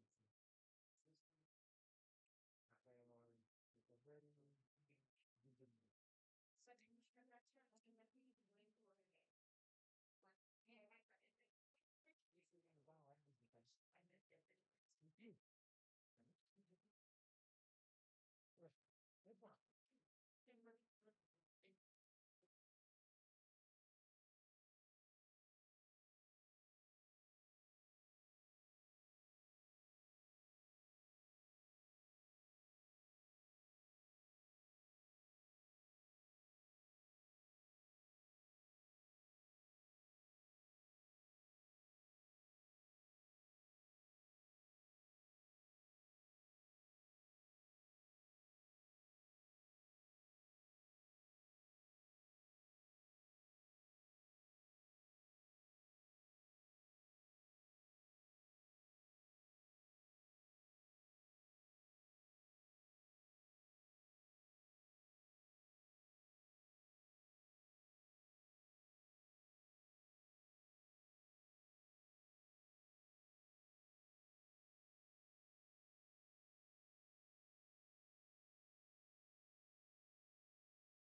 So there are some youths who had requested to do the spoken word.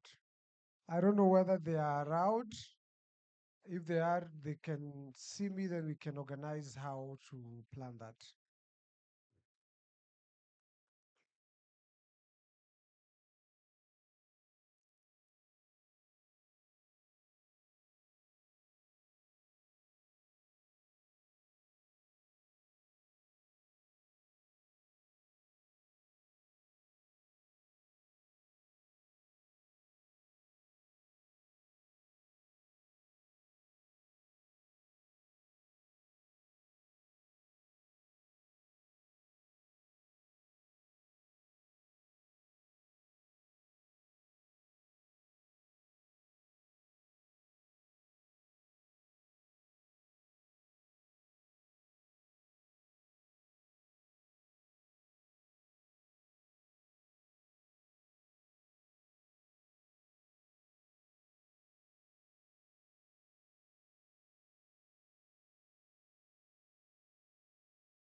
Viva democracy, viva! DJ, thank you very much. I have two beautiful ladies who want to do a spoken word for us. Thank you, DJ, for the song. Very good. So I have two vibrant young people. I want Ayan Mohammed. Where is Ayan? Please come. Max, please get the people back for me or for the session. So where are the ushers, the dancers? I want the dancers. I want us to just warm the seats, and I want people to come back. So I want Ayan to do a spoken word. For the online participants, we have Ayan here. She will introduce herself. You can come here maybe, and you can even do yeah, yo. Or you want there? Can I move the place for you? Hold the two mics.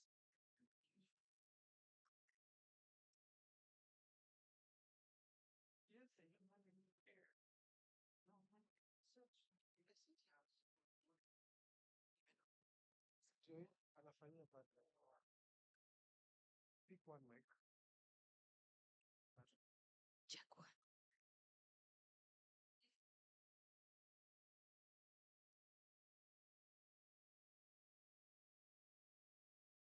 Good afternoon, everyone. My name is Ayan Mohammed. I work with Recruiters Africa. It's a recruitment agency based here in Kenya. But hobbies, I do spoken word from time to time. So I decided why not speak a small poem about injustice. So yeah. All right, sorry for interrupting. Ushers, I need you here. Please help me have 5 seats and the 3 tables. Ushers, Paulette, please have the ushers here. Let them bring 5 seats and the tables ready for the next session. Thank you and carry on.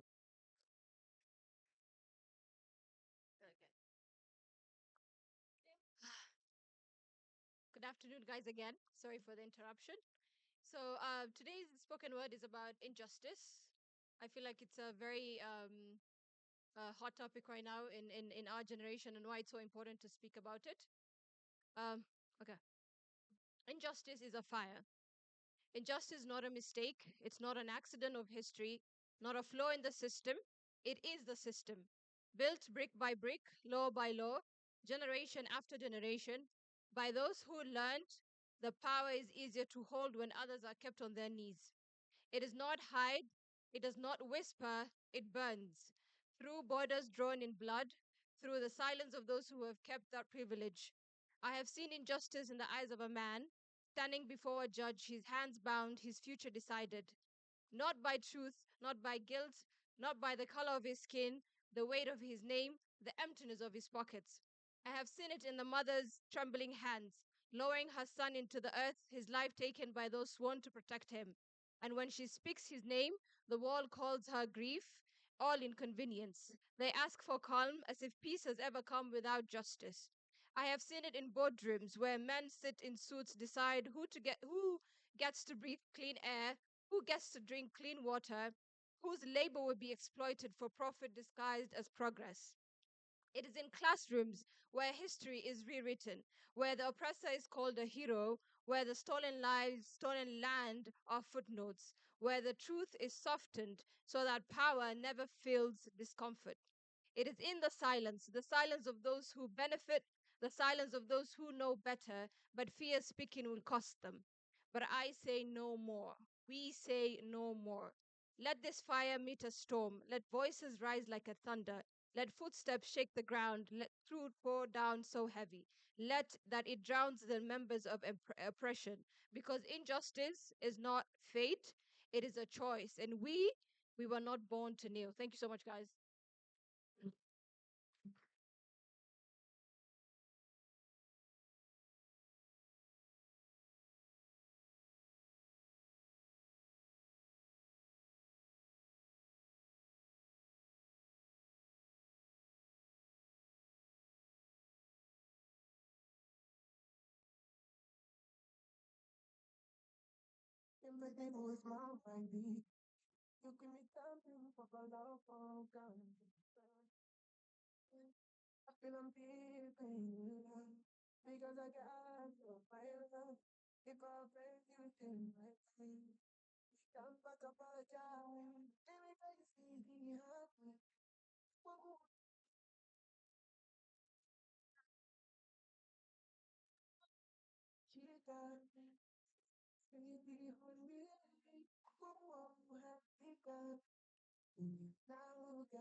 Thank you very much.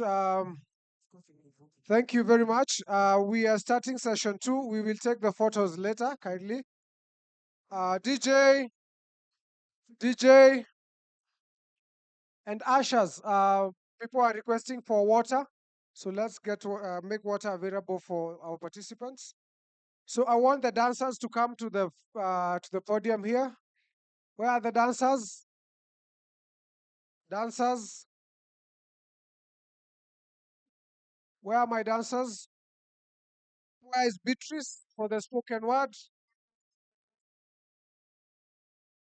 As we get settled, so we have spoken word from two people, Chris and Ayan. So Ayan, get ready. You'll do it again. I know you already did it, but Beatrice is here. 1 minute or two for the spoken word. Hi everyone. My good name is Betty. A spoken word. Okay, I will not call myself an artist, but that's what I do. Now feel democracy is one of these things practicing is not like you go to the laboratory and then you start the chemical test ndo ukaje upate results, but na feel again you can have your own way of doing it because it's by people with people, and I think sisi we are the people. I feel working majestically saying I'm democratic, and all I can do ni kuitwa kaongo. I can offer them. I mean, sina ubaya na mtu, but I mean, we have to make our step look at what people are calling us. I mean, sizi kuita mwizi kama ujanibia. That is victimization or taking victims to where the missing is not.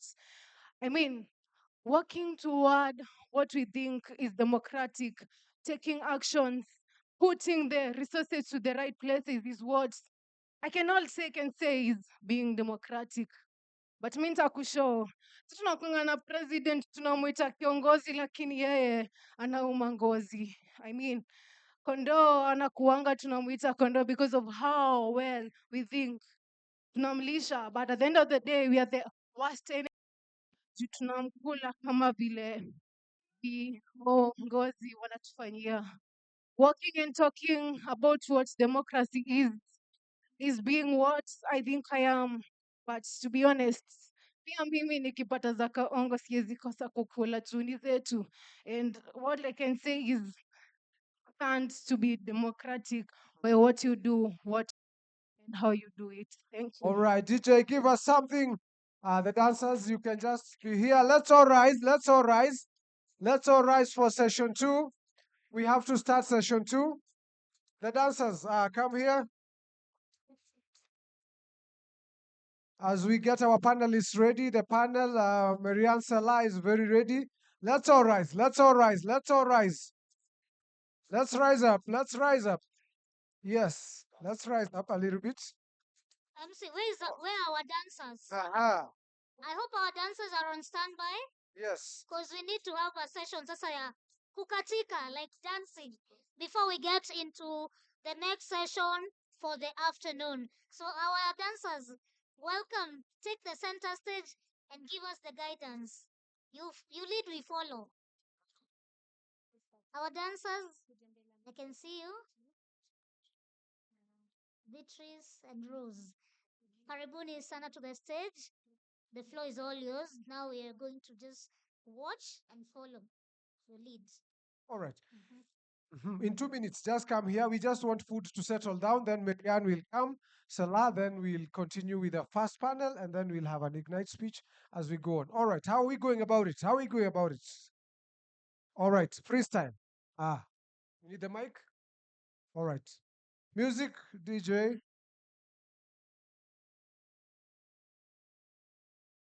They say it's a freestyle dance. I'm scared what that is.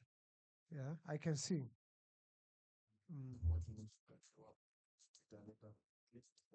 Let's go like them. Let's go. Let's go. Oh. It's gonna keep you set but emotion means what emotion can show up with an item that's after work as kipindi man that's unacheza na kibidi ni shati kwa kebe shimeja kwa wengi sasa moja vile imetupamba kupamba ndio ya kwa katika fine ndio ya wa mahali you mean while you've been gossiping, a bit bitchy, let not go high class out your clinicky, was not go back, clothes to no ditchy. Wanatsu, why not you know biggie? Big shoes, the togos, it feels so easy. I make millionaires, waka kwa greedy, wananja excess, The madam governor was in city while you been gossiping.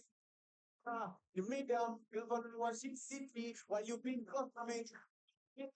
The madam governor was in city while you been gossiping. I've been busy, never strong. DJ. Ladies and gentlemen, the CEO Somo Marian Sela, karibu sana. Welcome for the for the third session, which is the other panel as we go on. Viva democracy, viva!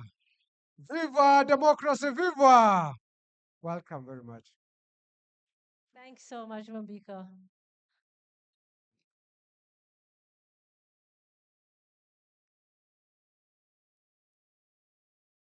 What a full of energy. I don't think I have that energy, considering that I'm fasting and you guys have to eat the food and drink in front of us. How unfair. Good afternoon, everybody. My name is Mariam Zela. I am by professionally, I'm a journalist, and I have another hat, which is women rights advocates. So welcome to today's panel discussion on anti-corruption efforts and collective action for governance and justice in Africa. Corruption remains one of the most significant barriers to sustainable development, justice, and inclusive government across the continent. It erodes public trust, stifles economic growth, and disproportionately affects the most vulnerable in our society.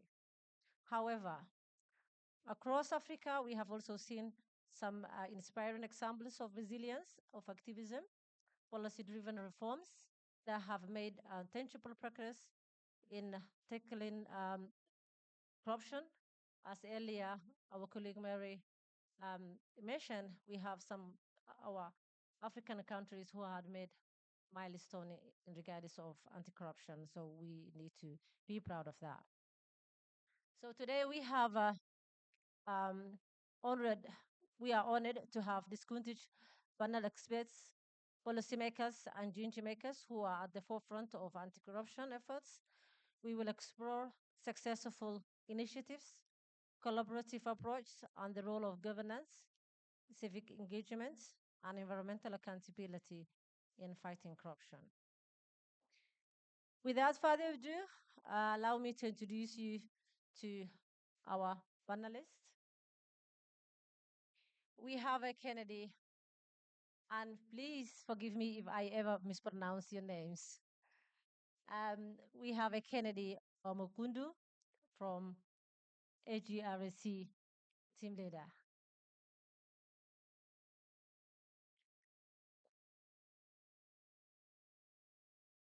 We also have Mr. Elvis Sitati, entrepreneur and dedicated environmentist.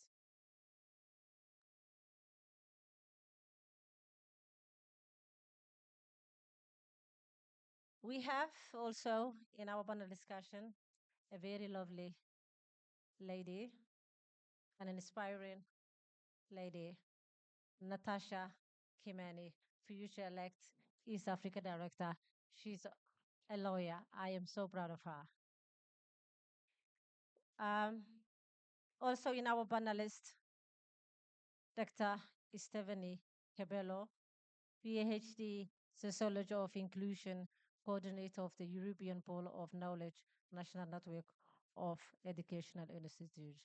Dr. Stephanie Cabello came from all the way from Italy. So we are so proud to have you in our discussion today.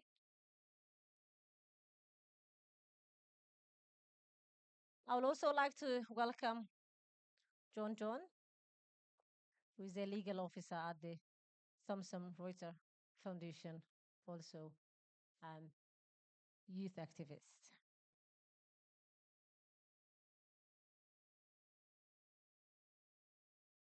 Who am I missing now?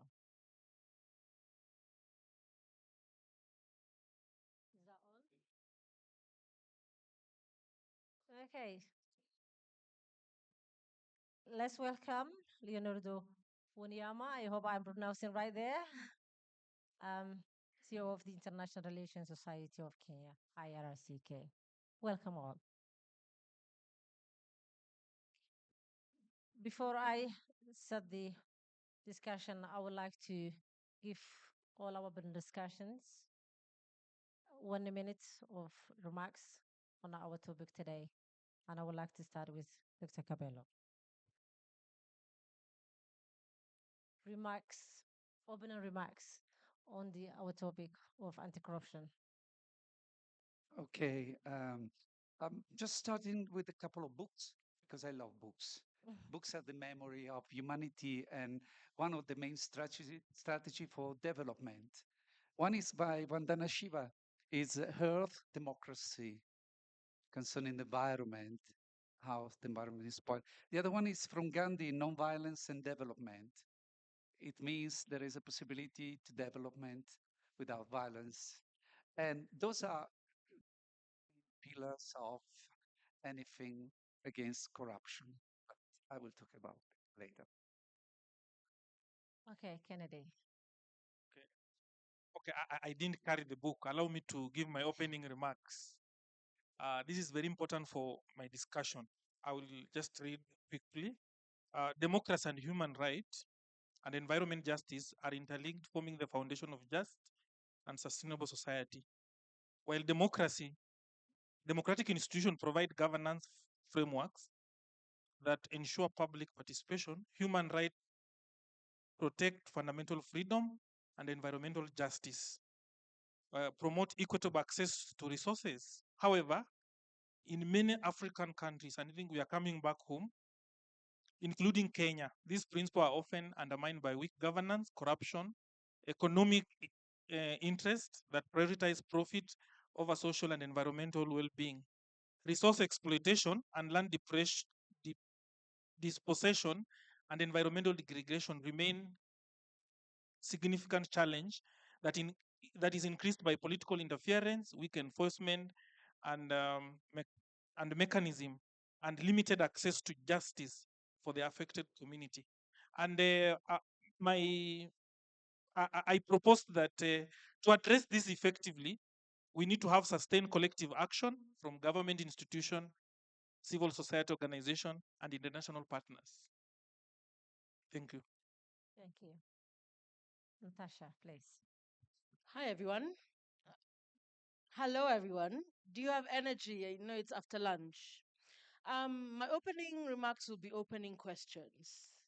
So, some things for us to think about. One, do we think corruption is only when people steal billions?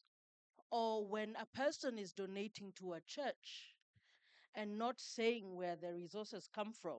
Is that corruption? Yes or no?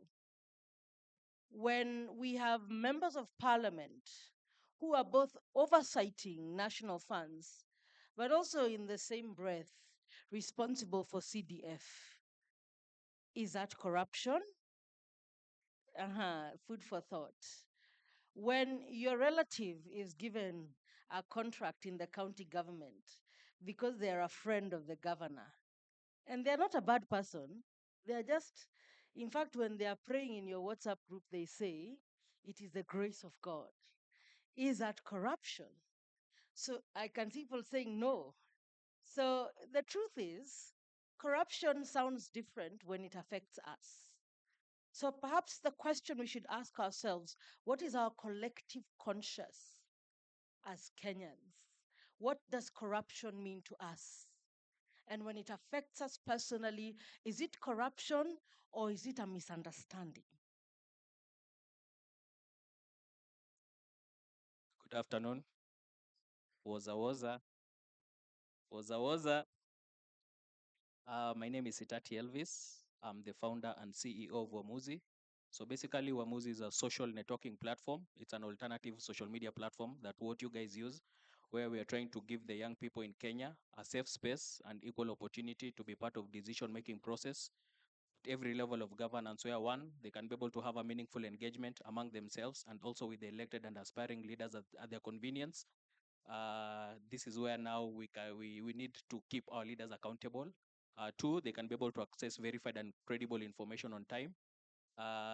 And also they can freely express their thoughts, their ideas, and their concerns. So what I can say is We are seeing a new wave of accountability, and that is by the use of technology, and which has helped us to expose fraud, and also communities can easily demand for transparency. We've been able to see civic engagement and also digital activism. So I'm happy to be here and also just to be part of this engagement. Thank you. Leonardo. Good afternoon. Good afternoon. Thank you very much, Youth Cafe, for inviting me here today. My name is Leonard Wanyama. I'm here thanks to my two roles. I am first the International Relations Society of Kenya Chief Executive, but those are some of my members clapping there. But I'm also the regional coordinator of the East African Tax and Governance Network. That therefore puts me at a cross section of democracy and diplomacy. Now, for the purposes of this discussion, I just wanted to tie into what my co-panelist here, Natasha, spoke about by briefly drawing the arc of history about this corruption topic in Kenya in a very brief sentence. For 20 years, we fought for our rights as a country, which culminated in passage of the Constitution of 2010. From that time to now and going forward, we know our rights. But what is happening is that we are now thinking about our responsibilities in that constitution. Who does what, where, how, when, and for whom. With that in mind, that is simply a question on legitimacy. And so, other than the question she raised about when corruption is touching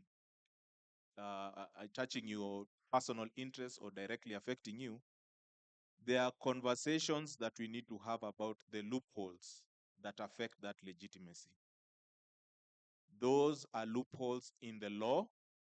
Those are loopholes in the logic, as she had inferred, in terms of when corruption is close to you, you start changing your position, but also in the language. Those loopholes are the ones that determine the legitimacy of policy or the illegitimacy, and put you on the right platform to fight corruption. Because I could also extend a question, was it corruption when the finance bill was passed last year? And so that is the space of thought that we see. And we've been working in terms of simplifying tax language that kind of culminated in the awareness that you saw last year with lots of other groups in the country. Thank you.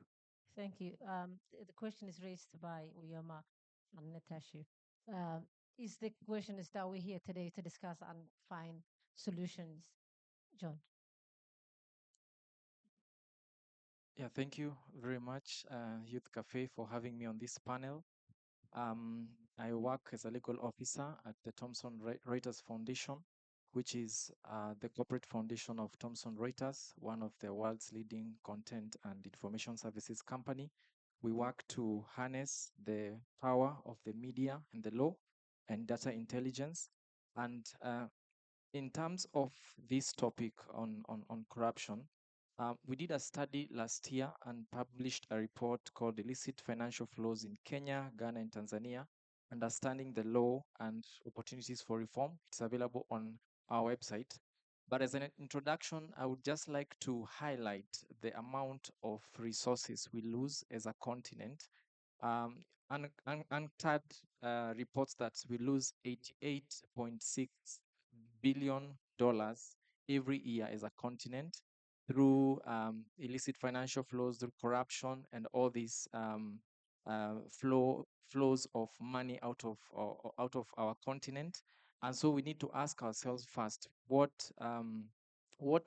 does this mean? Like, what can this money do if it is put into our health sector, into education, into development? And so it's quite a significant amount, and I think this discussion is quite timely to see what we can do so that we can cap this flow. Yeah. Thank you. I'll start with you, Wiyama, and I'll return back the same question you ask yourselves to you. Can you describe what corruption means in context of Africa, not in only Kenya? What does it mean for Africa region?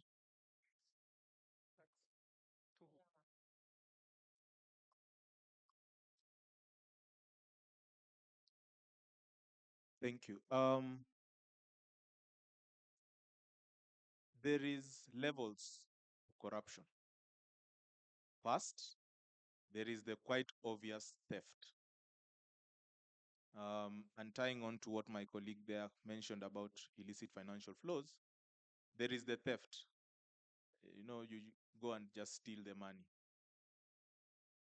There is the nepotism. Then there is unseen corruption in the sense that you have loopholes in the law that allow you to take resources that are needed for the public sphere legally. Because it's legal, we call that immoral. And so those three levels then bring us to the fighting side of this, where we have tax justice, where we are fighting against the illicit financial flows. That is the loss of money legally in terms of avoidance by mega companies. And then there is the tax governance aspect, where now we are talking about the questions of anti-corruption, anti-money laundering, which are fights against crime, evasion, people who do not want to file. So there's that criminal element, and then there's that immoral element that we are fighting, where public resources are diverted or stolen and affecting communities negatively. Thank you. Thank you. Sitati, would you like to add? Yes, yes. Also, in context to that, we can also talk about bribery. How many people in this room they have never given any bribe?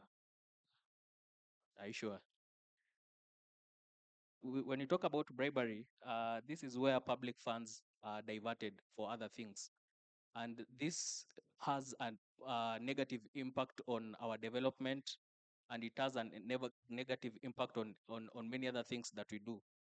We also have election rigging. This is something that is very common in our African context.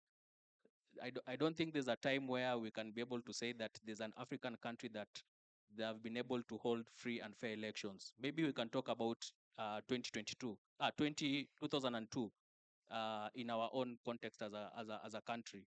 But other than that, we've never seen anywhere where we can say that our elections have been free and fair. And right now, even when you talk about things like technology, I believe when we imply things like technology and emerging technologies like blockchain, this is a system where it cannot be manipulated, or it cannot be it's immune. So I believe that once we imply some of these technologies, then it can help us to be able to fight some of this corruption. We can also talk about state capture. This is where powerful people manipulate the law so that it can be able to favor them. And many a times we normally talk about top-down approach when it comes to policy being given to us, because they believe that that's the only way that they can be able to benefit themselves. And these are some of the things that are really affecting us as a continent, and especially as a country. Thank you. Thank you. Of course. Thank you so much. Maybe I needed to say that Ahadi Governance and Research Consultant is a governance think tank. We do a lot of research, consultancy, and capacity development. There's one that is emerging. There's what is called budgeted corruption. In budgeted corruption, you are doing a budget at a ministry, and you make an error of 0.01 or 5 trillion. It looks a small one. You can even come and apologize. Sorry, it was just an error of 0.01. But that could mean funding for a whole county. And I think when it comes to the issue of corruption, we are happy with the corruption. Look, in 2022, there was a law that was taken to parliament to be passed in Kenya to regulate the amount people can use during campaign. It was just delayed, and thrown away. And again, we went to the same circle. So during election, there's a lot of money. Where is this money coming from? And how will it be recouped back? And we appreciate when we get money because we are going to elect someone. So we actually believe sometimes that by electing a corrupt person, we will get a good leader. I actually summarize and say we have bad manners. So who do you think, just to ask you the follow up, who is supposed to investigate that money? Who takes it? Where does it go? Who do you think is its role? You know, it's you know, there are different perspectives. One, there's one who glorify. When I'm being given money as a citizen to vote for someone, and I'm lining out to give, I'm glorifying corruption. We have to stand up and say no. Two, our institutions don't seem to just function. Somehow there's a way we delay things until the last minute, and then we bring in. So look at this. That the EACC here, like in Kenya. Sorry, I'm using a lot of Kenyan example. They can't prosecute. So you investigate, and then give to someone to decide whether this case makes sense. We have seen clashes in court where the EAC says we are removing this cause. We don't want this to be removed. We see the DPP say this case should be removed. This is the same government. So I feel we have all the responsibility. And for me, I think the hope we have as Kenya or as Africa are Gen Z. Gen Z came in with a lot of force that we are tribeless, we are not corrupt. They are even presenting a former Chief Justice as their preferred candidate for presidential election in 2027 because of corruption records. Thank you. Thanks so much. Let me go to Dr. Cabello. Can you describe corruption from a general social and sociological perspective? Okay. I want to tell you that corruption can be prevented, first of all. And it's a question of two phases or multiple phases. I will reach it at the end with the three proposals to prevent it. Very easy to apply, and they don't cost a lot indeed. But first of all, I want to analyze the society from three points of views: the normal people, poor people. Second is from rich people point of view. Third, governmental point of view. Okay, and from poor people, I want to describe where, my opinion, of course, it's a little bit provocation. I have no time to explain everything. Where does social consciousness come from?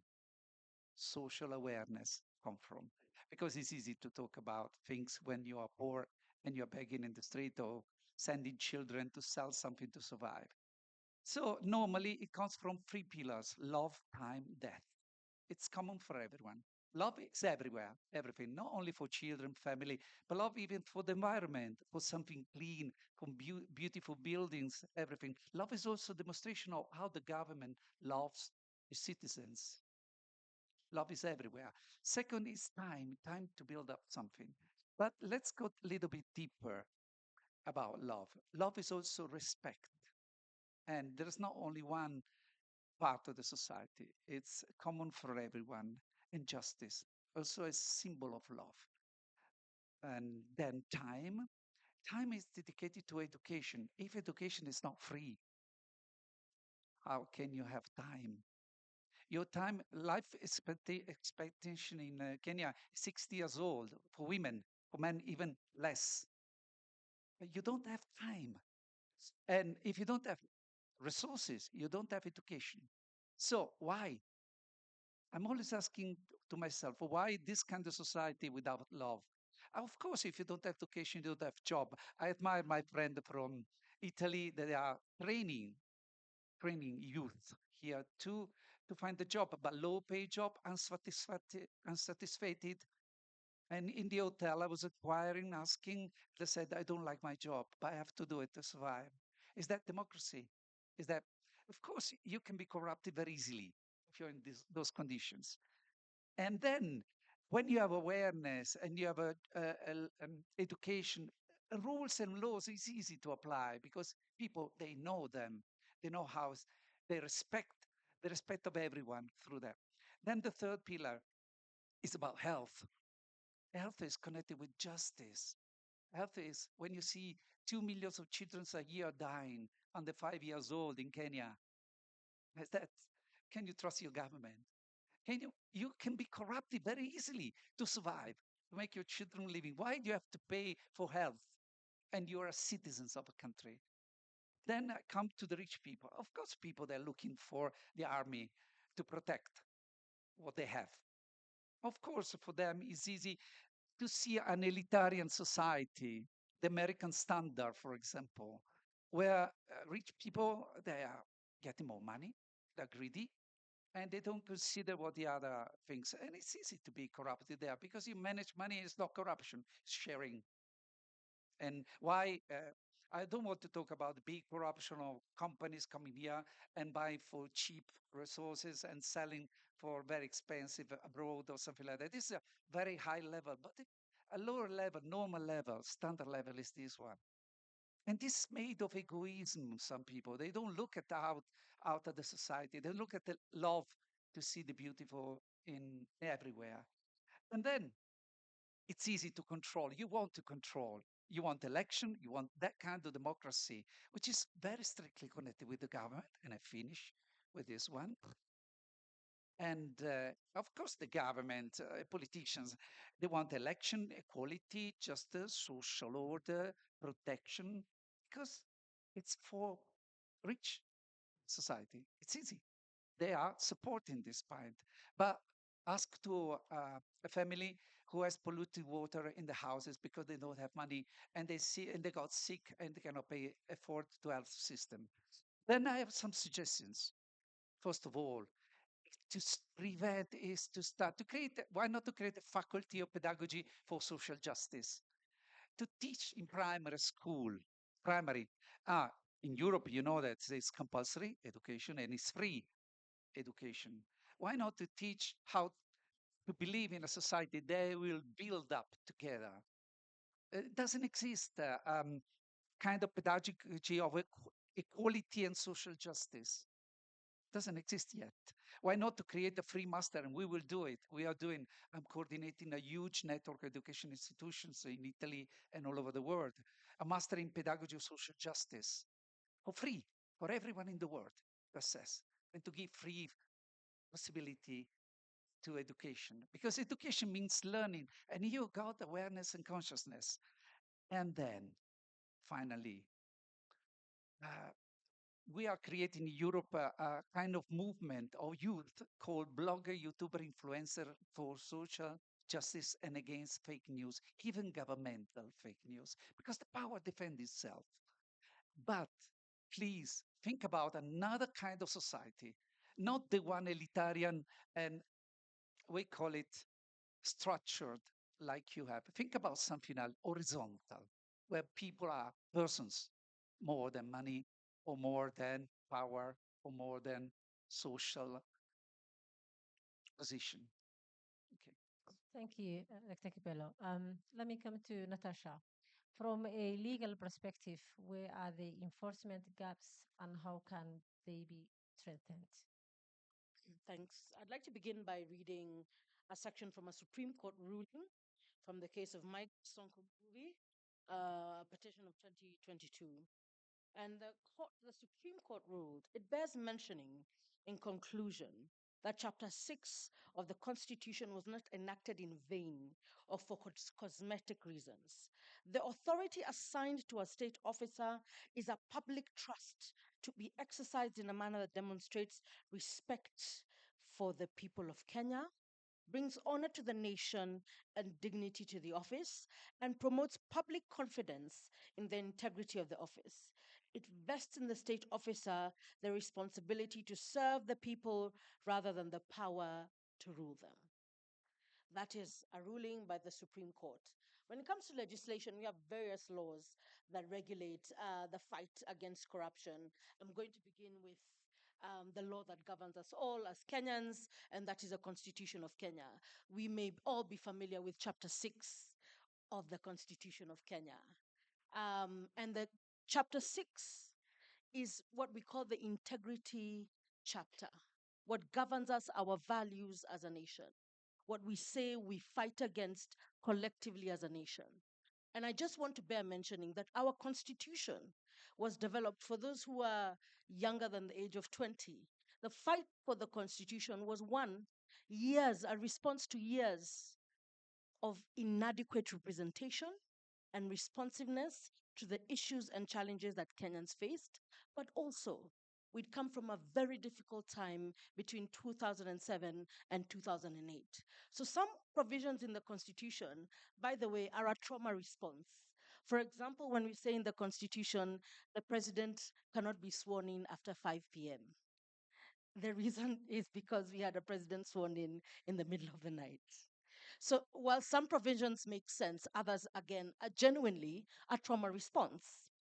And when we talk about the provisions in the Constitution, I now want to go into what has been operationalized, and that's legislation: the Leadership and Integrity Act, the Public Officers and Ethics Act, the Anti Corruption and Economic Crimes Act, the Public Audit Act. And there are many legislations that govern the fight against corruption.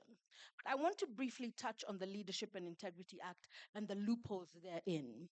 For example, it states that a state officer shall not have any other gainful employment. And then it also states that a state officer shall declare when there's a conflict of interest. The law does not define what a conflict of interest means, and it's vague. And interestingly enough, the courts have refused to define what a conflict of interest means. Therefore, that is a loophole that has been abused by state officers. Secondly, the Leadership and Integrity Act does not have a public officers, which then means a lot of county officers can get away with abusing the Public Procurement Act. And they've continued to do so extensively because sometimes the laws that seem to govern national state officers sometimes ignore county officers. And again, that has been a loophole. What we say when we devolved finances and resources, we also devolved corruption in Kenya. We now go to the Public Officers Act, where it says after every 2 years, officers shall declare their financial resources. When was the last time you had anybody declare their resources? Even in Parliament, when potential state officers and public officers are being interviewed, the only thing they do is say, I have 50 million shillings or 100 million shillings. In a country that does not have industries, how is it that 1 plus 1 equals to 50? Is this an abracadabra nation? You know, we need to ask ourselves, how is it someone can declare they have 100 million shillings? They've never had any industry of note. They don't come from a family of the Rockefellers. So why is it that we are not asking these questions? So that is another loophole that is there. We have the the Ethics, of course, and Money Laundering Act. I want to now touch on what Kennedy talked about. And that's actually one of the beginning of most of our problems: campaign financing. We have many young people in this room who want to run for political office. One of the reasons you can't is the cost of running for office. It costs roughly $140,000 to run for MP. How many of you have that in your pocket? So what then happens to the average to run for MCA, even I come from Kajiado North. To run for MCA in Kajiado North, you need a minimum of 7 million shillings. How many people can afford 7 million shillings? So when we see people spending on a weekly basis not less than 1 million shillings, and we don't ask where these resources are coming from, what are we creating? What monster are we creating? And what questions are we leaving for young people? And I think collectively, when we even think about the Public Audit Act, one of the amazing things about our constitution is the creation of constitutional commissions. We have the Office of the Auditor General, the Controller of Budget, and one of the ways that the executive has tried to tame these constitutional offices, one, is to withdraw funding. So therefore, you have offices without officers. You have offices that constitutional offices that cannot carry out their constitutional mandate because they don't have resources. Another example I will give you that we don't consider corruption is the overlap of institutions. We have the National Gender Committee, and Equality Commission, sorry. Most recently, the executive launched a task force to fight against feminism. I mean, not feminism, femicide. Why do we need another task force when there exists a constitutional commission? Is that not another form of corruption? That we have denied one institution of resources and then we are creating another one. So when we think about that, these are so many layers that we need to consider. It's not just legislation, but as someone who has drafted laws, I drafted the Public Finance Act and many others. I want to say you cannot legislate good behavior or morality.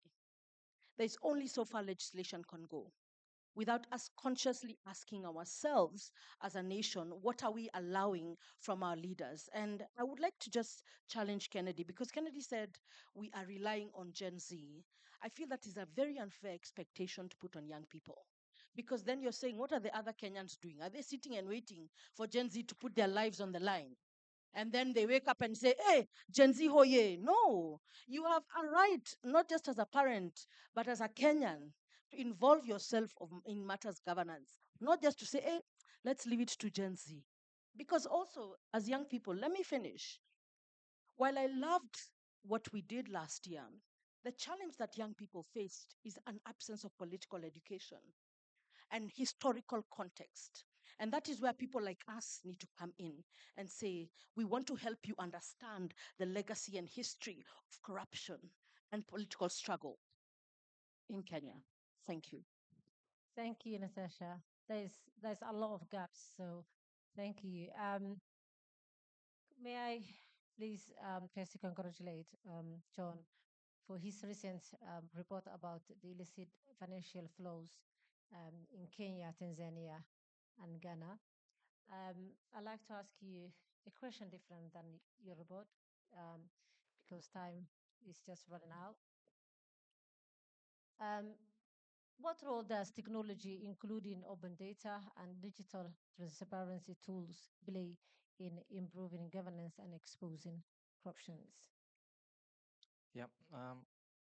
I just also referring to the Gen Z protests, which are quite fresh. You noticed that there was a lot of information um, available to the public, like all kinds of information, including, phone numbers of people and all that, and who owns which company. So in terms of resource governance accountability, there is the concept called beneficial ownership, and some of you may have heard about it. And this is where you get to know like who is the actual owner of a company, because on paper you can have someone written as the owner of the company, but in actual sense they are not the owner of the company. And so we need to look for solutions, technology-based solutions that can help us as a continent so that this kind of information is accessible to the public and they are able to, it is in a form that they can understand, because that is also one thing that we learned, that it is not enough to have this information in a very high profile report. It needs to be broken down in a way a woman in the village will understand what this means for them. And so that means also the media plays a critical role in demystifying and breaking down a lot of these complex terminologies, a lot of these complex reports, a lot of these terminologies that people don't understand, because that's how they will know this is actually what this new finance law means for me, or this new act means for me, or this activity by this company that is evading tax. That is how the common, we call them the common mananchi in Kenya. That is how they are going to understand. So there is really a gap for information dissemination of information, especially by the media, and also because nowadays also everyone is on social media. And so we need, and even for CSOs, because we publish a lot of reports, we need to ensure that these reports are accessible to the public. They are in a language, in the local language. They are in the street language like Sheng. So this is also another initiative that even CSOs need to take up so that information is made available to as many people as possible. Thank you. Thank you. I'm really excited to call on the podium our Ignite speech, Corruption versus Democracy, the Battle for Integrity in Leadership by Stephen Kariguro. Please welcome. Let's welcome him. ESCC has been named severally here. The man from ESCC, Karibu Sana. As he gets to the podium, please let's get online. We are live on the YouTube Global Democracy Coalition Africa Forum 2025 YouTube, and we are live also on LinkedIn and Facebook and Youth Cafe. Thank you very much and welcome.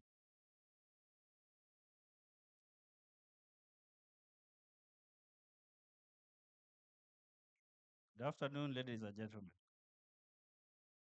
How are you today?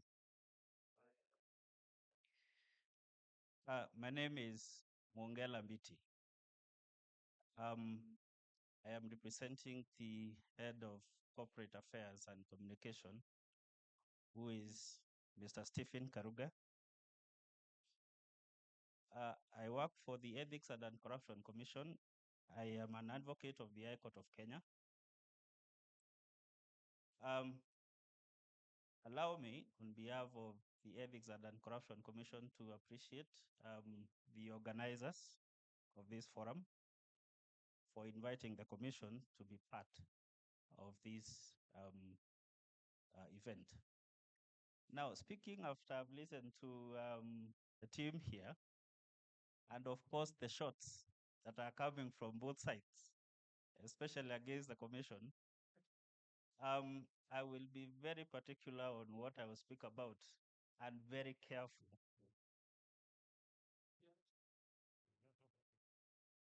The Ethics and Anti-Corruption Commission is a constitutional commission that is mandated to lead the fight against corruption. This institution works together with other institutions, and note that I said it is mandated to lead the fight against corruption. The chairperson of the commission and the CEO, speaking in many forums, have said that this is not just our fight. This is a fight for all of us. And when we see youth come together at the national level, na mashinani, we feel that we have partners who can take the bull by its horns and ignite a conversation about corruption and where we need to find ourselves. Now, when I was given this responsibility to represent the Commission, and when I saw the topic that was shared with us, coincidentally, on 3 years ago, on 28th of March, 2021, if I'm not wrong, I wrote a piece, an article in the Daily Nation, linking the campaign financing or campaign expenditure with after or rather post-election corruption. Now, our democracy is founded on many principles that I do not intend to regurgitate here. But trust you me, when you look at our campaigns, our electoral systems, our institutions, and where we are in the fight against corruption, there is a very, there is a very huge connection. Now, having said that, this topic for us is not only timely, but very critical. Because Corruption as we know it threatens our very fabric of our society. Um, it forms. Um, it undermines democracy, like I've said. It erodes public trust and stifles progress. Now, when leadership and public officials engage in corrupt practices, they betray the very essence of democratic governance. As we know, democracy is built on ideals of fairness, transparency, accountability, and service to the people. Now, it is a system that envisions power being exercised by those elected to serve the people, with their actions being held accountable by the people. Now, EACC is committed, from where we sit, to fighting corruption. For those who have interacted with us, our mission is to promote integrity, combat corruption through law enforcement, prevention, and education. Connecting corruption and democracy, we look at the aspects of the checks and balances. Like one of our panelists has said, the Constitution creates various institutions that check each other. We have various institutions that check the executive. We have the National Assembly. We have constitutional commissions and independent offices, and many other institutions. Now, when we say corruption undermines democracy, we mean that the legitimacy of institutions is diminished because either it is infiltrated by corruption inside, or the people in power assume positions and they attempt, to manipulate processes. And very classic, a classic example you have seen very recently from the National Assembly, the members of parliament attacking constitutional, office holders, those that are empowered to check, the office of the Auditor General, the office of the Controller of Budget, attempting to, to manage them. In politics, the way they say you try to manage because of the impact that they have. So when you look at those institutions, if they are not able to perform, then we cannot have consistency in the fight against corruption. Now, the last thing that I would like to say, of course, is with relation to campaign financing and its impact on post-election corruption. Like one of us asked here, we have seen that our elections have become way too expensive. Now, these public officials are being funded by private entities. Once they get to office, we see a very consistent trend that they manipulate procurement processes to ensure that those companies that participated in their campaigns, they get, the contract and whatnot. So we see, and finally, Please. Finally. yes. Our call to action as citizens, or rather also as young people, is to be part of this fight. It is not a one man's show. And thank you very much. Thank you very much. Let's clap for him. But now we don't. We want to allow Marianne to stand and you sit.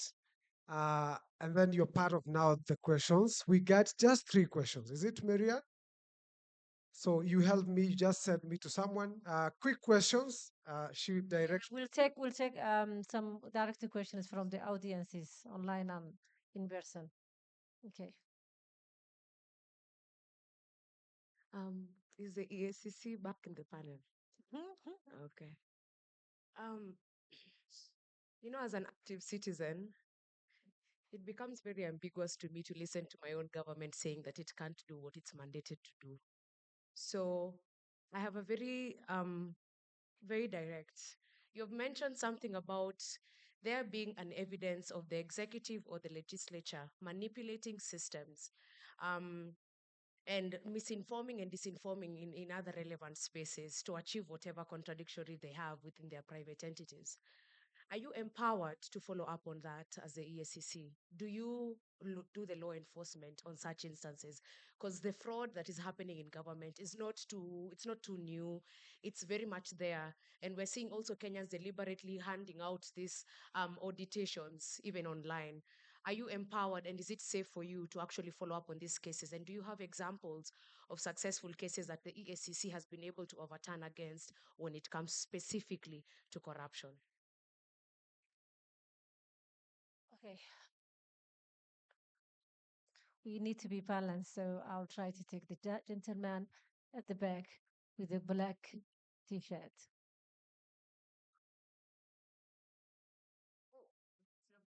With the eyeglass.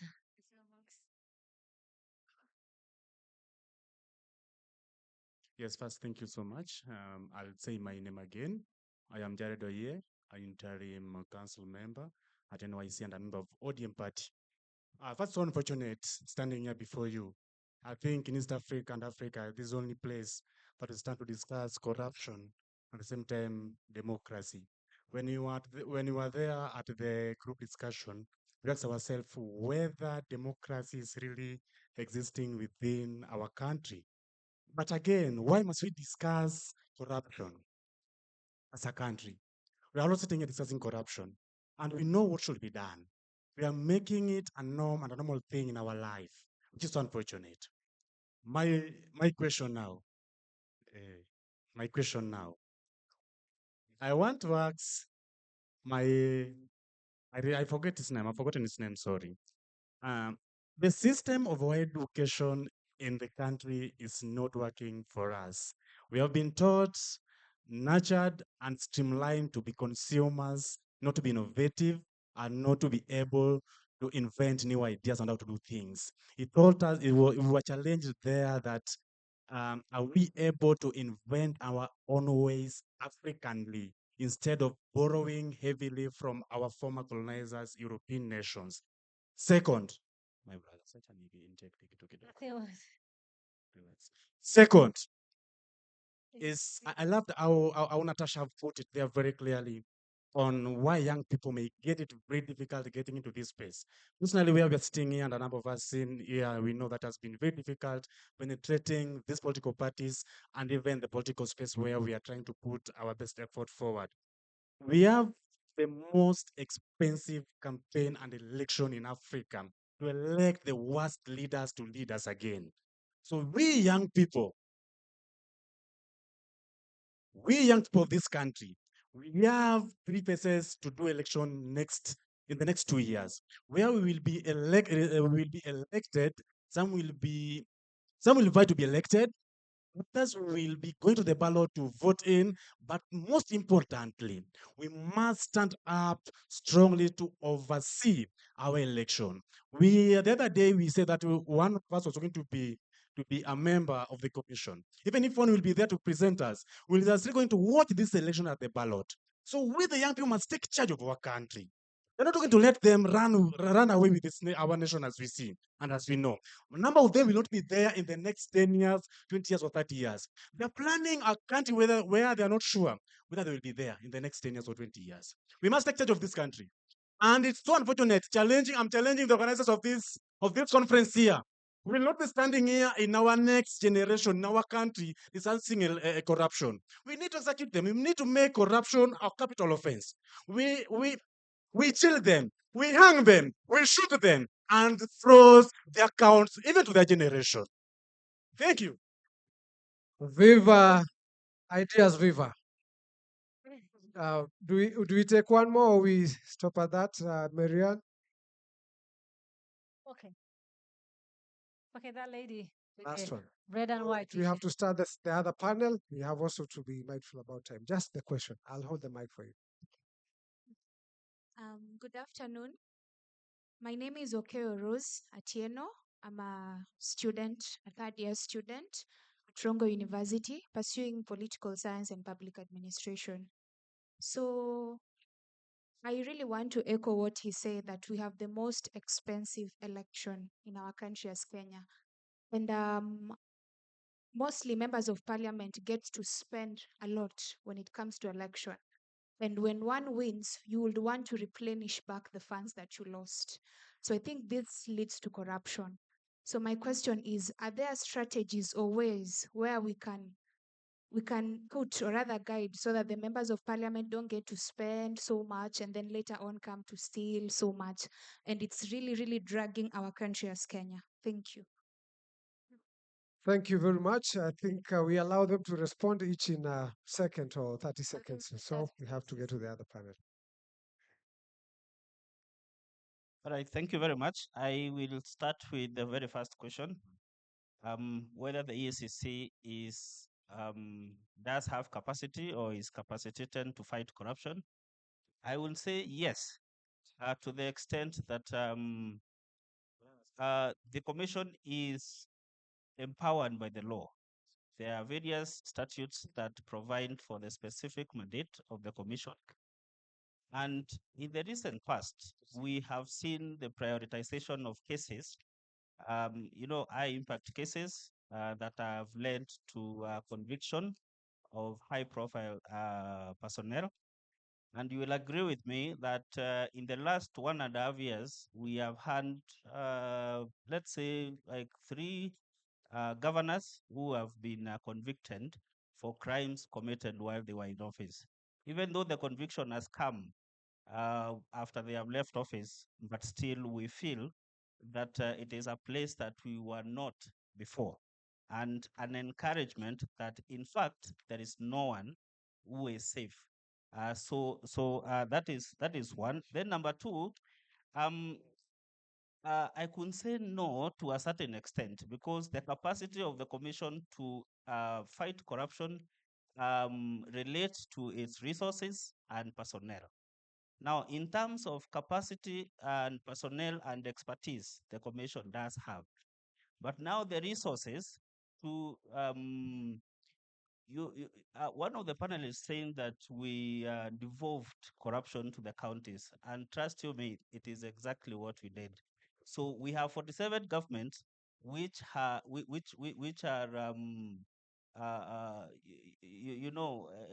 the theft is going on in all those counties. So there is so much we can do, and that is what we encourage the members of the public to help us do. The second question on campaign financing. Now, we have a legislation, and then we had regulations that were given by the IEBC, and then Parliament rejected those regulations. And again, you see, we are trying to guide on spending, and the people who we are trying to cap, to cap the spending for, are encouraging us not to cap the spending so that they can spend more. So the question that we should ask ourselves is, when are they intending to get the money that they want to spend in campaigns? All right. Maybe we can allow the rest to say just a word in a second. Imagine the other panel is getting very late. Okay. I would just like to comment on her question also. The study I mentioned surveyed different countries in Africa, and one of the issues that was surfaced as a gap was the lack of specialized courts to deal with corruption and financial crimes. In Kenya, we are lucky. We have the Anti-Corruption and Economic Crimes Division. And if you actually would compare, you would realize that Kenya is actually doing better than other countries in terms of enforcement and in terms of accountability with regards to corruption and financial crime. So um, just encouraging CSOs and also representatives from other countries, please go and check whether you have a specialized court in your country, and that could be a good point to lobby the government on. Thank you. All right. Okay, let's talk about a different perspective of corruption. Have you ever seen a political person, what is has promised or she has promised before election and what she or he has been doing after? Was it the same? The opposite. Why? There's someone who decides over them. Why the country has given the power to produce currency to banks, private banks, and not their own power, to produce currency for citizens, to make wealth of people. Why they give it to a private bank or to private banks?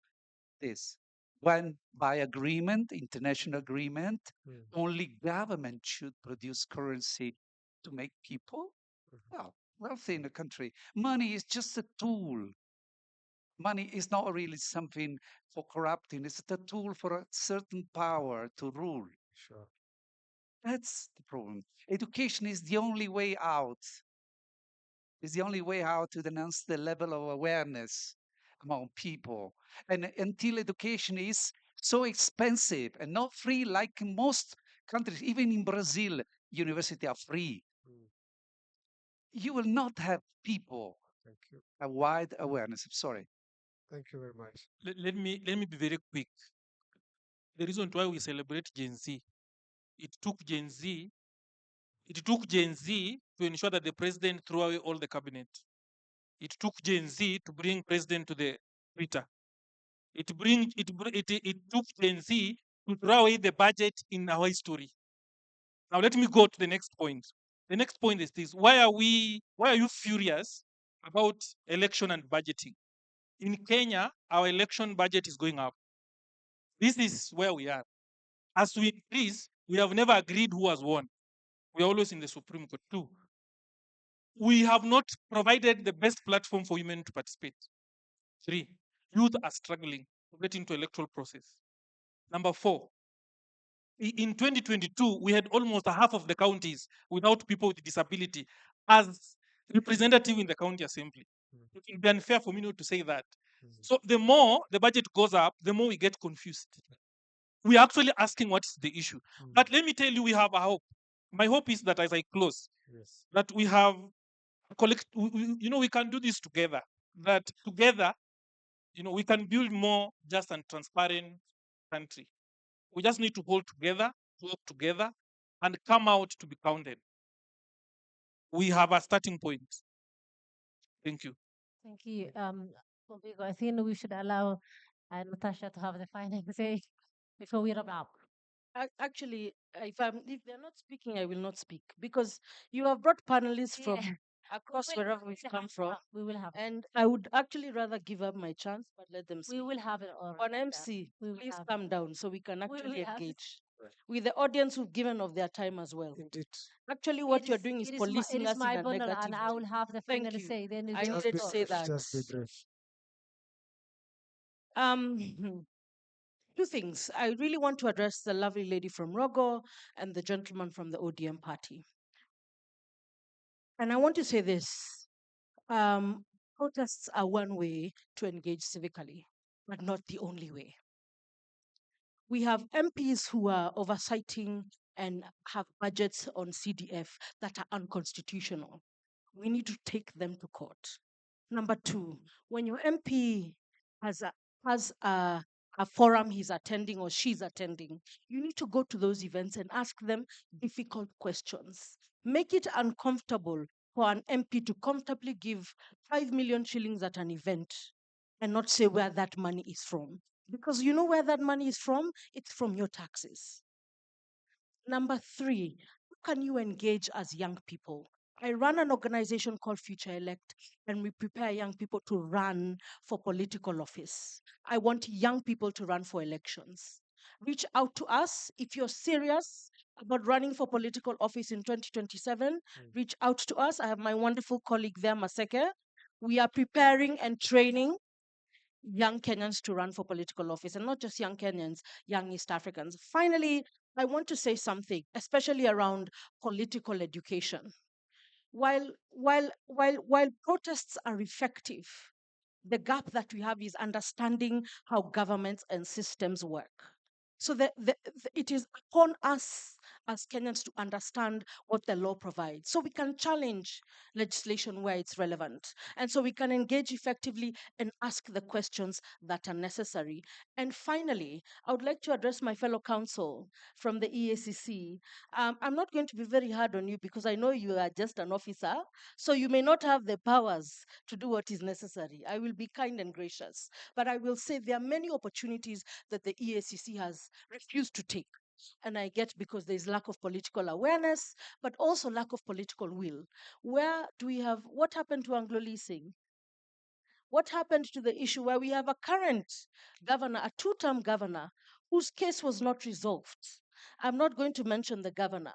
We have a governor who was accused, a former governor who was accused of murder, sitting and engaging as a state officer. What exactly has the EACC done? It is not enough to say, oh, woe is me, we can do nothing. If you can do nothing, and I want to say something as Kenyans, there's something called the sociology of politics.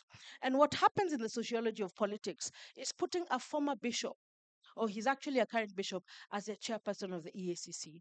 What that does psychologically, because we are a nation of believers, you say, okay, then if a church elder is leading the EACC, then we are okay. So what then that does, it pacifies you not to ask questions. Because again, I want you to understand political strategy. That is how politicians work. So when you begin to understand how they work, you begin to develop strategies counter how they work. Thank you very much. Thank you.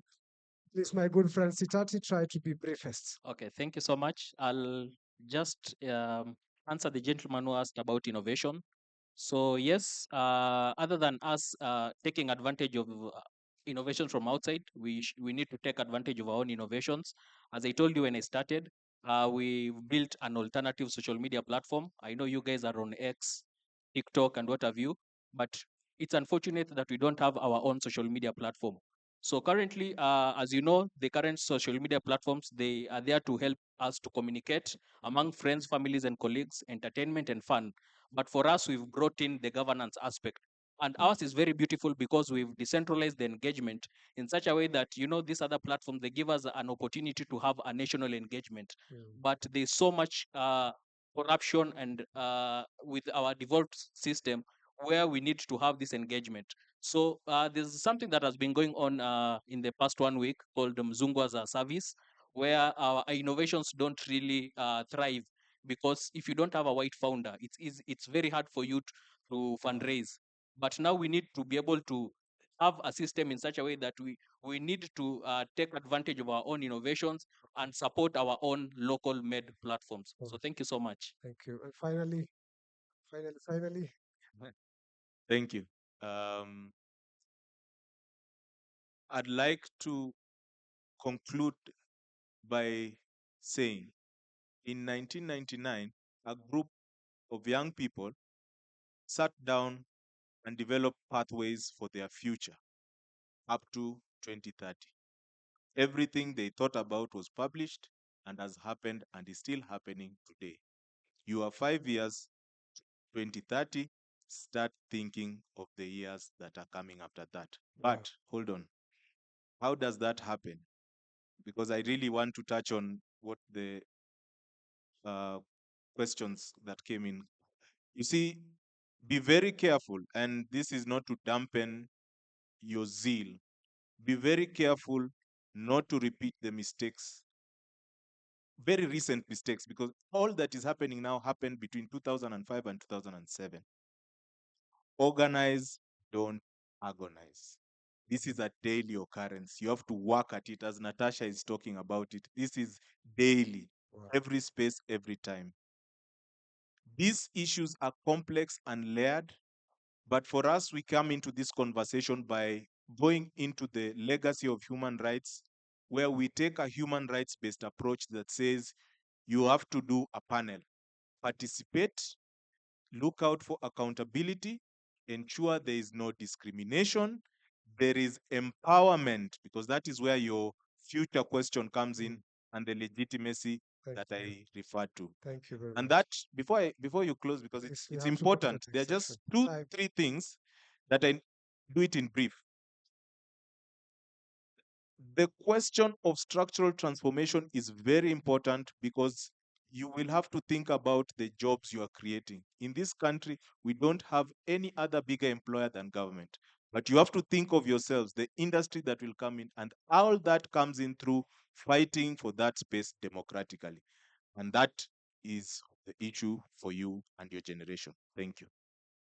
Thank you very much. Please, for the panel, take a group photo as you conclude. Sorry, I had to rush you, but of course, time is a very important aspect of everything that we do. Thank you very much. Let the panel take a group photo. And as we take the group photo, we invite the next panel, and I'll start with the moderator, Diana Tuyashime. Please take a group photo with your panelists. Diana Tuyashime, the co-chair, Citizen Voices Action. And the panelists will be Zaha Indimuli, founder, human activist, Amani Community Organization, Mr. Emmanuel Ojosani from Romad Foundation, Santiago Baril from European Partnership for Democracy, and Brian Gethenji, Executive Director, Coordinator Policy Action Initiative, European Union Youth Sounding Board, and Sankara Kennedy. Please help me to welcome the panelists here. And also, we thank you very much, and thank you, Marianne Salah, for coordinating the panel very well. My ushers, please help me to have the podium well set. As they come, I want to invite, you're already here. Welcome very much. So in 2 minutes, I want to welcome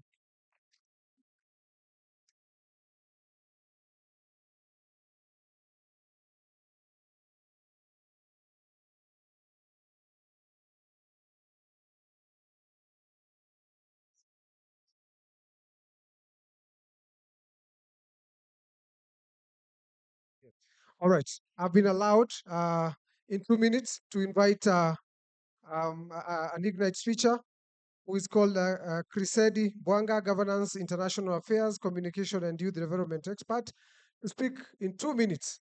Perhaps you should be here, my good friend, to speak so that also the panelists can comment to it.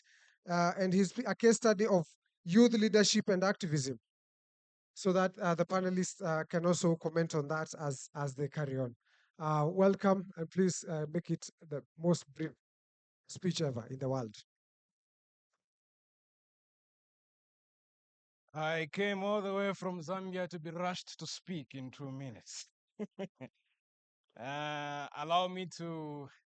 I was actually supposed to speak earlier. The MC was the one who rushed me to speak at this moment in time. But I'll try by all means to speak in a manner that will be as exciting as possible.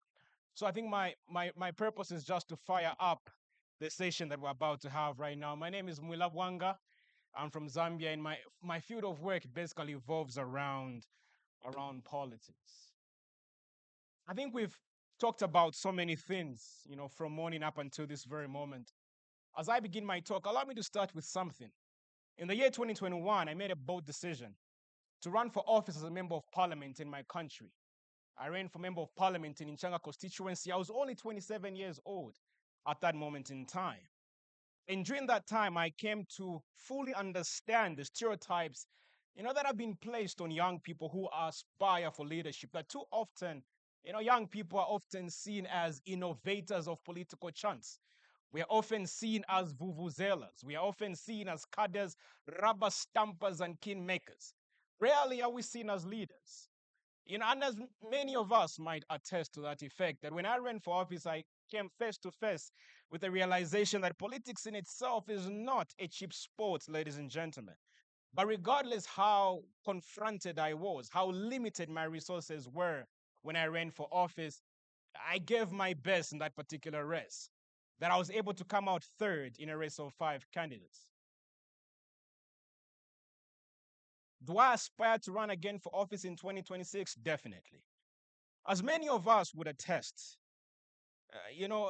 one thing I've come to understand when I ran for office is that though I may have not won that seat, I won the hearts and minds of many young people across my country. Because at that moment in time, many of them perhaps who had never even thought of it now have the ability to understand that it's possible. That it's possible for us to organize as young people. That it's possible for us to lead. That it's possible for us to even represent ourselves as an alternative. When I ran for office, I was an independent. I was not part of a political party because I understood that it's very difficult to get a political party adoption.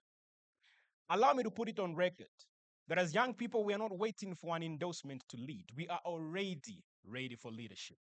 We're not waiting for the government to create a conducive environment for us. We are shaping the environment. During my little political adventure of 2021, I learned something important.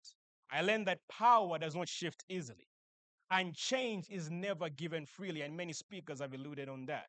It is taken, it is built, and demanded by those who refuse to accept the status quo. Ladies and gentlemen, friends and comrades, today we stand at a critical moment in our history as we witness democracy being tested and in some places even being weakened. The climate crisis is no longer a problem of the future. It is happening now. The decisions made by leaders today will determine whether future generations are going to inherit a world of sustainability or a world of survival. But across Africa, as we are going to see in this conversation we have today, the young people in the streets of Nairobi, the young people in the streets of Lusaka, Johannesburg, Cape to Cairo, they are shaping policies. They are not only protesting, they are organizing. They are not only protesting, they are running for office. And we ought to ensure that we amplify that story. Because the only way we can inspire a generation into leadership is when we tell their story. Let us be real. The heart of environmental justice and politics in itself is political will. And political will is constantly under threat. It is threatened by politicians who put their interests above the people. It is threatened by industries that put profits above the planet. It is threatened by industries that intend to see climate change as inconvenience and instead of an emergency. As I conclude, ladies and gentlemen, I want to leave you with this. That as we sit in this particular room at this moment in time, let us begin asking ourselves key questions. We, the young people of Africa, are the custodians of the future. And the future begins now with us in this room, in this moment, and in the choices we make. The question is not whether change is coming. The real question is, will you be the one to shape it? The time of sitting back is over. As I conclude, allow me to tell you that the problems of our continent are inevitable. But as a people, we have to be the inevitable solution to our continent's inevitable problem. The MC has been talking to me as though it is a football game. He's been telling me to stop. Allow me to stop right now so that I may give a chance to my colleagues to speak. Thank you.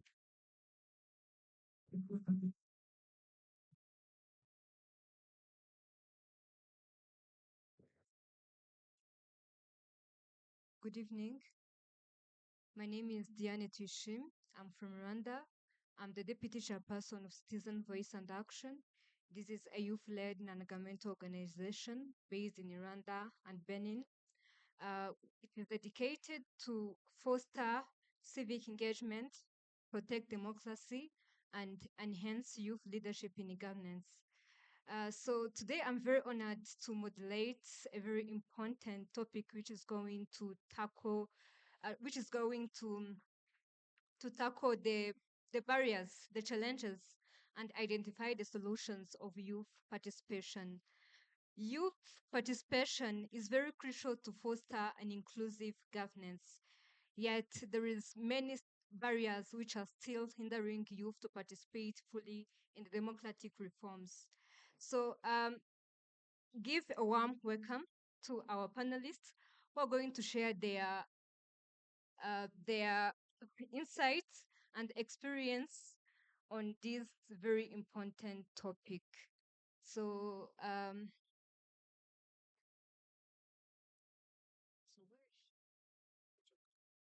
Sorry, Angel Budhia, one of the panelists, has just arrived. Please join your fellow panelists.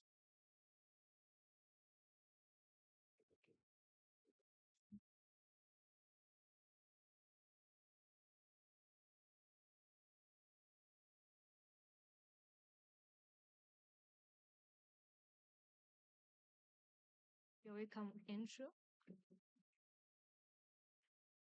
So let's start. We're going to explore the various obstacles that you face and identify the actionable solutions that can be employed to promote youth participation. So within 2 minutes, everyone, each of you, one by one, is going to share with us an opening remark on this topic.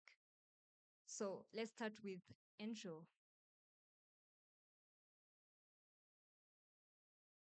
So the last ones will become the first.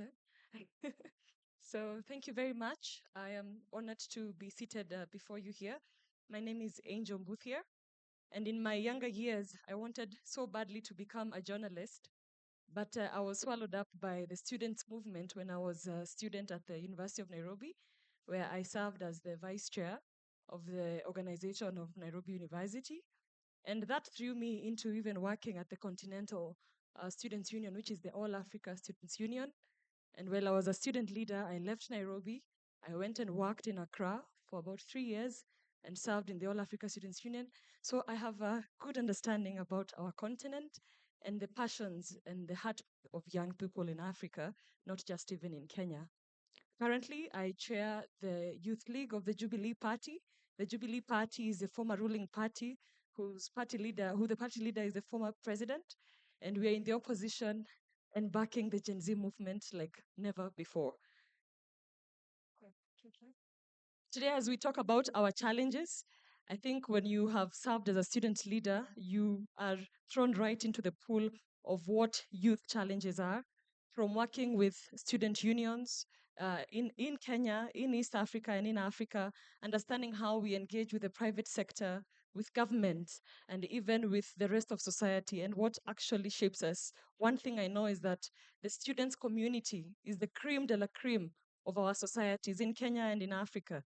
So this is a special sect of young people who are set to lead the nation and set to transform the nation. And especially for Kenya with Gen Zs and millennials, we are about to deliver this country, and I cannot wait to see what that looks like. Thank you. Thank you very much. Over to you, Zah. Good afternoon, everyone. Good afternoon. My name is Zaha Indimuli. I serve as the National Advocacy Lead of the End Femicide Kenya movement. I am a researcher and a social scientist, but importantly, I'm an active citizen, a woman by default and by nature. When I think about the topic we're handling today, I'm very tactful. I think I had already started the same fire in group 3. Maybe for me, it's to remember that within my conversations and my engagement here, the work primarily becomes to represent, to agitate, to educate, and to celebrate. We have seen young people show up in the most marvelous ways. Kenya being a specific country that has seen this to effect. We have seen the digitalization space taking shape. We have seen participation not just politically, but we have seen democracy going back to the hands of the people and being implemented by them, by a country that has not been known to do the same. Kenya is a very good example of just how significant it is to not only educate the masses, but equally improvise them with tools constitutionally needed for them to do their job. And Kenyans never want to be told twice. Kenyans will ransack you and move 10 steps ahead of you. And that's what Gen Zs have been able to do together with the rest of the Gen Zote. I think this discussion would just open up What exactly are these barriers? How intentional is it when we say we want young people to participate?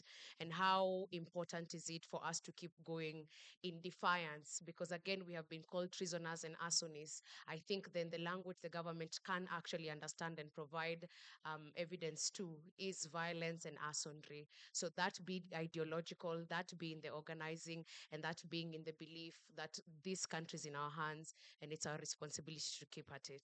Thanks. Thank you very much. Good evening, everyone. Good evening. Hamjambo. Hey, was the food a lot or what? Because you know it's very hard to talk when everyone is silent. So let's do it another time. Good evening, everyone. Good evening. Hamjambo.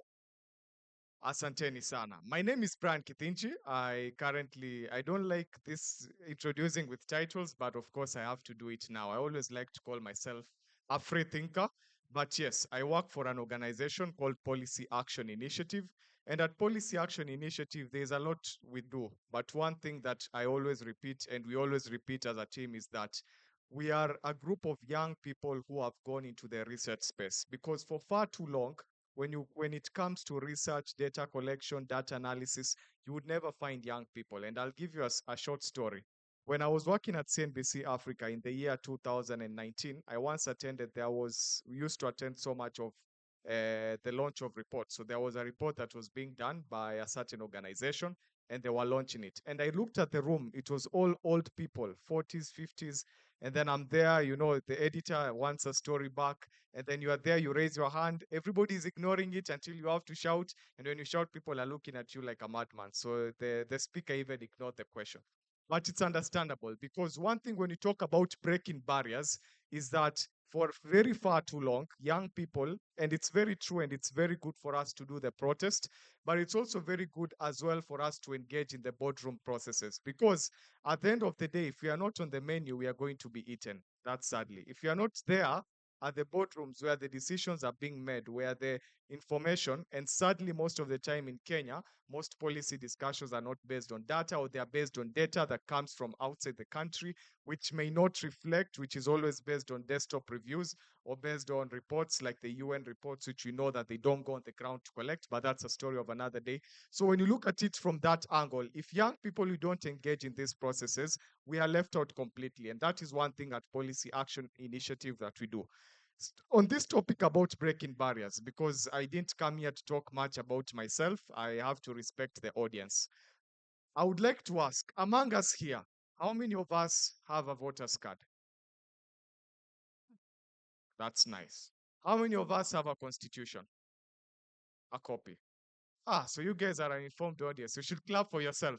Because one thing that always pains me is that whenever we go for this, because we hold so many of these capacity building sessions and debates, and one thing that always pains me is that whenever you go to the ground, you find that young people, somebody comes with very good passion, good arguments, but then you ask him, ukona kura? Hana. So you wonder, okay, that passion, how is it going to be translated into action? And that is why, as we talk about breaking barriers, we have to focus on one thing, the Registration of Persons Act 2012. Because this law, which is a remnant of the Native Registration Ordinance that was brought to us by the British when Kenya became a colony in 1920, this law restricts the issuance of ID cards. Believe it or not, 80% of the estimated 4 million Kenyans who don't have an ID card are between the ages 18 and 25 years. So whenever you hear this argument that young people don't participate in elections, or only 41%, like the report that the Youth Cafe brilliantly did last year, don't participate in elections. Why is it so? Because young people don't have ID cards. Why don't they have identification cards? In fact, the law says clearly that not having an identification card if you are above the age of 18 years is a crime that you should be arrested.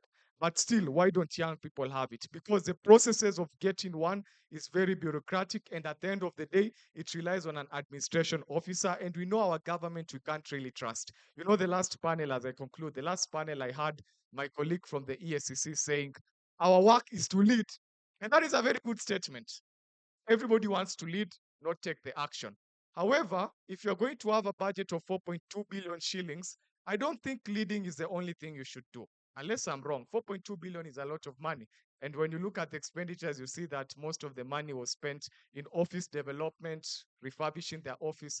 But that's a story of another day. So for me, breaking barriers, you have to look at the Registration of Persons Act, and we'll continue the discussion. Thank you. Thank you. All right. I would love to start with querying the MC, but I just noticed that he's not here. I wanted to ask why he left my middle name, pronounced the last three letters, and dropped to my surname. Well, that's by the way. So my name is Emmanuel Sani, and I am a legal practitioner and programs officer for ProMat Foundation, and I am a Nigerian. So people say my intonation, they already know that, oh, you don't need to say anything, you are Nigerian, we know that.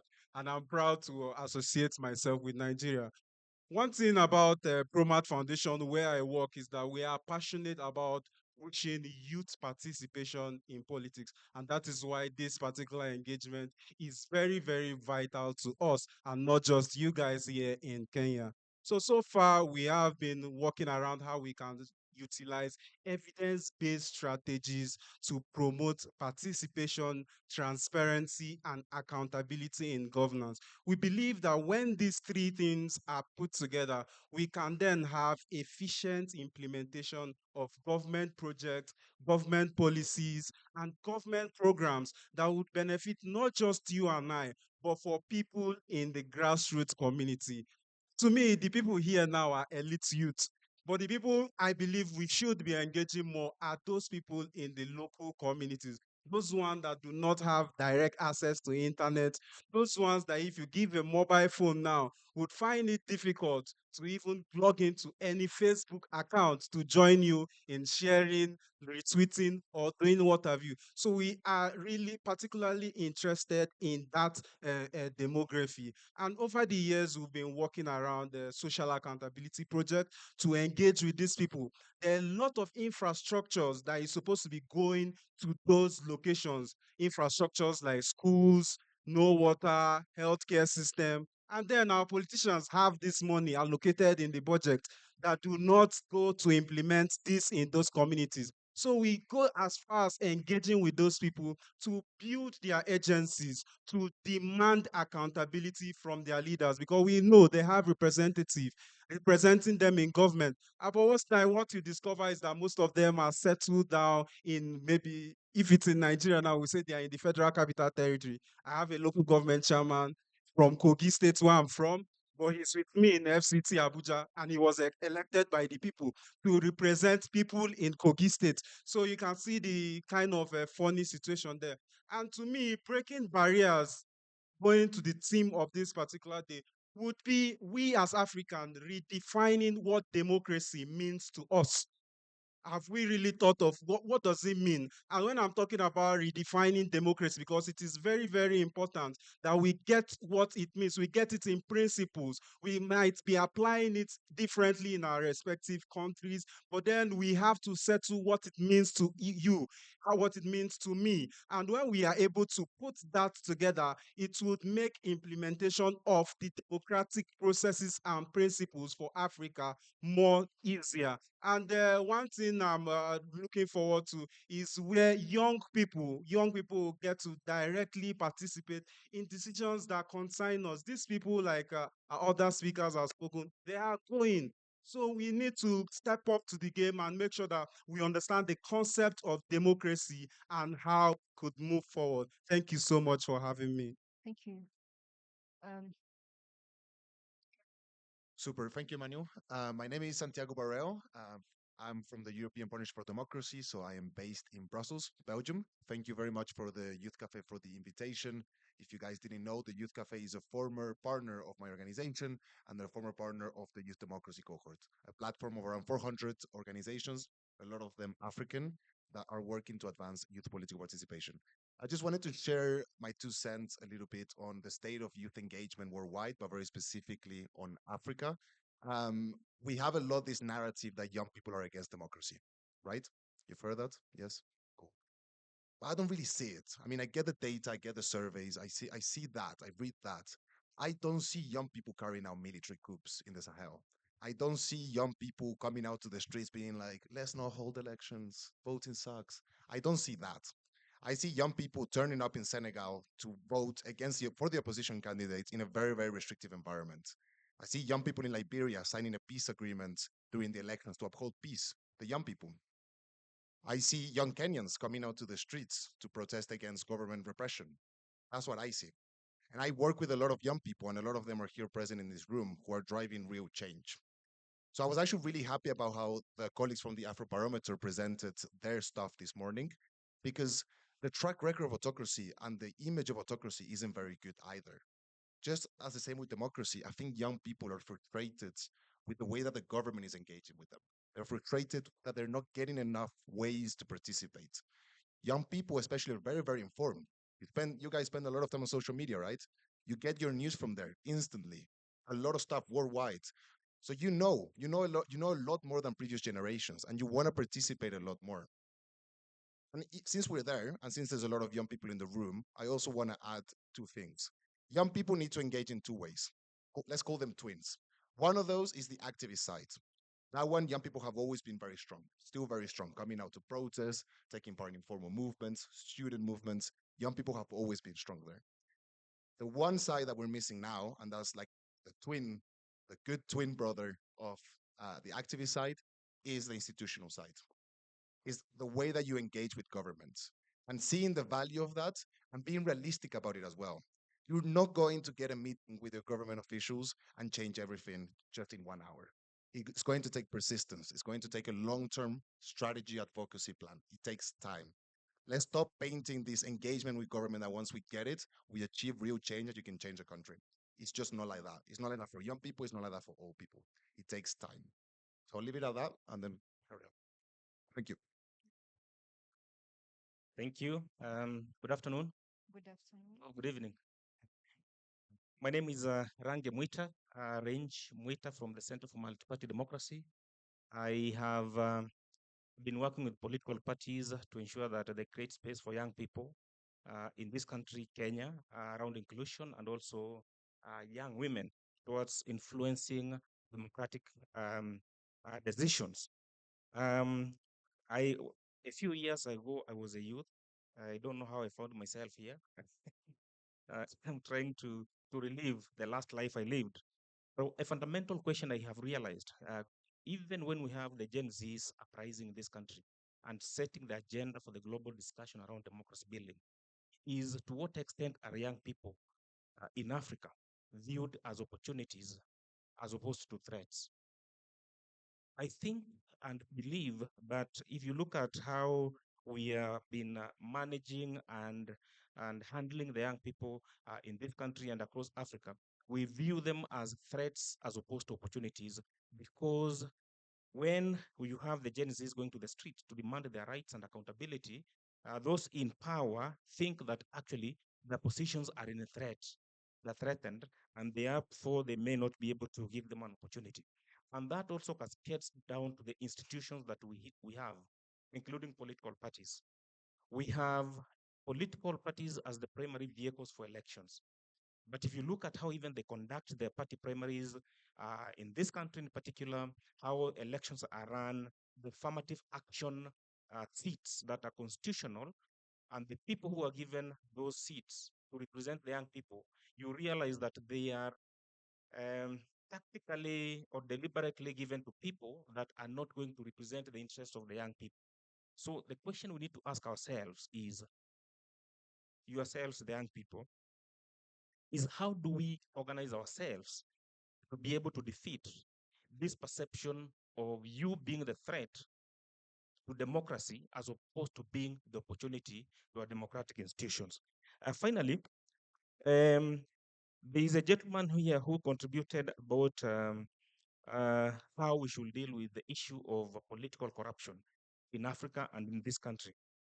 The question we need to ask ourselves, like Kenyans, is the constitution of Kenya ahead of us? Because we was talking about we need to deal with those corrupt people who steal our democratic ideals and rights. We need to kill them. We need to jail them. We need to make corruption a capital offense. But how do we tackle that given the constitutional order that we have as a country. So I came to this panel with more questions than answers, and we're going to find answers collectively in this conversation. Thank you. Thank you very much for sharing the thought-provoking opening remarks. So let's proceed with deeply with the aspects of youth participation.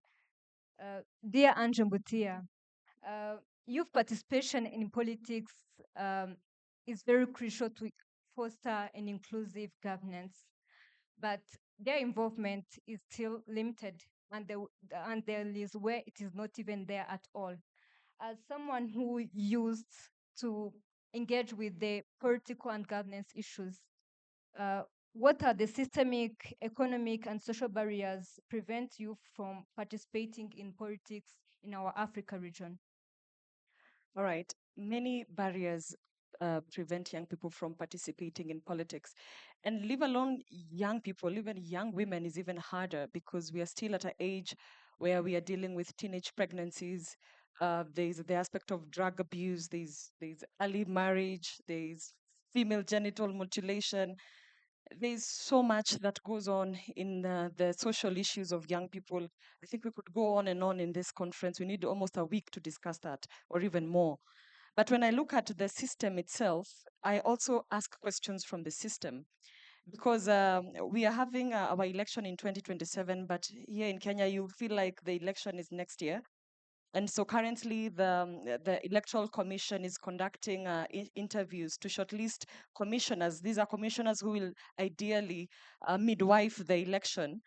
And in that commission, of about 7 expected to be appointed, they did not shortlist young people to interview for those positions. And Kenya is expecting to have about 6 million new registered voters in 2027. This is about an increment from 12 million who voted last year. We're expecting 6 million more. And that will hit the register of voters to about 30 million. So young people will be at the center of the next election in Kenya, and the Electoral Commission did not shortlist any young person in that list. We had to push a lot with other young people from different sectors and ask that they shortlist. So now, when we wrote to the selection panel and asked them why they did not shortlist any young people, because we went ahead to write to the selection panel asking why they didn't shortlist. And they told us that because of the requirements listed, which is for a chairperson, you need to have 15 years of experience. And for a member of the commission, you need to have 10 years of experience. We are not qualified to sit in the IBC, in the commission, but we are qualified to die in the streets fighting for governance and better leadership. So we have gone ahead to petition the selection panel, and we now have a petition in court that is going to be listened to on the 2nd of April. And why? And the selection panel and IBC, and we need to look at the act again on IBC and see why it is leaving out young people in a decision-making platform. And then we have gone on to see that government has been doing that, leave alone the Kenyan government, even other governments in Africa, requiring people to have 10 years of experience, 15 years of experience. That is ridiculous.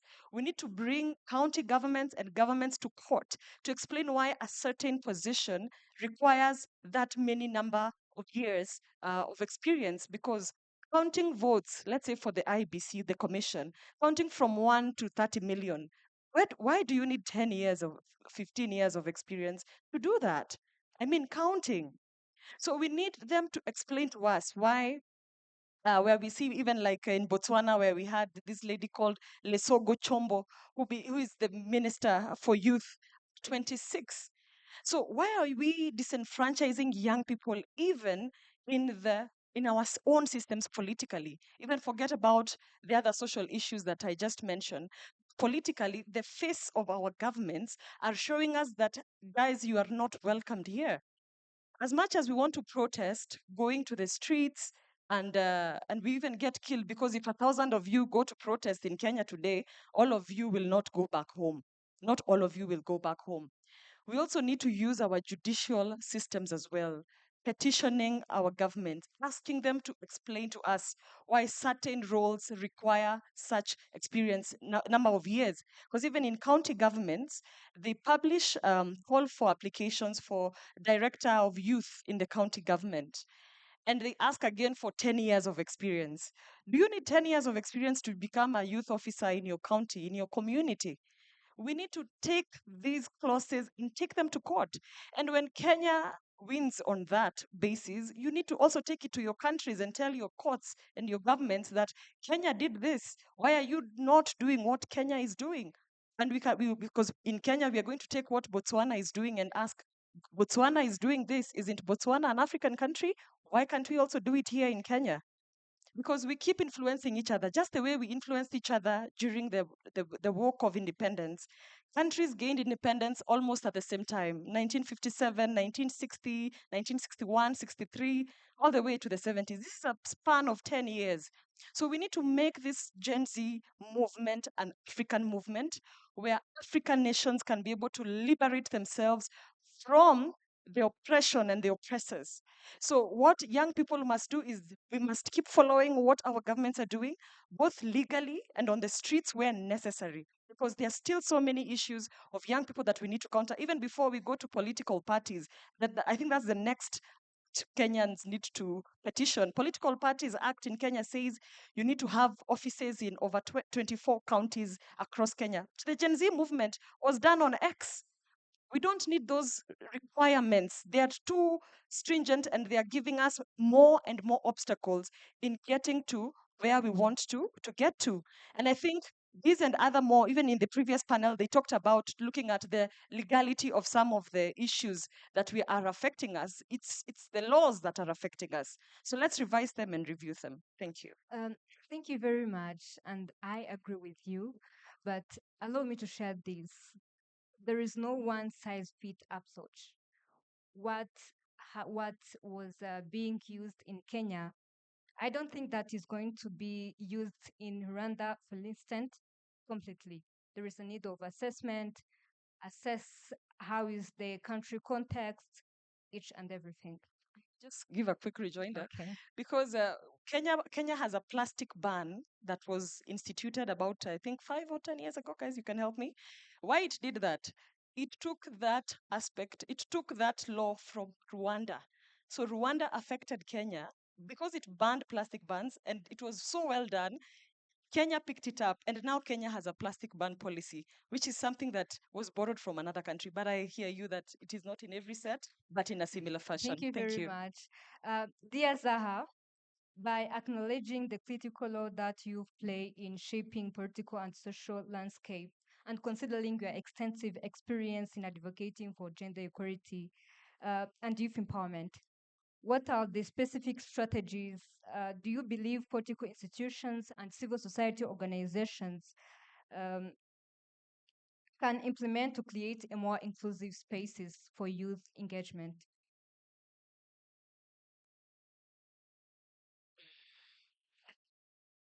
I think I'll speak for Kenya and not necessarily to outlaw other African countries, but specifically to speak to the fact that we are all experiencing, yes, the same thing, but in different contexts.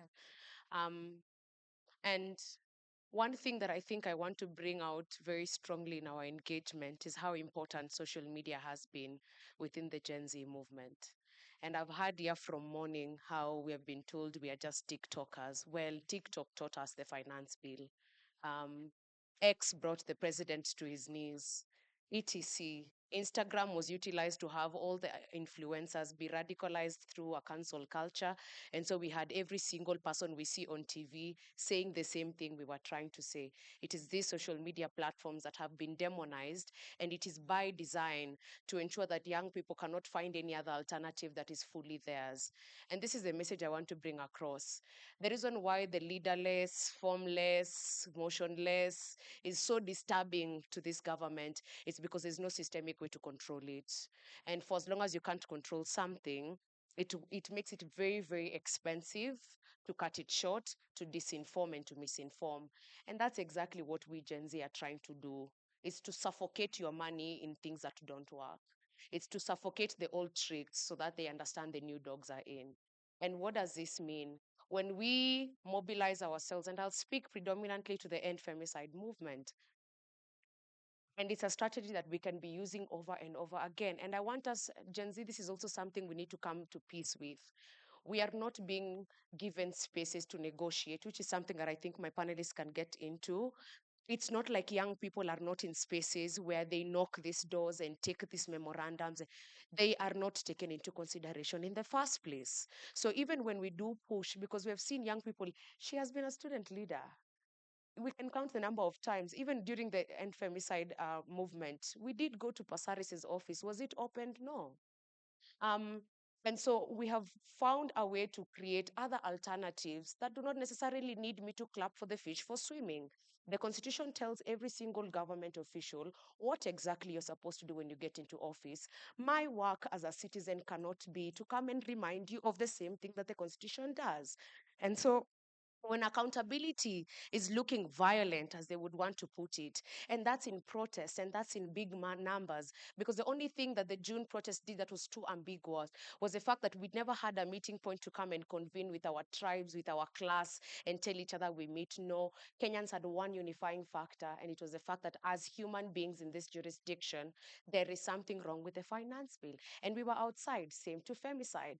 And when we're seeing young people focusing on issue-based advocacy, that's exactly where the problem is, because when you target issues, you render every politician unemployed to some extent, because you affect their money, you affect their political narrative, you affect their corruption, you affect their political party structures. And all these things is exactly what Gen Zs are trying to do. And it's a strategy that has worked. It has worked in so many places. It's just that, again, we have this system of erosion in Africa, whereby everything that either women or young or marginalized groups do touch is not part and parcel of the main narrative that proceeds to the next generation. And Gen Z have found a place whereby you can't delete it, and that's the digital space. And so right now, we usually say everything that is, whatever is in the internet, something, something. You can't delete it. And so right now, when you're as a politician, you're trying to come and vie for a seat, or we'll release the tweets that you did release. And we have seen a couple of them, Madam Elachi being a victim too. We have seen so many politicians being strangulated with accountability on an open platform.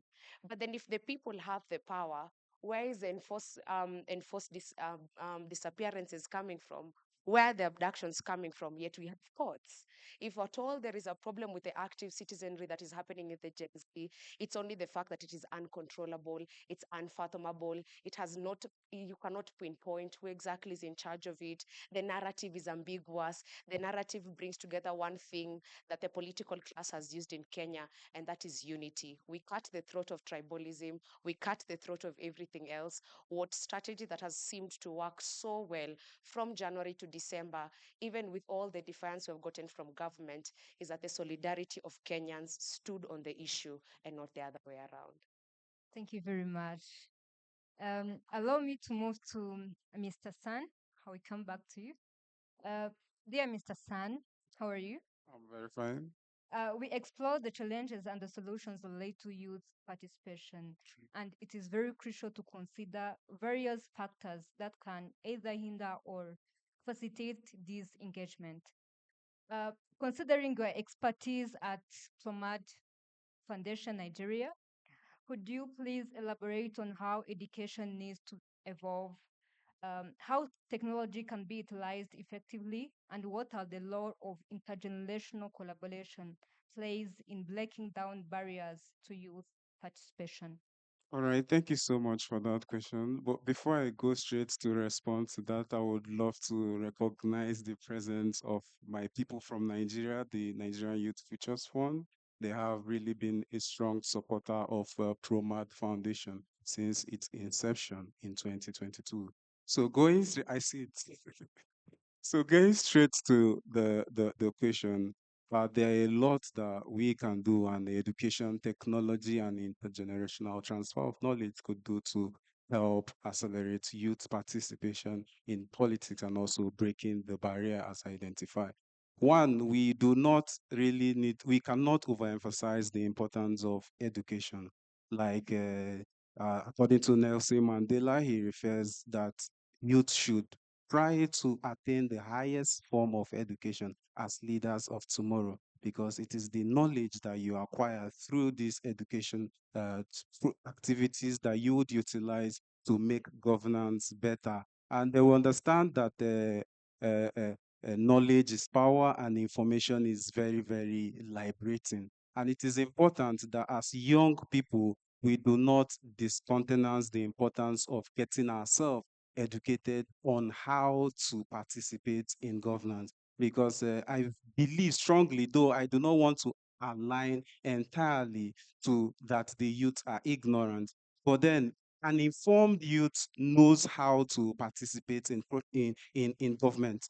An informed youth would know what to do when their government is not delivering on their deliverables or not following what the budget is clearly stating. So I believe that education would help us in a very big way to follow up on political activities.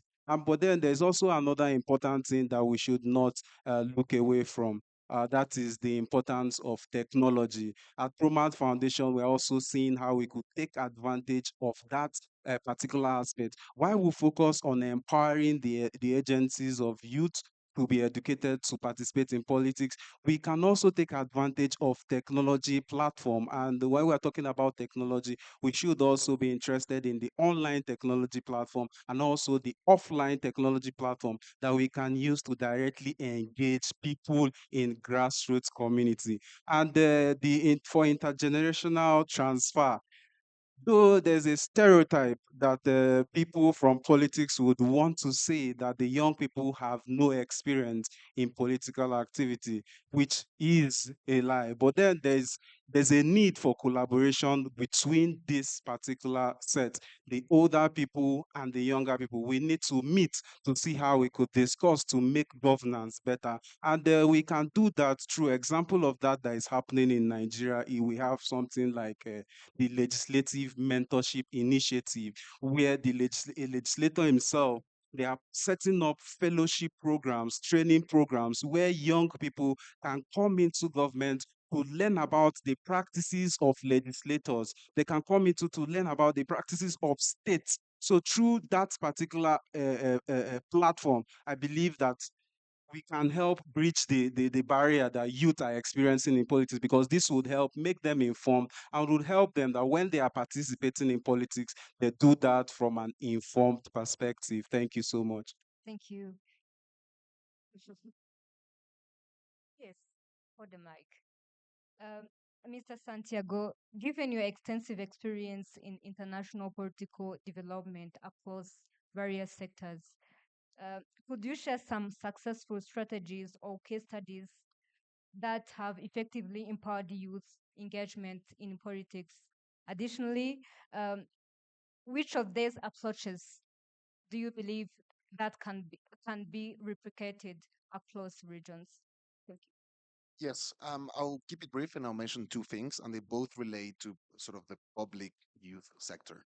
The civil society youth sector is very developed, as we can all see, but the public youth sector is really where we need to like really strengthen it. Starting a little bit from the local perspective.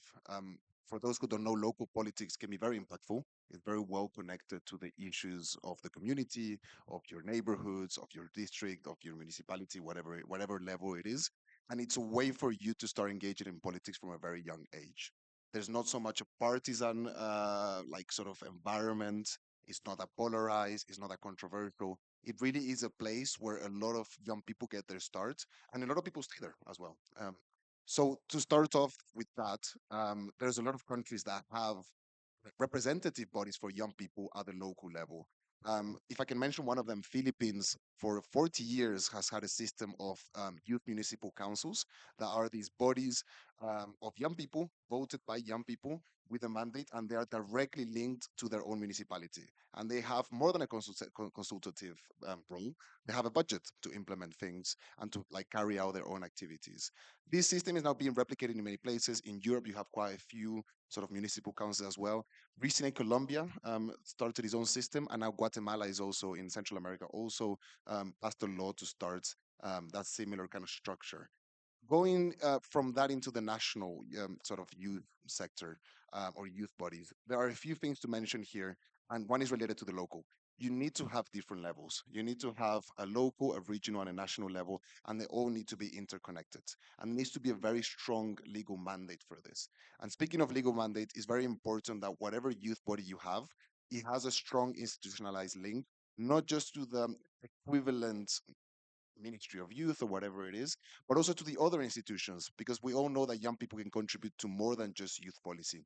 They can also contribute to other things, as we know from the expertise that is here in the room today. Um, and finally, one more legal aspect is in terms of clear responsibilities.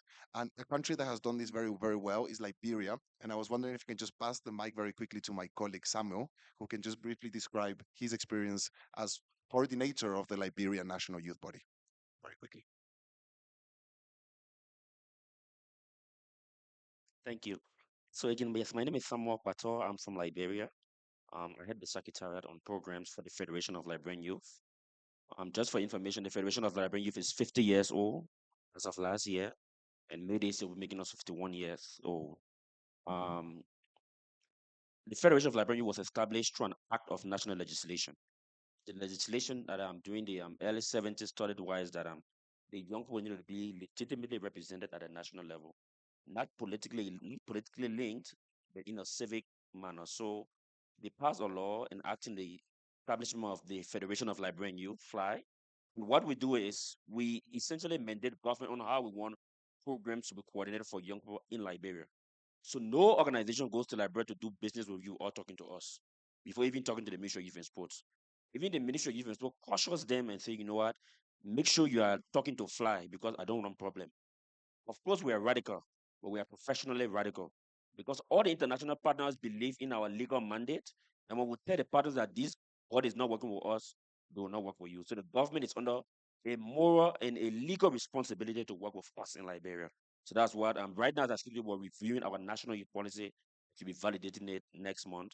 We couldn't do that because I had to travel to attend the OGP meeting here in Kenya. Thank you very much.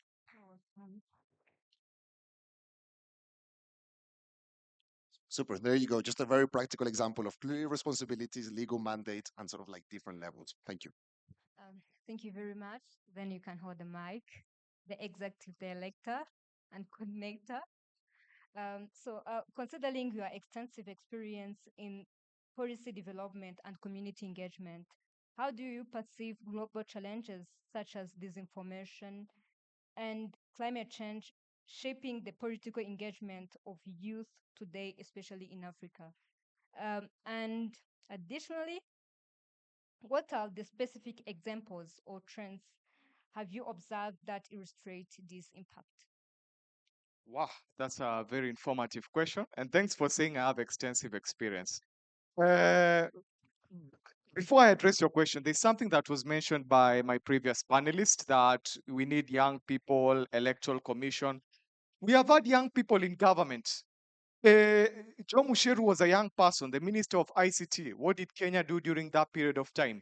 Ezra Chiloba, the CEO of IBC, we know famously what he did during that period of time. So it's not just about having young people. Let us push to have merit, because whether you are an old person, whether you are a young child, whether even you are a 14-year-old person in high school, as long as you are able to do the job, you should be given the position. Let's stop just having this blanket of we just have a young person, no matter who it is, because we have had them before and it never really worked well. So going to the question about climate change, of course, climate change has become a very big issue. We know that in Africa, we are disproportionately affected, and then we are lectured by our friends in the global north that you should use solar stoves. As them, they continue mining coal, they continue develop, they continue even now going to Mars using spaceships that are going to be banned using jet fuel. But of course, Africans are supposed to use, we should stop using charcoal. Just go and install solar panel in your home.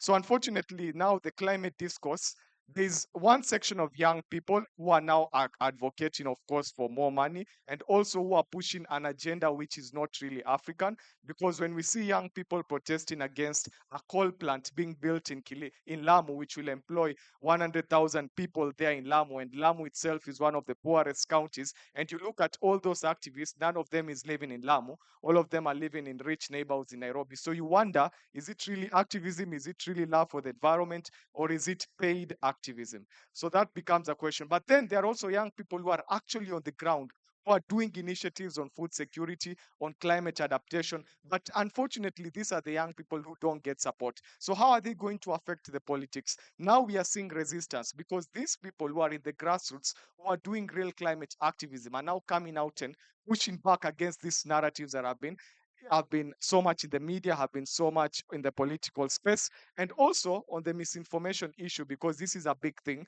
Again, how do we define misinformation? Because we have seen many times, even the government, when Alfred Mutua was a spokesman, coming out and saying this is misinformation. But at the end of the day, we know this is not misinformation. We've also seen the media, we've also seen during COVID, the World Health Organization of all bodies coming out and saying that COVID cannot be spread from person to person. Then afterwards, we know that that is misinformation. So who defines misinformation and who defines what is fact? So we have to be careful we don't use these labels, because these labels have been used to smear young people who are actually somebody who just comes up with a podcast and says, I'm going to do a podcast to create awareness. And all of a sudden, misinformation. How is it misinformation? Because I've said the military, our mission in Haiti has costed 15 billion. Okay, it may not be true that it's 15 billion, but there's some money that is there. And just raising the question itself, it's not really misinformation, because there. So we have to be careful how we draw the line. But again, I have to insist that as young people, we have to shift the conversation from talking about just having representation of any young person to having systems built on merit, having the right person on the job, avoiding this issue of just affirmative action. Let's just have two persons in the boardroom. No, we want to address the root causes so that every young person can have equal opportunity. Very important. Thank you very much. We have the political analyst in the room. Dear Orange Meter, given the persistent barriers that hinder youth participation in the political process, what innovative strategies you believe are essential for transforming these challenges into opportunities and meaningful participation? Thank you. I think the young people, especially from this country that I belong, are quite doing a lot to organize themselves. But there's a lot of effort from the institutions that we have entrusted with leadership, disorganize them, right? They can invest a lot of resources, including forming governments that don't have shape and form, to ensure that young people are disorganized and disoriented from the agenda. It is important that the young people organize themselves. I work with political parties, I understand, as formal institutions of governance. But if they are not giving the young people space, then we need to rethink that we enable these young people to organize themselves from these formal institutions, then come to the table when they're organized and demand for their rightful share. Because if you look at how these institutions are, it is deliberate that they are not giving the young people the rightful opportunities and platforms to be able to advance their agenda. We need to explore, as young people, alternative options. If political parties are not giving you the space, you have the option of going independent to seek for political office. But I know they're here. They might, like Angel, may swallow me for saying that you can go independent, being a youth leader from a political party. Do we have the youth leagues that are actually going to give the young people opportunities to advance their political careers? I don't think so, as much as I work with you. So how else are you going to organize yourselves? Gen Z movements, social movements, bunge la mwananchi, then you come to the table and be able to claim your space. Alternative to money, expensive elections, you have the numbers, you have the capacity, creativity, the IT, you have the to guard the elections. You know, finally, when I finish, Baba, Baba is Raila Odinga said that he has been winning elections, but he has never been declared a winner. If a man of that stature has been winning elections and has never been declared a winner. How will you win an election as a young person and be sure that you're being going to be declared a winner in an African country, in Kenya for that particular matter? So we need to utilize the platforms we have to ensure that we protect the votes, we vote, but most importantly, protect the votes and ensure that young people declared the winners when they win. Thank you.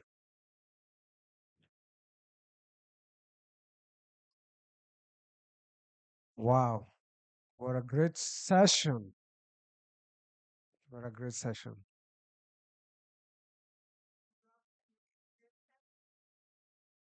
The mics are conspiring against you. Sorry. I would like to request the MC to help us to take two questions. One for the in-person audience and one for our online audience. All right. Those who have not spoken, I see a hand back there, here, and that side. One question every row. Okay. Thank you. My name is Diana Oma from okay.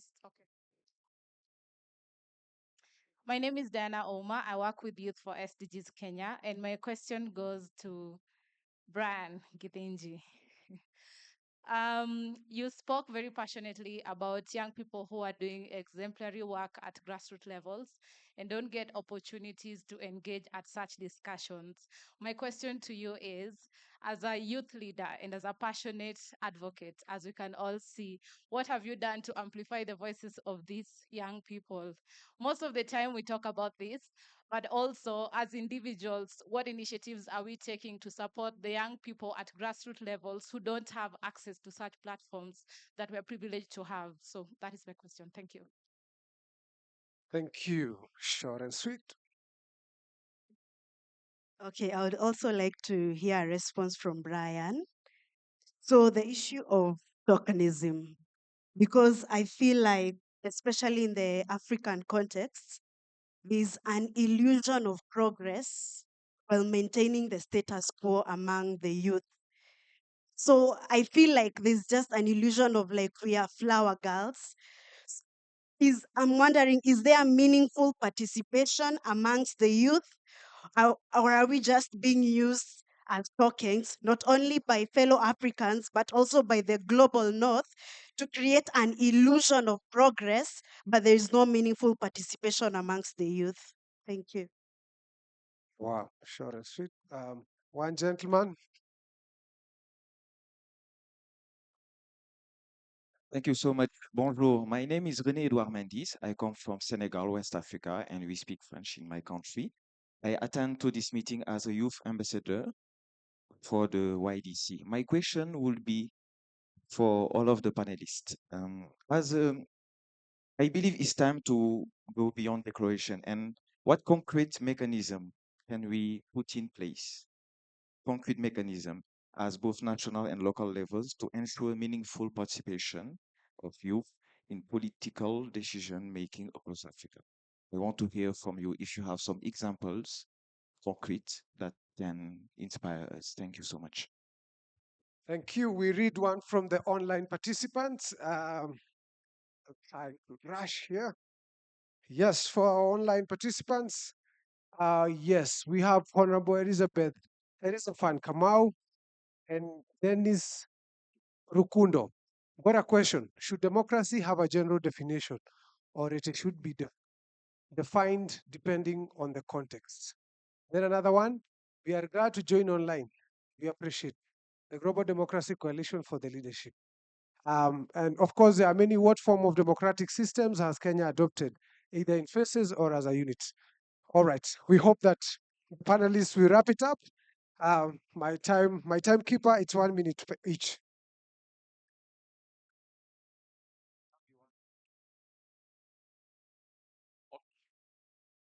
Okay. Thank you so much. It can be 1 minute because it's two questions. Let's also respect the audience, I believe. So, to Madam, to your question, which is a very nice question. I'm sorry I didn't capture your name because I was talking on the other side. But the question about how we involve, it's a question that keeps me up at night, keeps our team at night. And one thing that we developed is that because we are an organization that relies on consultancy. We don't rely on grants because we don't believe in this culture of begging white people and they won't give you the grants, or when they give you, it will come with conditions. So we do consultancies a lot. And when we do consultancies in our data collection, we always give priority and opportunity to young people who live in those areas. Remember, how other organizations do it, especially the UN. They would bring a consultant from Nepal to come study about miraa growing in Kenya. We don't do that. We go and collect young people from that area. Another thing that we do is on debates. And debates are always to give young people who have the ability to speak a platform for them to be seen. And we have organized, last year we organized 4 debates. The latest debate that we did was in Mombasa. Again, we don't do it in the capital city, Nairobi, and we don't do it in elite schools, i.e. the private schools like the one we are in, though we are grateful for the facilities, but we don't do it there. So we do it to public. So those are the 2 ways. Of course, in future, we would like to engage more. To the other question about tokenism, that's a very real threat. And it's the reality. And that is why you will see that even, for example, the COP. I have never gone to COP because it's hypocrisy. I mean, if you're going 100,000 people to fly somewhere to talk about climate change, if you believe in climate change, then why are you emitting the emissions? So anyway, for the people who go there, the young people who go there, let's speak the truth. The young people who go there in the negotiations that happen, because in COP there's blue badge. You know, when I learned the system, I was even shocked. There's blue badge, there's another badge, there's green badge. So young people mostly will have green badge. Their work is to walk around, take photos for Instagram. The ones with the blue badge are the old people who are now going to make decisions. So of course, young people are used as tokenism because they know population demographics. You have to show you've involved young people. So as young people now, we have to be very careful that we don't fall into this trap that an organization says we are going to create a youth sounding board, but we are not going to give young people jobs. We should refuse. We don't want youth sounding boards. We don't want to be advisors, perennial advisors. We want to be people who solve our issues. My parting shot would be this. Even as we talk about democracy in Kenya, and we are an indirect democracy to the answer, though my brother will explain more. As we talk about democracy in Kenya, as we talk about what the state has been doing in Kenya, we also have to acknowledge what is happening in our neighbors. We know currently in Democratic Republic of Congo, young people are being killed by interference, of course, the Rwandan government, according to the United Nations Secretary General. It's not me. According to the United Nations Secretary General Antonio Guterres, in his statement in January, according to a UN experts panel, even the president himself could not deny that Rwandan troops are in Congo. So we know that young people are dying in Congo. We know what is happening in Tanzania, where we have seen recently, now they're heading to the election. There's a member of parliament who's been abducted. And we've seen in Uganda, where I was studying, unfortunately, where young people are always beaten when they just come to the streets to exercise their right of just assembling, not to protest. So even as we talk about democracy in Kenya, we also have to campaign what is happening outside, because at the end of the day, if all those countries, if our neighbors, there's no peace, it will affect us. So we should keep that and bear that in mind. And I love you all. See you soon. Wow. Discussion is short. To respond to the last question from Rene, I would love to talk about what PROMAD is doing in Nigeria as one of the mechanisms to increase young people's participation in government. So we understand that it is important for us to emphasize the need for civic education and not the general education that we are aware of. And we know that the general education needs some kind of overhaul to meet up with current needs for young people in today's governance process. So Proma Foundation is taking advantage of that particular process to increase the capacity of young people in local communities. And we believe that when the capacity of these young people are increased, they will be able to engage with their government from a well knowledgeable perspective. And how have they been able to utilize this knowledge after this training is being carried out for them? We deploy them back to their communities to follow up, track, and report government projects and programs in their community. This particular strategy have worked for us in several times. We've tried it in 3 states, and it has even encourage the completion of government projects that are happening in those states. And how we do this is we first try to build a relationship with the government leaders. I understand that it is very good to engage in protests. It's very good to be very firm in holding your leaders accountable. But then there are some other things that we need to still take advantage of, which Nigeria is also trying to work on. And that would involve negotiation and lobbying. If our political political leaders can be able to use this particular tool to lobby those illicit activities that they come out to give back to us, then we should consider that particular, since we are bringing in the right information, we should consider that process to ensure that they make us participate by lobbying ourselves to ensuring they bring the right policy framework that makes us included. And we try to work with the government through through our organization. We make a relationship with government stakeholders so that when these local youths are engaging with them, following from the reports they've gotten from the project, maybe they have squandered the money or something happened on the way, then they would have this relationship with them, and it would make the necessary people that are involved, that are directly involved in those projects, to be called to action. And a success story from that would be, I'll just talk about one, the completion of primary healthcare center in one of the local community, following the advocacy from one of our young fellow. Thank you so much.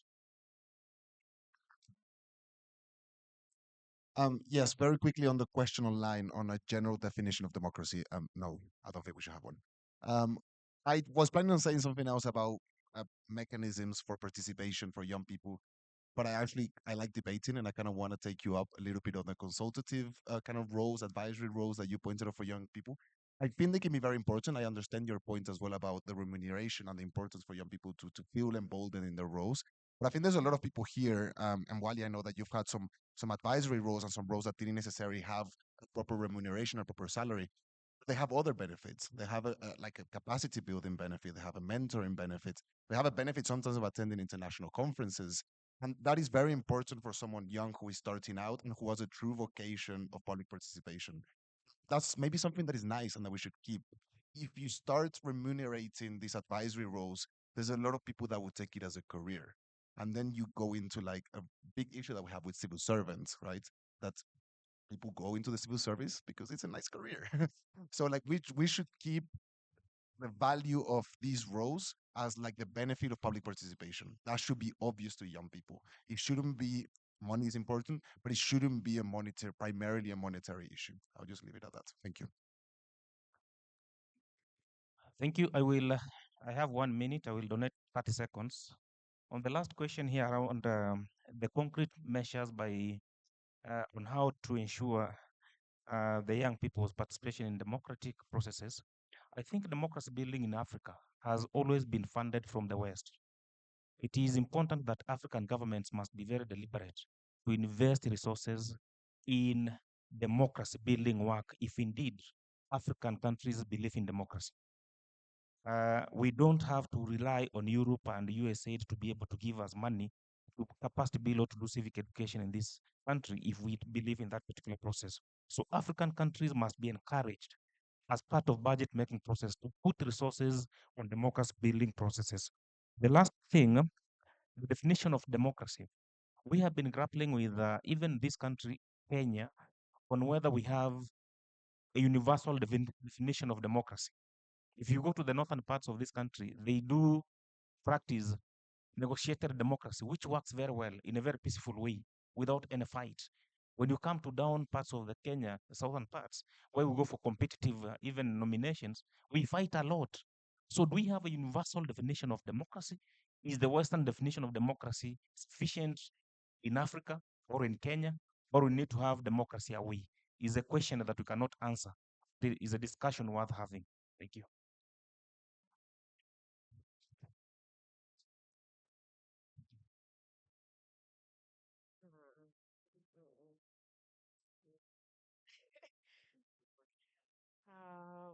In pure controversy, that's why I'm thinking we can close it. Yeah, yeah. Oh, okay. Yeah, please. Wow. Thank you very much. Yeah, but you can say thank you and goodbye. Yeah, maybe in 30 seconds. Okay. So sorry, you're pressed for time. We just had so much we had prepared. But maybe to sum it up, I think we have a intergenerational conflict in Africa. And one of the things that we even saw, even in Kenya with the Gen Z protest, it was about young people against the entire system. And even for Kenya, even in the next election, it will be a very interesting one because it's going to be a generational kind of advancement at that time, and it will be very exciting to see how that works out. And even as we are working on intergenerational conflicts, even in politics, even at our workplaces, even when you're working with the UN and there's the UN Youth Envoy, the African Youth Envoy, those advisory panels, they're very challenging to work with because you find people in a different generation already within those bureaucratic institutions. So as when we're talking about concrete mechanisms, I think we need to go back and see how we can have intergenerational dialogues amongst us to see exactly how can we move on as a society, because even these older ones, we can't leave them. They're still part of society. They are the ones who have the capital, the money. They're also the ones holding major decision-making spaces. So let's learn how we can work together, the younger generation and the older generation. Thank you. And thank you so much, Zaha. Thank you very much. We need to take a group photo as our moderator makes one comment. We need to rise for the group photo as our moderator makes a comment. Do we have to take a group photo? Do we have to take a group photo? Or let me conclude and then we'll take it. In 1 minute, kindly. Okay. I would like to request you all to lend me a round of applause to thank our panelists for sharing the insightful comments. And this theme, let not be just a theme. It's a call for action for all of us. Let's keep this conversation, and let's leverage our networks, share resources, and support the initiatives that amplify youth voices. Thank you very much. Thank you very much. Please step forward for the group photo for the panel. We can give them another round of applause. They have really done well.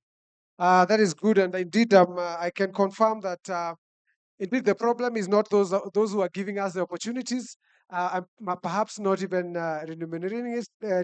remunerating us. The major problem is ourselves not creating solutions for ourselves. Thank you very much. Right now, I want to call Jameli here. Jameli, please come forward. I also want to call, so Jameli is going to take us through 0.5 minutes icebreaker because now we are going to read the communique and we are going to give the gifts and we need to really conclude. So if it takes more than 1 minute, you are the one lifting the papers for people, 30 seconds. I'm lifting for you now. You have 30 seconds. Hello, everyone. It's me again. Ah. So, hiyo sauti. Hiyo sauti. So, right on your name tags, we have a QR code here. Now that we are done with the panels and the World Cafe session, please scan it and give us your feedback. At the Youth Cafe, we believe in Kaizen, which means continuous improvement. Thank you. So let's get to the icebreaker. Now that in the morning we did brain muscle exercise, right now we need to exercise our motor muscles, okay? So let's be upstanding, please. Let's be on our feet.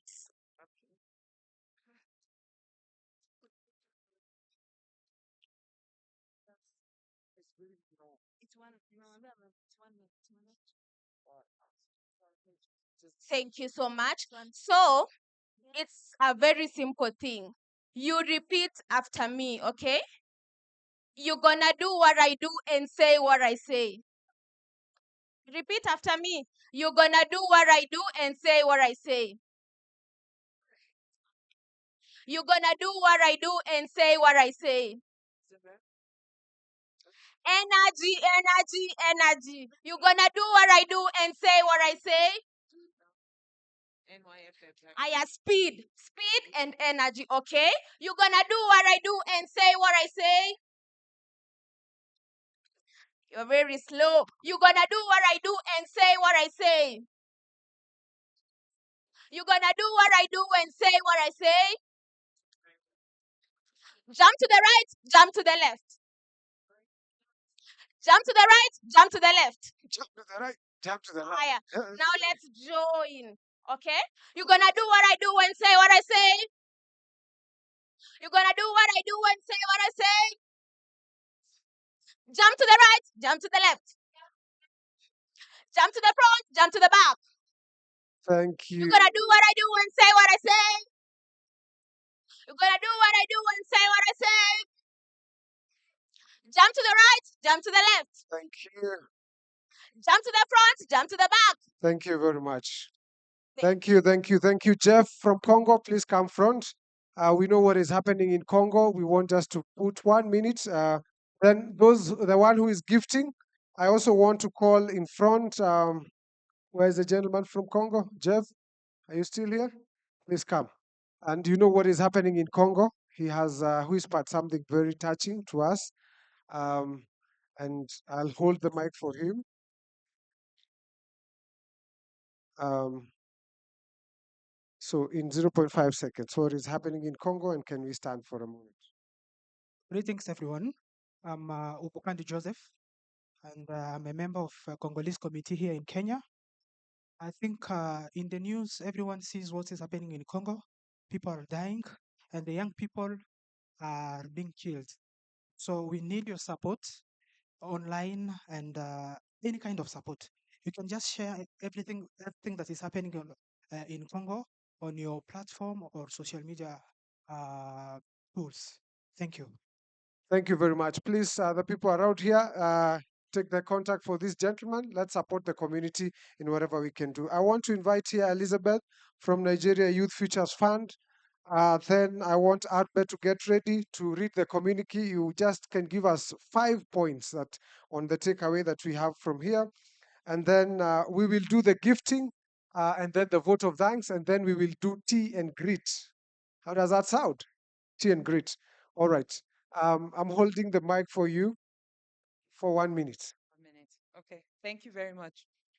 So I'm up here to speak about something that I think cuts across, irrespective of the areas of work we do, and that's on funding, financing. Early this year, we all got a shock announcement from the US government. And I think not just in the US, but across the entire civil society space, development space, there have been conversations going on around the future of funding, about the sustainability of funding. What I always tell everyone is, first of all, we do need to start off with being grateful, thankful to our donors, because the funds they've provided have allowed us to do great, excellent work. However, what it does is present in very clear terms for us the risks around the work we do. And it's actually an opportunity for us to think about sustainable ways, take a risk management approach. Just mentioning a couple of things based on conversations, on evidence from other organizations that are handling this pretty well. One thing is that we do need to start diversifying the ways we fund, we run and operate.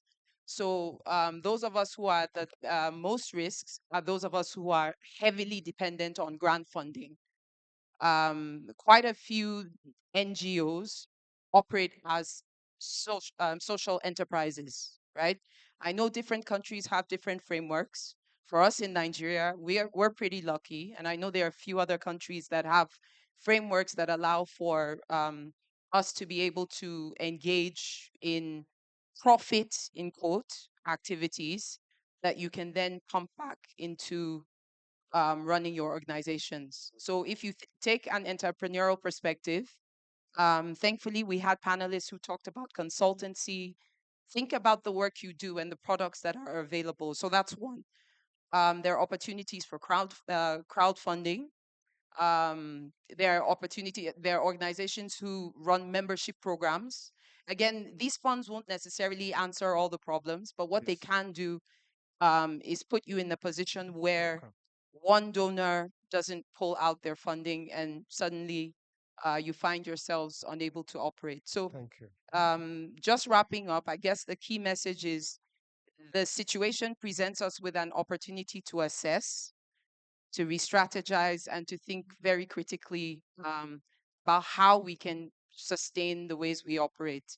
So let me end this here. Thank you very much. And she's a grantor. So those of you with CSOs, please see her side. Also, she told us that they have a program. If your organization is in deficiency of staff, They have a program they are running. They are training young people, and they can donate these associates to you, and they will pay them a salary, trying to see whether you can retain them after maybe the 3 months that they will pay the salary. Is that not good? Let's clap for them once. Arbe from CMD, come and read for us the communique. Tell us what is the takeaway, what is the take home, what are the action forward, and then from there, I want the ushers to come in front after she's done, so that we can do the gifting, then the vote of thanks, and we have a Sankara here. You remember the Sankara? Sankara will fire us up. Good Karibu evening, sana. everyone. Good evening, everyone. We've been all seated since 9 a.m. this morning, correct? So kindly, can we stand? All of us, if you can, that is. Majority of us are youth, so we can be up on our feet for the 5 minutes of this communique. Because, yeah, we can stand, right? If you can stand. My name is Arbe Duba. I serve at the Center for Multi-Party Democracy and at the Programs Department. So I have a one-pager communique here. Pardon? Can we have one meeting, please? This is very important. Some of us came in late, so we want to wrap up what has been discussed, the key actions, deliverables, and, different organizations that are here to take this commitment and work towards that. So we participated as a participant of the Global Democracy Coalition Africa Forum 2025, comprising civil society organizations, youth movement, policymakers, and democracy advocates, convened under the theme. Who remembers today's theme? Anyone? Thank you. Under that theme, we focused on combating corruption as a catalyst for democratic renewal and environmental resilience. We also recognize the urgent need to strengthen institutions, ensuring accountability and integrate climate justice into governance.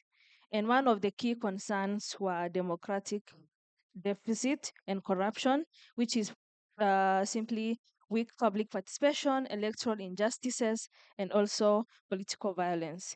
The other concern was campaign financing and political corruption, which is basically unregulated campaign financing, which fuels corruption, enabling illicit influence in elections and policy making.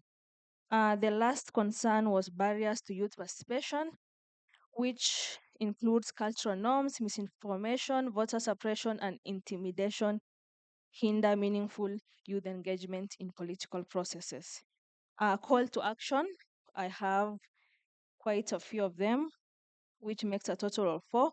One is in strengthening democratic institutions. The other one is reforming campaign financing.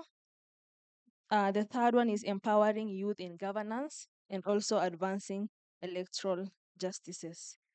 Commitment to actions. This is to all the organizations that are here and anyone who is working towards this, right? Let us all say, I commit to this. Kindly louder. Tulisema asubuhi commitment starts with you, right? You being as a personal person or you being as an organization, whichever you serve at. So we commit to advocating for accountability, pushing for campaign finance reforms, and empowering youth and CSOs to drive democratic and environmental resilience. We call upon government, civil societies, and international bodies to take decisive action against corruption and for democratic integrity. How many of us here ever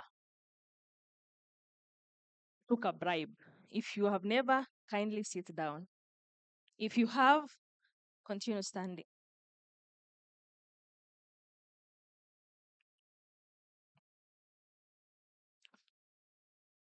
It's only me and you. We have a few people who are honest. In this holy month of Ramadan, lying is a sin. If you lied and you sat down and you've never taken a bribe, that's with you and your God, right? Hopefully, we commit to all that. And that was our communique for those who are watching us live.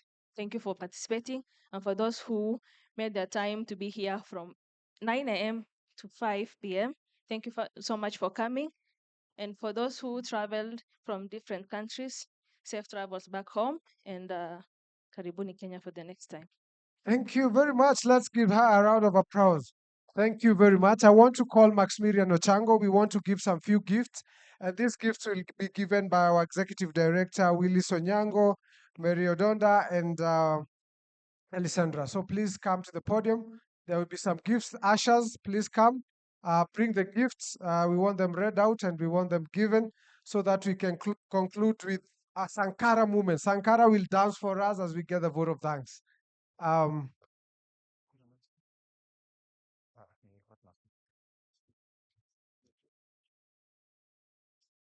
Okay, good afternoon, everyone. Yeah, we are here to identify the partners who had put so much effort during the preparations of this event. So we'll also recognize the official sponsor, which is GDC, represented by Elisenda Baxo, and we are going to gift her. So Willis, will you? So one can be given by Willie, another by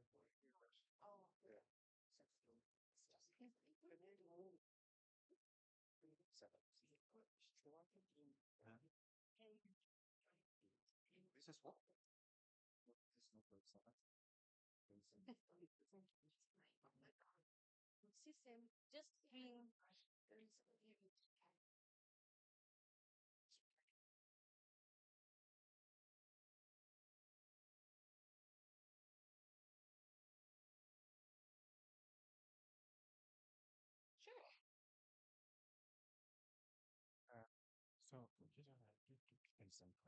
So this is just memorabilia to remind you of your times in Nairobi and the forum, and also for all the support and the effort that you have put to make the forum successful, from the Youth Cafe to Elisenda. So, can present this. Yeah. Thank you so much. DJ, there's no song for, she's done a great job. Yes. Ah, yeah, lift it up.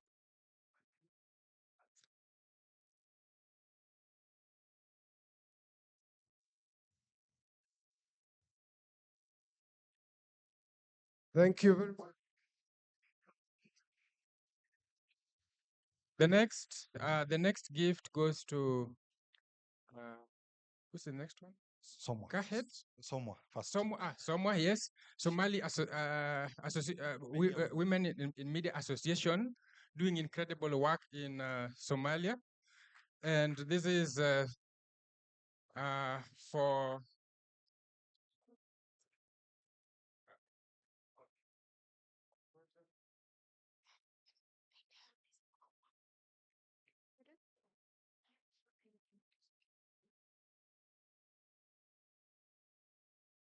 Thank you, Marianne, for all the support that you have extended to the organization of the forum. The next one? The next one, Max will handle and give the next round of gifts. The next group is Kahed from Homa Bay, led by Daniel, but I think his representative will. And if you're gifted, don't leave the stage for a group photo.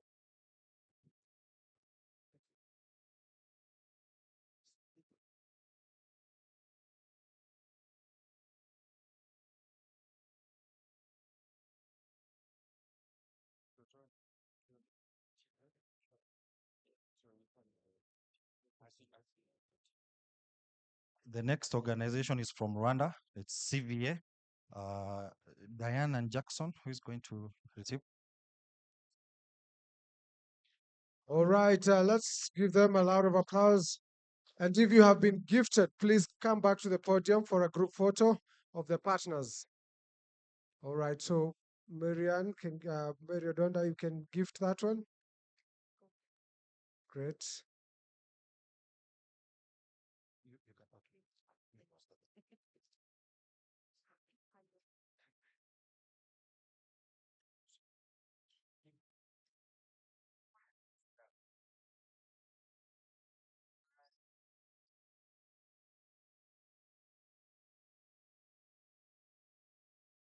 we have CMD in the house? Any representative from CMD?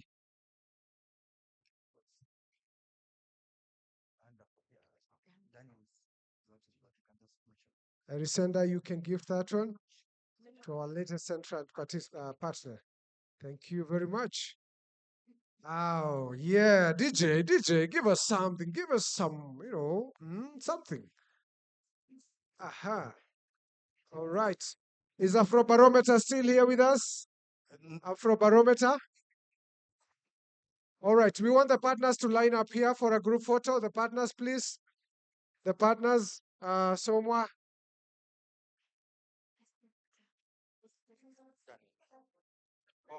Mine.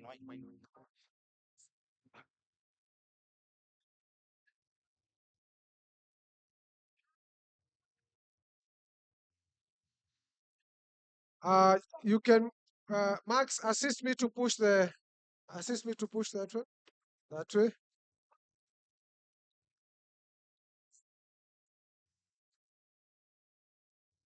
Very good. Very good. How is the photo?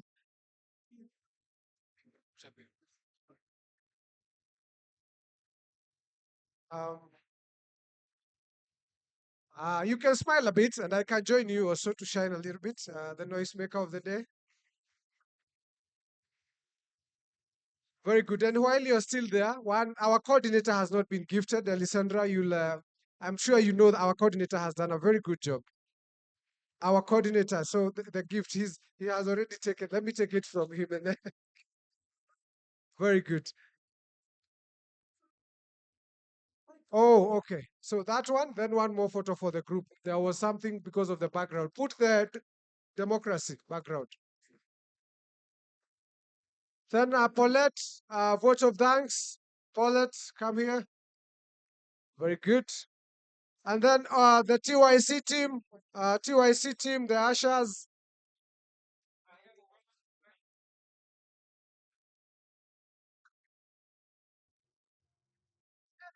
Dance like that, dance like that, dance like that. Let's go, let's go. All right.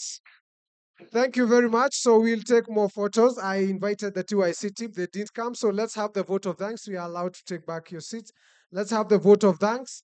And then we will have tea and greet as after vote of thanks. Sankara, of course, has something very passionate to say.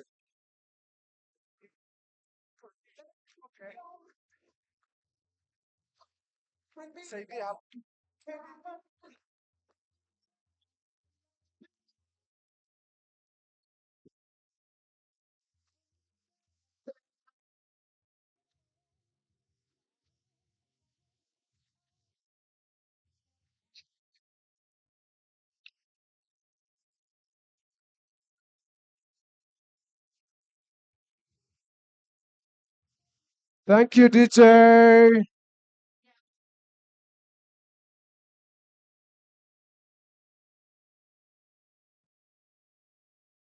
Hello, everyone. Hello. So I want to give a vote of thanks, distinguished guest, esteemed panelists, partners, ladies and gentlemen. It is with immense honor and deep gratitude that I stand before you to deliver this vote of thanks at the conclusion of what has been a truly enlightening and thought-provoking GDC African Forum. First and foremost, I extend my heartfelt appreciation to our distinguished keynote speakers, panelists, and moderators. Your insights and expertise have enriched our discussions and provided us with profound reflection on the state of democracy, governance, and civic engagement in Africa and beyond. Your commitment to fostering democratic resilience is both commendable and deeply inspiring. To our esteemed partners and organizers, the Youth Cafe, Afrobarometer, SOMWA, PAHED, Sava Rwanda, and the Global Democracy Coalition, this forum would have not been possible without your dedication and unwavering support. Your collaborative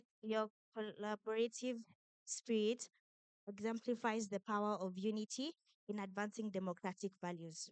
A special note of gratitude to our institutional representative, special guests, and dignitaries, whose presence here today underscores the importance of cross-sector engagement in strengthening governance, your ongoing efforts to champion human rights, inclusivity, and civic empowerment are invaluable. To my fellow participants and attendees, your engagement and contributions have truly made this forum a success. Your thought provoking questions, reflections, and interventions remind us that democracy is not merely a concept, it's a continuous collective effort. Let today's conversation be the catalyst for sustained action in our communities and beyond.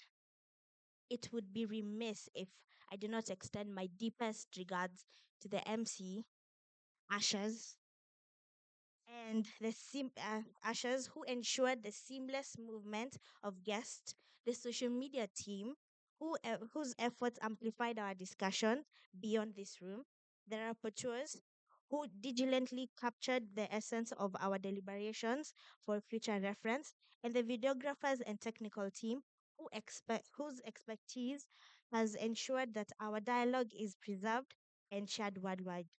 Our work, your work, though often behind the scene, is invaluable to the success of this forum.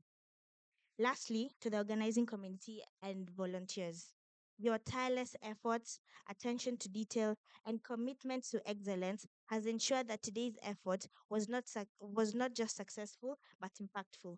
Your hard work does not go unnoticed, and for that we are truly grateful. As we conclude, let us leave here with a renewed sense of purpose to uphold and safeguard democracy, to empower communities, to remain steadfast in our commitment to justice, inclusivity, and civic participation. And we have to remember that power belongs to the people. And thank you so much. Thank you so much. And we have also to say thank you to you. You have done a very good job. Thank you very much. So there's a special request by the ushers. Ushers, come on board. DJ, please prepare for me the national anthem. But for now, put Anguka Nayo. The ushers want to take a good photo with Elsandra and Mary and Willis for the TYC team. Okay, come on stage very fast. Then Sankara, come. The TYC team, look at you. You're not yet here.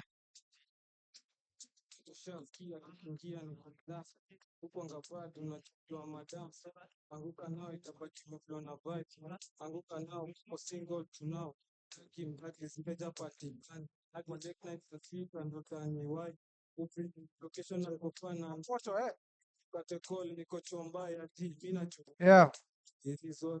The partners, come. The TYC team to take a group photo very fast. The organizers. But you can even come. I don't know. Yeah. Or you can even sit down and then you can. Is that okay? Is that okay? Very good. The partners to be at the back. Where is okay, some can stand. Some can stand. Oh, okay. Then create some space so that we all sit. Create some space. You want to sit? Yeah? Okay. From here, stand. Go to the back. Yeah. So Sankara, say your what?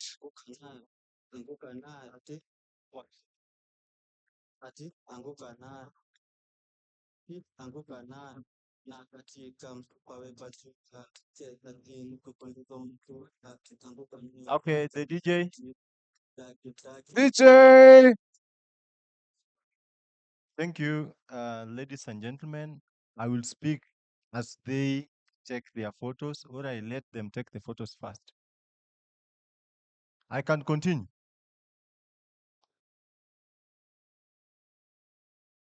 You know, when we gather together under the moonlit village ground, it's not because of the moonlight. Every man can see it from their home. We come together because it's important for kinsmen to do so. As we leave this important venue today, let us remember that today, as a young person, I would speak from a young person's perspective, that 60 years after independence, in the 50s, late 50s and early 60s, we had Kennedy Flight that was connecting airlift program that was connecting young men and women to study abroad. Courtesy of that program, we got a first black African president in the United States of America. Unfortunately, in the 21st century, probably 75 years later, we've got a PhD president with doctors as ministers building a model Saudi house in Mombasa to train young men and women to become housewives in Saudi Arabia. Do you agree with that? No. As young men and women, we must know that today the government is actually borrowing 1.8 billion to build hospital, whereas we used 2 billion to renovate State House, which wasn't leaking. As you sit here today, we've agonized of the young people being involved in critical government decisions. MC, just a minute. But we must know that we must first go with the low-hanging fruits. We have what we call the National Youth Council Kenya. It is a creation of Parliament, Act number 10 of 2009. 13 years down the line, the National Youth Councils have never elected anyone in that representative roles. Whereas we've seen a lot of young people subjected to horrible situations because of lack of a dignified platform where they can communicate their grievances, what we call amplifying the youth voices.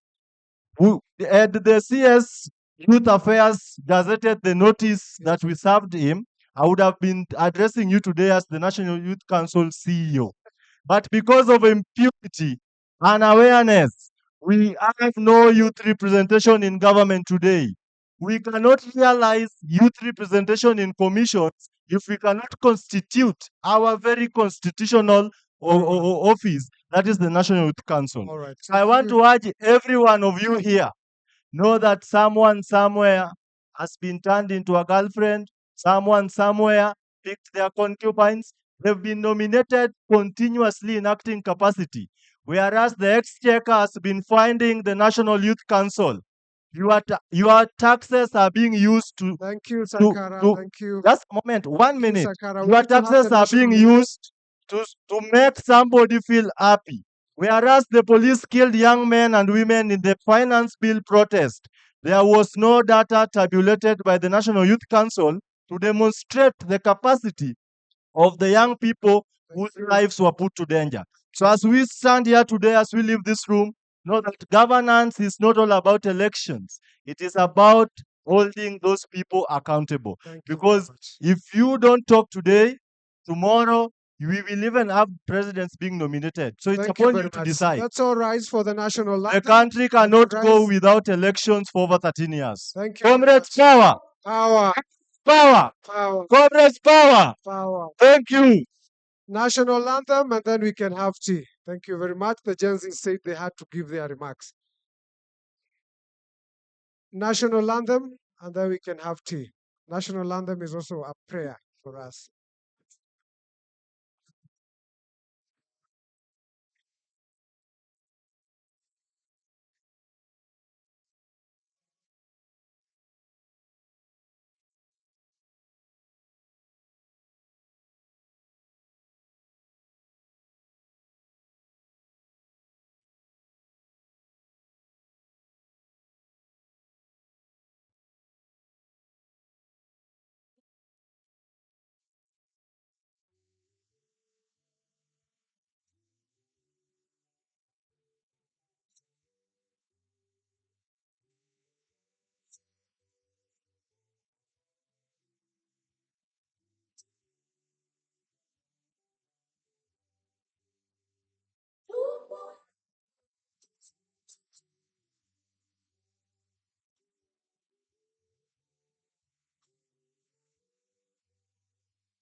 Thank you very much. And please, when you go back home, say hi to everyone. We are very grateful on behalf of the Youth Cafe team, on behalf of the Global Democracy Coalition. On behalf of all the partners, thank you very much. May God bless you. May God bless your families as you travel back. Asanteni sana. We can now take tea. We can know each other. We can interact more and more. Asanteni sana. The Gen Zs, the floor is yours. You can now dance to the evening.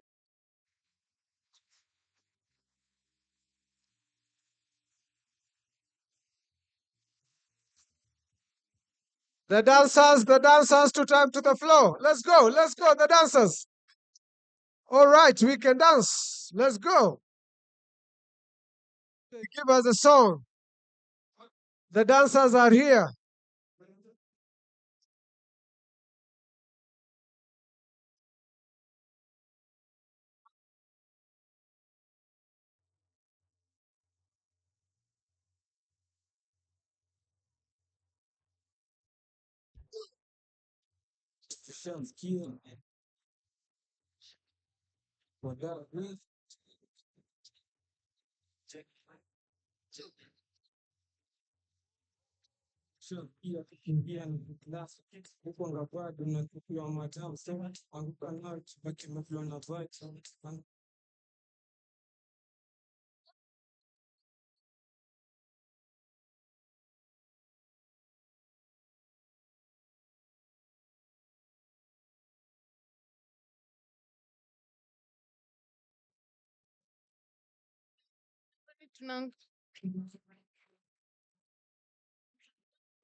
Hi guys.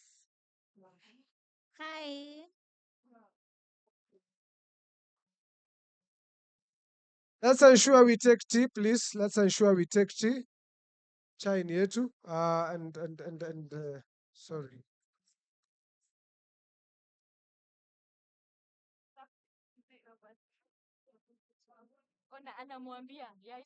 DJ, the song. Nasianguka nayo. Amka nayo.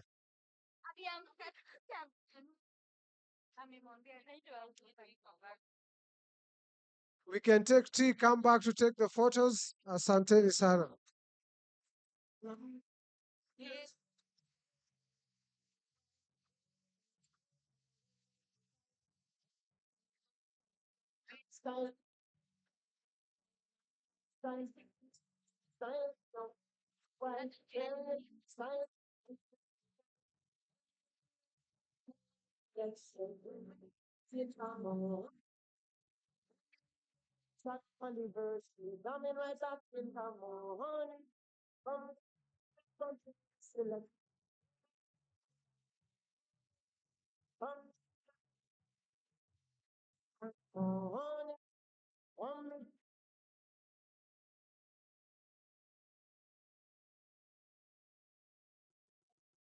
You are now listening to Africa's Bad.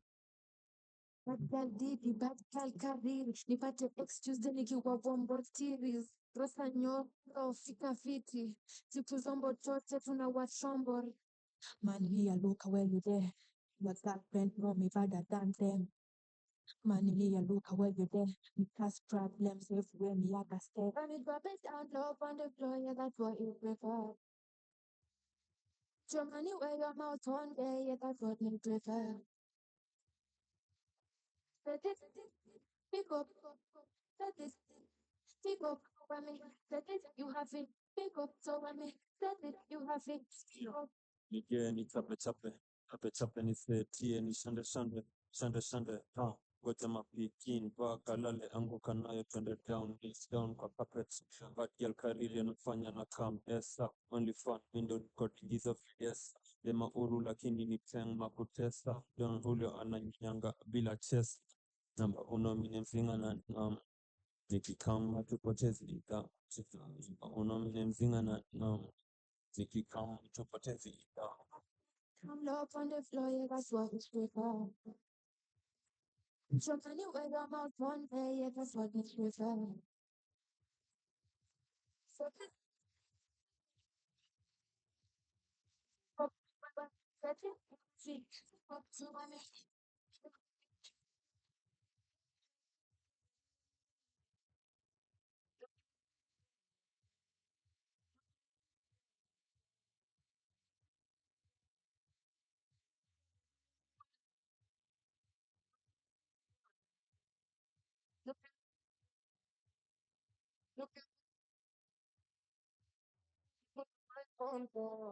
Follow you where you're going. And if I make you my business, I suffer no law. Cause I'm in love and it's showing. No cause, can't separate. Baby, no law. Keep me away. Take you on far. Should be something to live for. My girl. Drop pressure, baby, when you whine. You feel it. Oh, no.